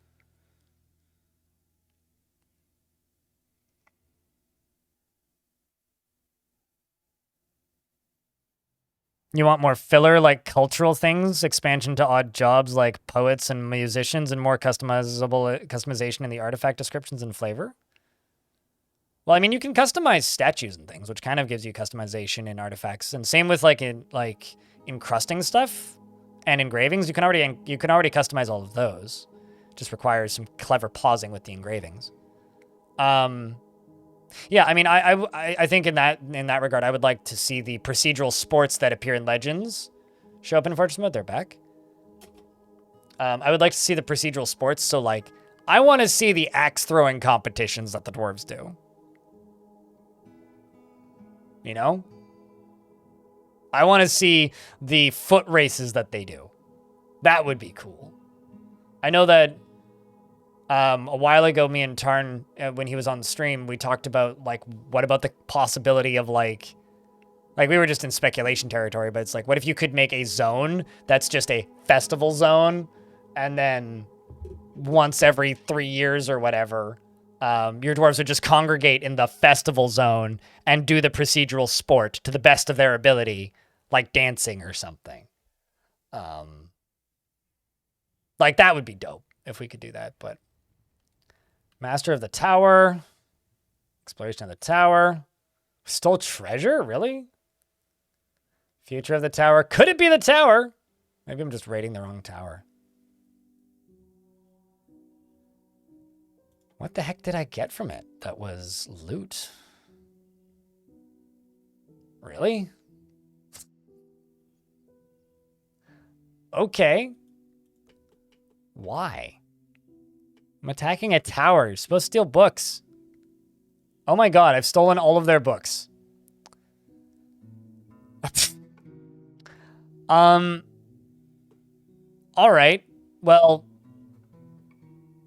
Huh.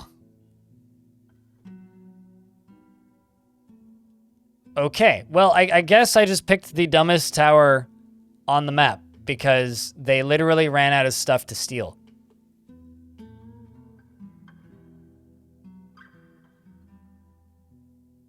Write more copies of the Necronomicon, you lazy twits.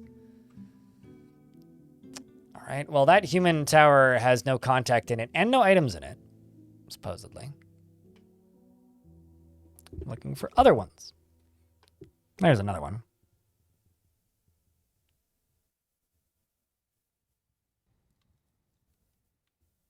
None of those look like a Necronomicon. That or I just haven't heard any rumors about the items that they have. There's like this one, which I'll never get because it's inaccessible. I think. Yep. Can't make a mission to go collect something that you can't actually access.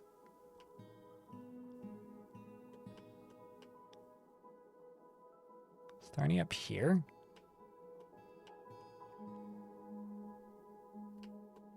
This stuff's gonna be really far away. The Wizard's Guide to Mortality. It's 36 days travel. What do you think? Does the Wizard's Guide to Mortality sound promising to you guys?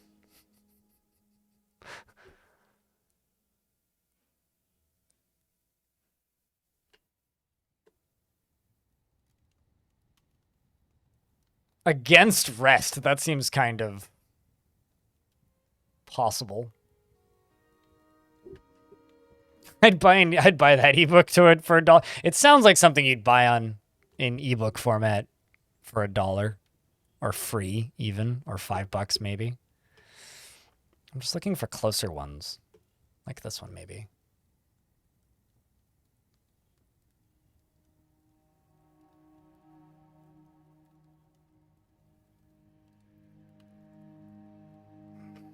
Could be that. Man, I don't think I've ever had a tower run out of items before without me killing it. And without me getting a Necronomicon. Combined Wisps, you just don't have any books?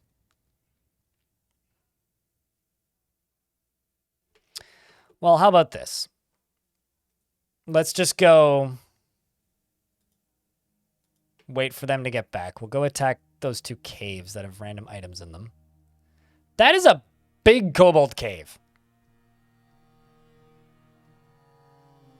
The Laborious Hollow. They have a population of 300. That can't all be kobolds. I refuse to believe that those are all kobolds.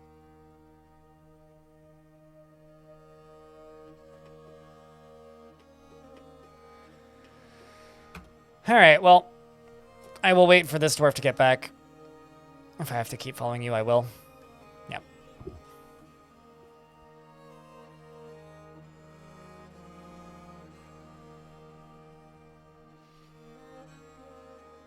There you go. Still is back.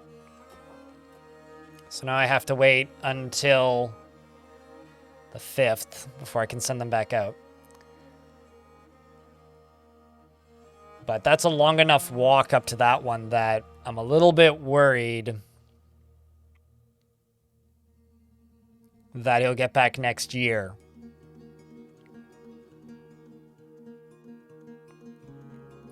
I don't think that works that way, Vukruk, but I can try. Because conquering something doesn't let you bring the native population back to you. But I could totally send, like, the main squad to go do that. Because I'm pretty sure Still is good enough at his job at this point. Also, I just realized that this squad basically just has a green square as their icon. Like, I never really thought about it, nor did I look at it, but it's just a green square. Let's make this easier on the eyes. There we go. Same symbol as the one above them. Yeah, does that even let you do that, Vukruk? I'm pretty sure you can't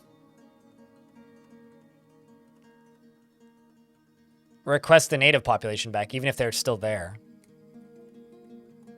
But I could go, like, try and conquer it. It probably should do that after I hit that tower, but... I'm also kind of amazed that that tower hasn't attacked me.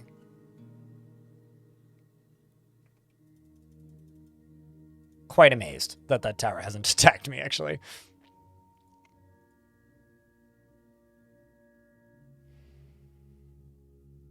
It was the H&R Block logo? Well, what, when it was a different color?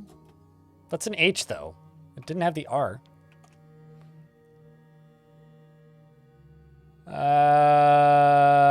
Captivated by the dwarves. Was it this one? Nope.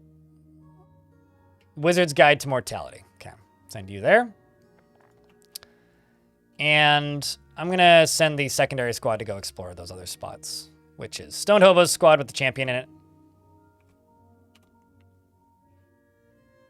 Oh, when it was just the dream. But they've got, like, black lettering on H&R Block. Don't they? I mean, I guess maybe. I don't know. Would just net a bunch of socks? What? Demanding tribute from the necromancers? Yeah, that's just going to make them attack you. That's all that's going to do. It's literally the only thing that'll happen is they will attack you.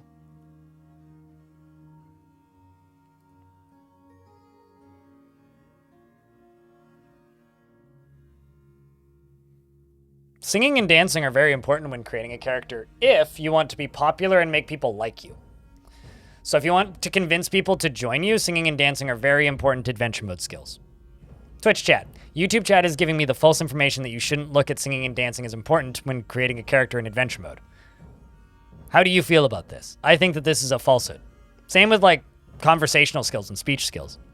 If you want people to like you and be your friend, how can 74 people be watching with only 70 likes? There was 110 earlier.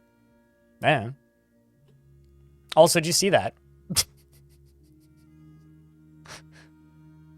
Seems like we have a tavern brawl happening.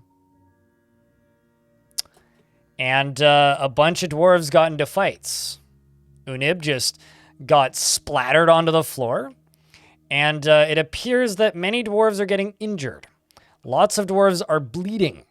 And also many dwarves are covered in blood. And it appears that our chief medical dwarf is working overtime right now.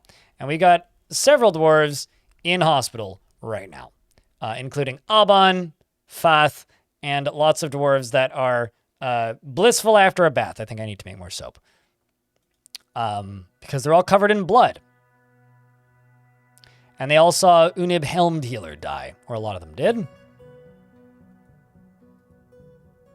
His front teeth are gone. His thumb is broken.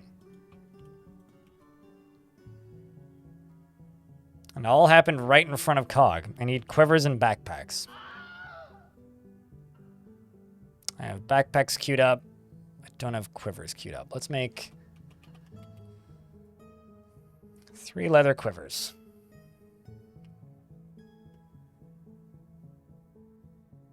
YouTube's chat's misinformation makes you so mad you might burst into song. Start singing about how wrong they are. I mean, it's more of a personal playstyle preference, really. But they are very useful skills at times. So, Autumn... No, those are just violations of production orders.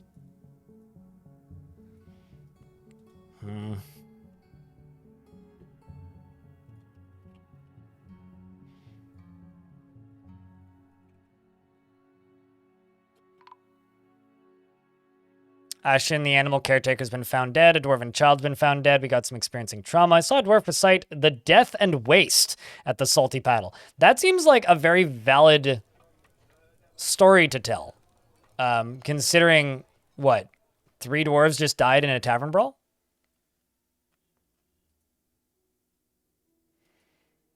Dude still has no friends. Hasn't thought about it much yet. Not enough to have a permanent memory. Seems to enjoy speaking with acquaintances and doesn't feel anything while in conflict. Did you actually get into fights? He punched a child. Chatter, Baron punched a child. And the child missed him. And he says, how fleeting life is, this does not scare me. Unib is really dead. I'm not feeling sad right now.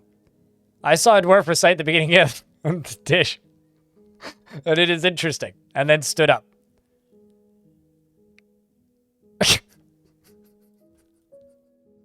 That is amusing as hell. Also, the dwarf that started the fight died. So, justified, I would say.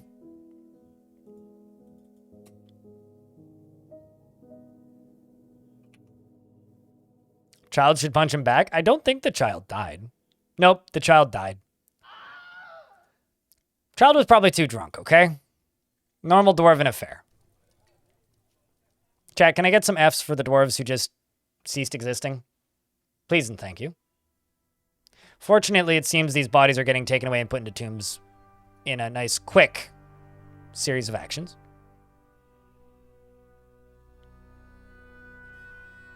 Remember, keeping chat moving is the most helpful thing you can do for me here on Twitch. Same with YouTube. But it is what it is.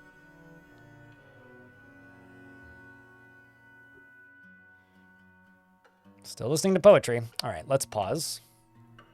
So these guys are going to go explore a local cave. These guys are going to go and explore Portent Weavers, which is that really far away tower. Over here, we can do this. But yeah, I think likely the next fort is going to be Hopefully, I mean, I may end up having to generate a new world if I can't find one, but I would like to do a vault for the next fort in this world, assuming I can find it. Assuming I can find one. And then after that, I'm not sure. I know that the like kind of story-driven stuff that I tried to do with Gore-Tusk wasn't received as well as the more mechanics-driven stuff, so I need to try and frame videos like mechanics more so. Because as fun as Gore-Tusk was to make, it just didn't have as much of a response. It was a bit quieter in its people were quieter in their response to it. As much as people seemed to really enjoy it, it didn't perform as well as the other one did. So I need to figure out how to try and replicate that level of success, because that's how much work I put into it. And I need that for it to be worth making them repeatedly. So it's a kind of a tricky question there.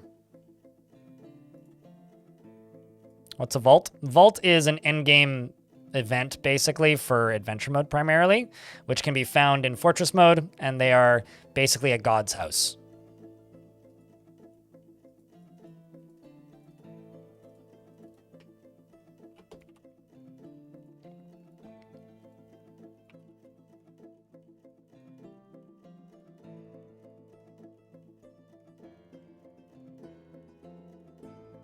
Yeah, there we go. And then this right here just needs to be canceled for right now. Same with you, and I can fix that later. And then remove all that, and we'll do that one next.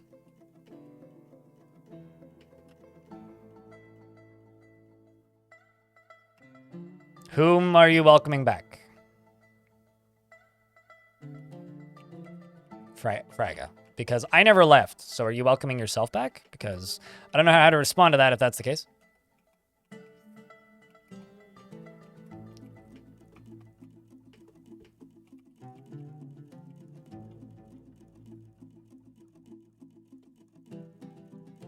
All visitors welcome to the fort. That could get chaotic. I don't know.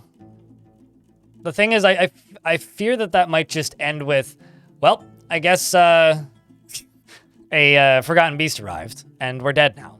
So, cool. I guess that's my concern with that. That could be okay, though. Keep a note to it. I'm back on your monitor? Well, you're welcome back to my chat room.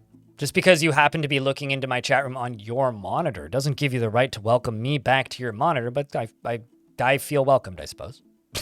Don't know how else to respond to that. Is it okay to post clips from the channel? One, I think all of my mods are asleep except for Stone, and yes. It is weird to welcome back me to your monitor, though. That is weird. Fraga, can you just talk like a person instead of perplexing me every time?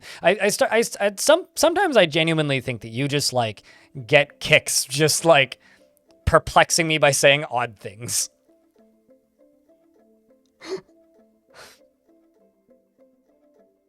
Your monitor is a window into my chat room and my space. This is my house you're looking into. You're like peering from your yard into my house. Your monitor in this case being my yard. So thanks for allowing me to rent your yard, goddamn. And Stealthy, thanks for becoming a YouTube member. Check, can I get a round of beers for somebody deciding to give me money? The last notification of money was Clockwork Dragon 27 minutes ago. So thank you.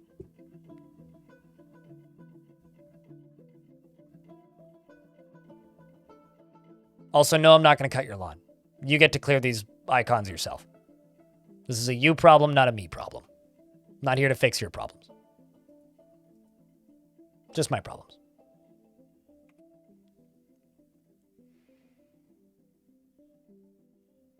I mean, what is streaming if not that to a degree, James Floyd in YouTube chat? It's a little bit of voyeurism. I mean, heck, if you go into the just chatting or the bathtubs and bathing suits and beaches section on Twitch, you'll get a lot of that. Just have a camera pointed at someone's butt, probably. And you'll be like, I didn't sign up for this. See, this is the other tavern keeper. It's just got like a dozen kindred spirits. Like, this dwarf has more kindred spirits in the fortress than dwarves. Whereas, technically, Cog is our other tavern keeper, and he just has no friends. You are, in fact, not subbed, Bastet. This is true. I don't have a yard. I actually don't. I have a patio. I live in an apartment. I wish I had a yard. They stopped the butt cam videos? Did they? I don't know. I'll be honest with you. I just don't care. I think that stuff's kind of funny, and I've got no problem with it existing. It's not my audience. It doesn't affect me positively or negatively, so I just kind of ignore it. And every now and again, somebody will send me an article or a clip that's like, look at this shit that's going on Twitch. How are you okay with this? And I'm like, I don't know. Watch out for old age. I'm very well of old age. If he dies, he dies. There's nothing I can do, Vakrak. You can't tell me that I haven't been trying to get a Necronomicon. So. I can pause and check what that squad did. There's nothing really to watch out for. If he dies, he dies. So this was me exploring a cave to try and find an artifact that was in said cave. They found nothing.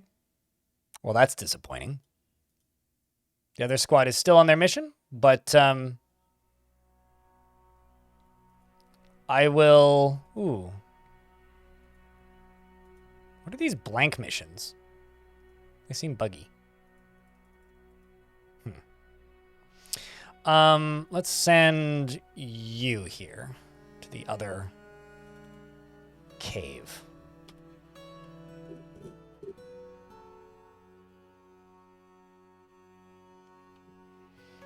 It's only drama if there's actually drama to be had. All that the stuff is on Twitch is Twitch sets rules, which seem reasonable generally. And then people try and push the rules so far to the limit that the rules have to be rewritten to be more strict. Or slightly different, verbiage-wise. And it's just a leapfrog game that will go on perpetually. There is no drama there. There's only drama there because people make a living off of getting mad at stuff that doesn't matter that much. It's just the result of having a public broadcasting platform of any type. Audio, you'll have the same thing. Video, you'll have the same thing. I don't see it as drama. I just see it as kind of annoying. That's when people get mad at it and make it seem like it's a huge deal, which I'm sorry, it's never going to be a huge deal in my mind.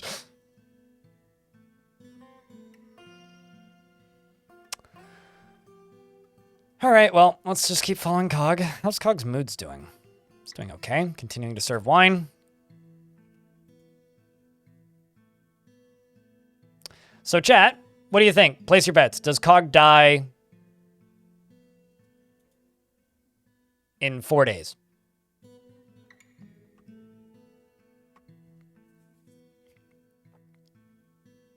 Like Vakrak just made me point out. Because I have no control over it. What do you think?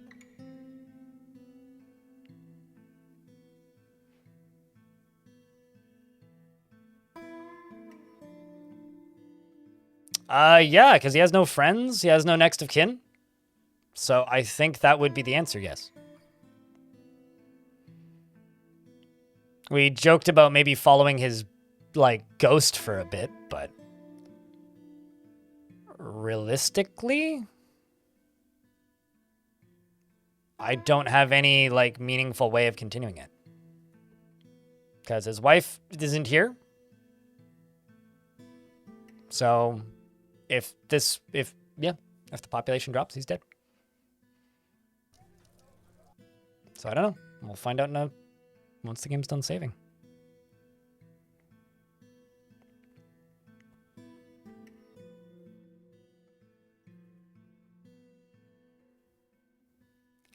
See, I can see where you're coming from, Natalie, in the YouTube chat, but like, people spinning up drama for no reason makes my job harder. And you want to know why it makes my job harder? Because it makes audience members mad at the platform that I'm like making a living on. And when people get mad at the platform or platforms, YouTube or Twitch, doesn't matter, that I make a living on, they're less likely to use it. So whenever a big chunk of drama happens, regardless of how irrelevant or dumb it is, he's still alive, yay! Regardless of how irrelevant or dumb it is, I lose audience members. Sometimes. If it's big enough that it spills over into my audience, every time it happens, some people unsubscribe and stop watching. Even if it has nothing to do with me or my audience. People get weirdly self-righteous, they get mad at the platform, they blame the platform, and then they vanish. And so it just gives me anxiety. So yeah. Like, genuinely, like, people get mad about women showing titty on Twitch, and then they get all self-righteous about the fact that apparently 13-year-olds use this platform, which I refuse to believe is actually true. They're definitely a minority on this platform. And also, if they are using this platform, they're watching Fortnite. Also, if they wanted to find porn, they can find porn very easily, and then people get very self-righteous about this shit. And they get very mad at one individual on a platform who is like a micro portion of the site regardless. They go, why isn't Twitch banning this person? It's like, well, because they push rules. Like, that's why rules exist. Is so you push them to the limit. You test it. So you make as much money as possible by testing it. And then people dramatize. And then it gets bigger. And then it becomes a big deal. And then more people get mad. It's like, all it does is it hurts people around the 50 to 200 viewer level. That's all it does. And it's like, we're just here trying to either make a living or make cool entertainment for folks. And it's hard to do when there's an entire industry of getting mad at the platform that I'm trying to make a living on. So. You're new to Twitch and you were not aware that the content was on here opening the app. Twitter countdown was a real surprise. Yeah, I don't like... that is actually like legitimate criticism, though. I don't like the new mobile app. Just at all. Just at all. Although you can set it so that you don't see any 18 plus rated content. I can't remember if mine is. But I don't know, man. Mayor has mandated construction of goods. We have a artifact claimed at Craftsdorf shop. So 39 was halfway. We have 4 years left. I think we can get another year in today. What do you think, chat? Let's check the cavern layers and see how that digging is going. And also this. So what I need to do is I'm going to actually remove every dwarf from mining skills and give cog mining. And lock this door. Double check this stairwell to make sure it's empty. Yep, it is. And then what we do is I allow water to flow in. We're going to start getting cave-in sounds. Are you guys ready? The other thing I need to do is I need to check food.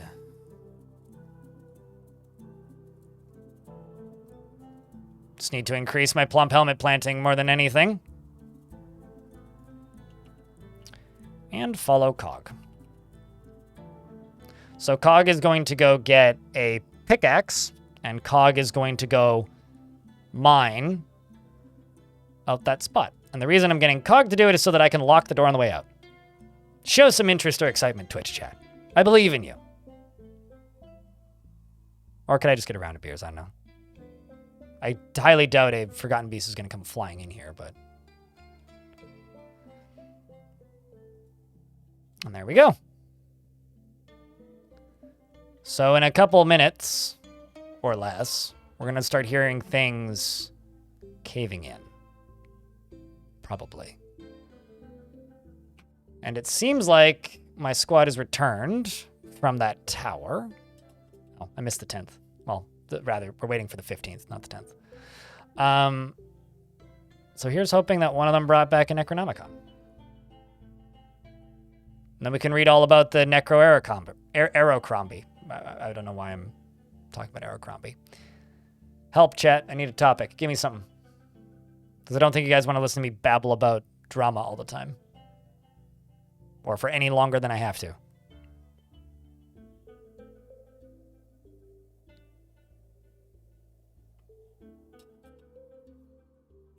Okay. One other thing I will say about drama tubers is they do actually have a legitimate purpose in some instances, which I think they do a very good job of devaluing themselves as quickly as they value themselves half the time. Because there are portions of YouTube drama that do legitimately good and quite important reporting that then get devalued because people just lump them all together with the people that just get mad at nonsense for the sake of being mad at nonsense because it gets people mad and it gets people clicking. So it kind of sucks because you kind of have like the worst of both worlds. Oh, wow. That I wasn't expecting to have happen.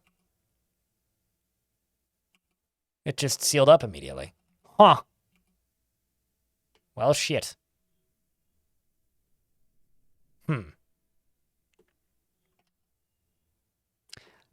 And here I thought they'd cave in.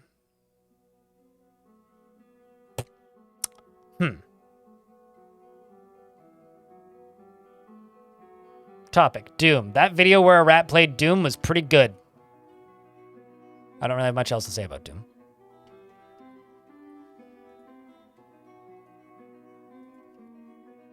How the hell is there water that... Oh, right.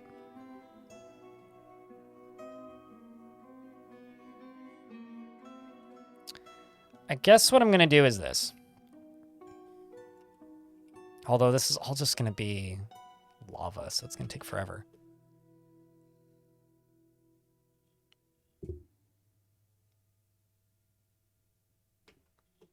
Well, I could just do this.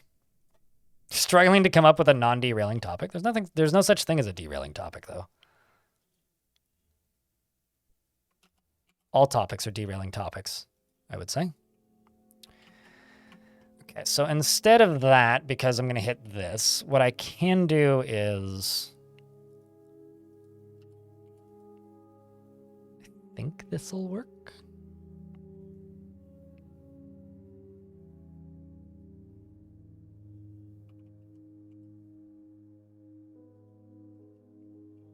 I think they'll be able to dig through this.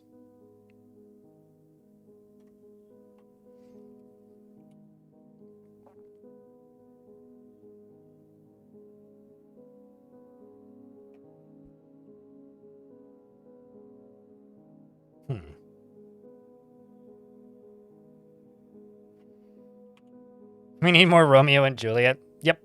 Well, I mean, it is a tragedy, right? So it's fair to call Romeo and Juliet a tragedy. Let's just follow Cog. So probably what we're going to... Uh-oh. Is that a necromancer? Oh. Huh. I was waiting for this to happen. Where's my military? Chat, it's still the 15th. Can I pause? You know, you saying long death to when leads me to believe that you were listening to the conversation I was saying earlier where I said that I had absolutely no interest in ever doing another long death ever again. So answer that question yourself, goofball. All right.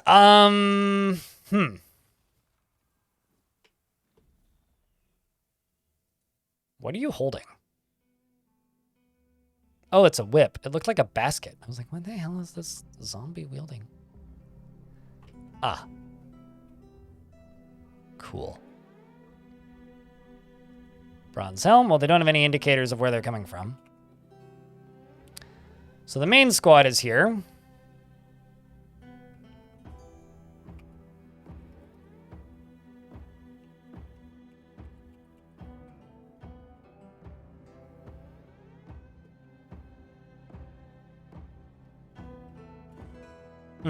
Well, it's the first thing you've ever said in my chat is asking me to do a thing that I've stated many times publicly I will never do again. So, it's not a very wise thing to say. That's all I'll give you. That's the most benefit of the doubt I will give you.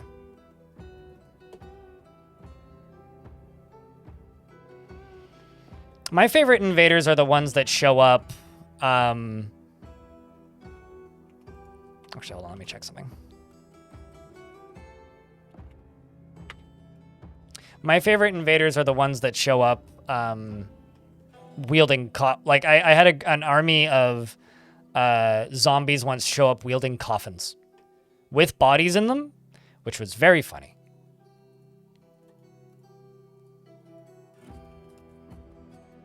Like, genuinely, maybe one of the funniest things I've ever seen.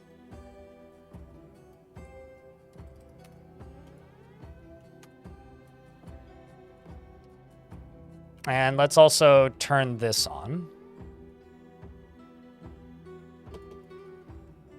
It's like a Russian doll. I could see that. Okay, so Cog is sleeping. Or going to bed. So I have no idea how big this siege is. I could tell them to close the door.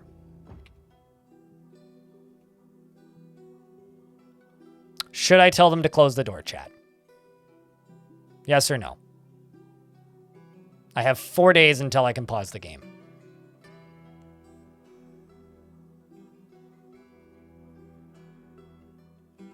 The dead are really slow. I know this. I'm asking chat for a reason. Okay, we'll pull the lever.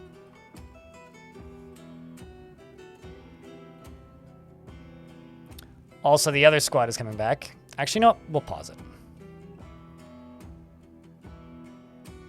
Giant Raven is fighting with something. To the 18th.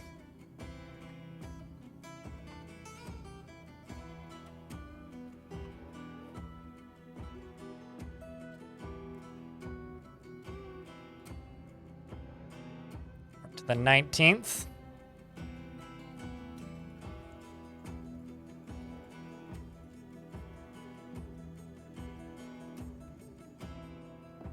And now we're at the 20th. Okay, so let's see. Where are we at?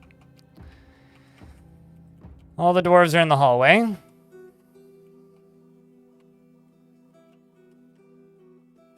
Where are the undead? Oh, I see.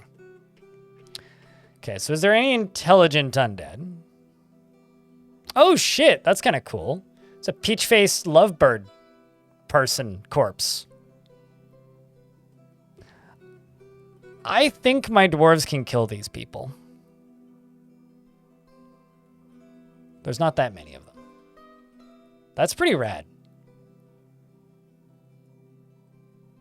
It's got a bronze two-handed sword and a sword. How the hell are you not encumbered? You should be very encumbered. Yeah, that's more what I'm concerned about. I'm concerned about squishing someone. That is a terrifying sprite. It's like no eyes, no mouth. I must scream. Like that one too.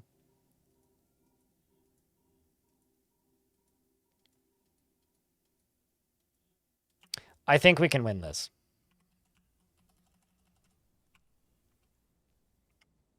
So I'm going to get the second squad up here.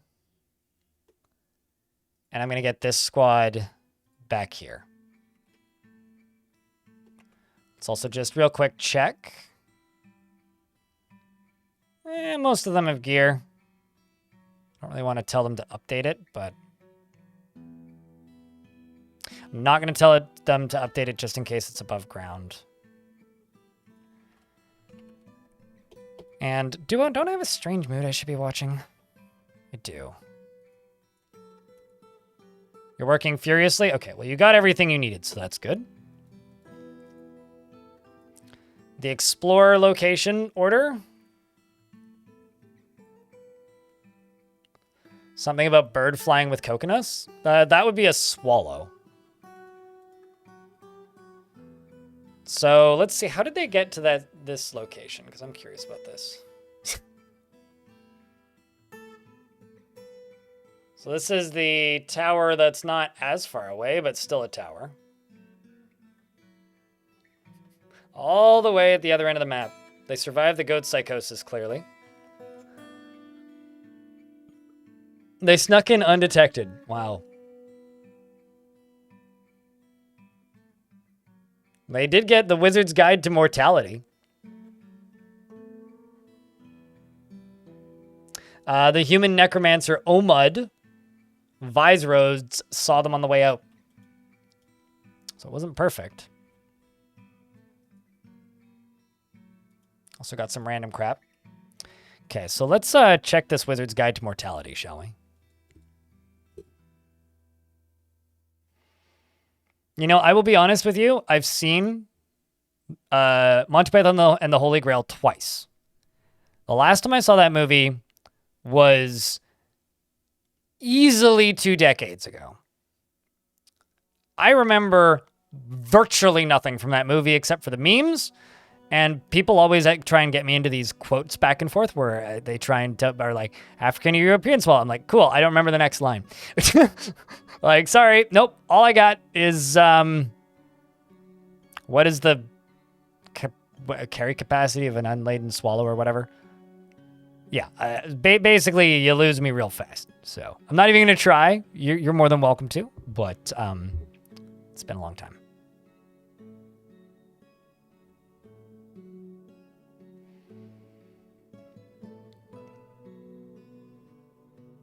Wizard's Guide to Mortality.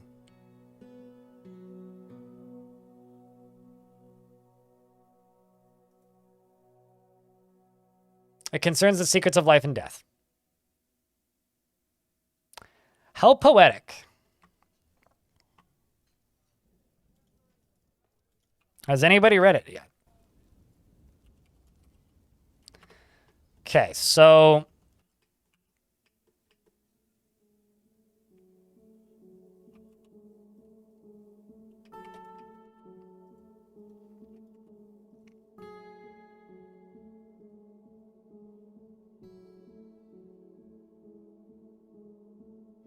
the first thing I'm going to do is I'm going to delete this library, which I know sounds mean, but hear me out.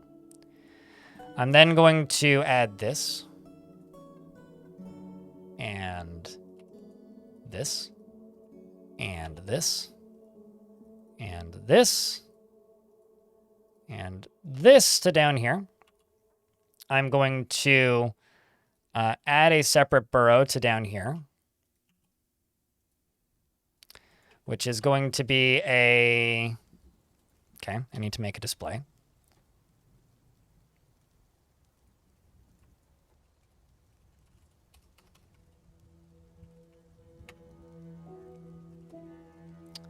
Ten rock pedestals. I'm going to need a chair and throne in here. Let's say bookcases. And I will say wooden chair. Wooden table. Let's say 2 of each. And I will follow cog. Oh, and also I'm going to allow all dwarves temporarily into this zone, just so we can get this stuff done. Then I'm going to lock cog in that zone, lock the door above it, set it as a library, and make him read it. The burial and nettles in the sandy paddle. Meanwhile, the zombies are probably getting closer. We're going to suddenly hear fighting break out. Is Cup still safe? Cup is in the library, yes. It's in our collection. I love the fact that I've been raiding that location for 3 years. Got nothing. Eventually stole every single book that they had. And then a tetrahedrite puzzle box. Cool.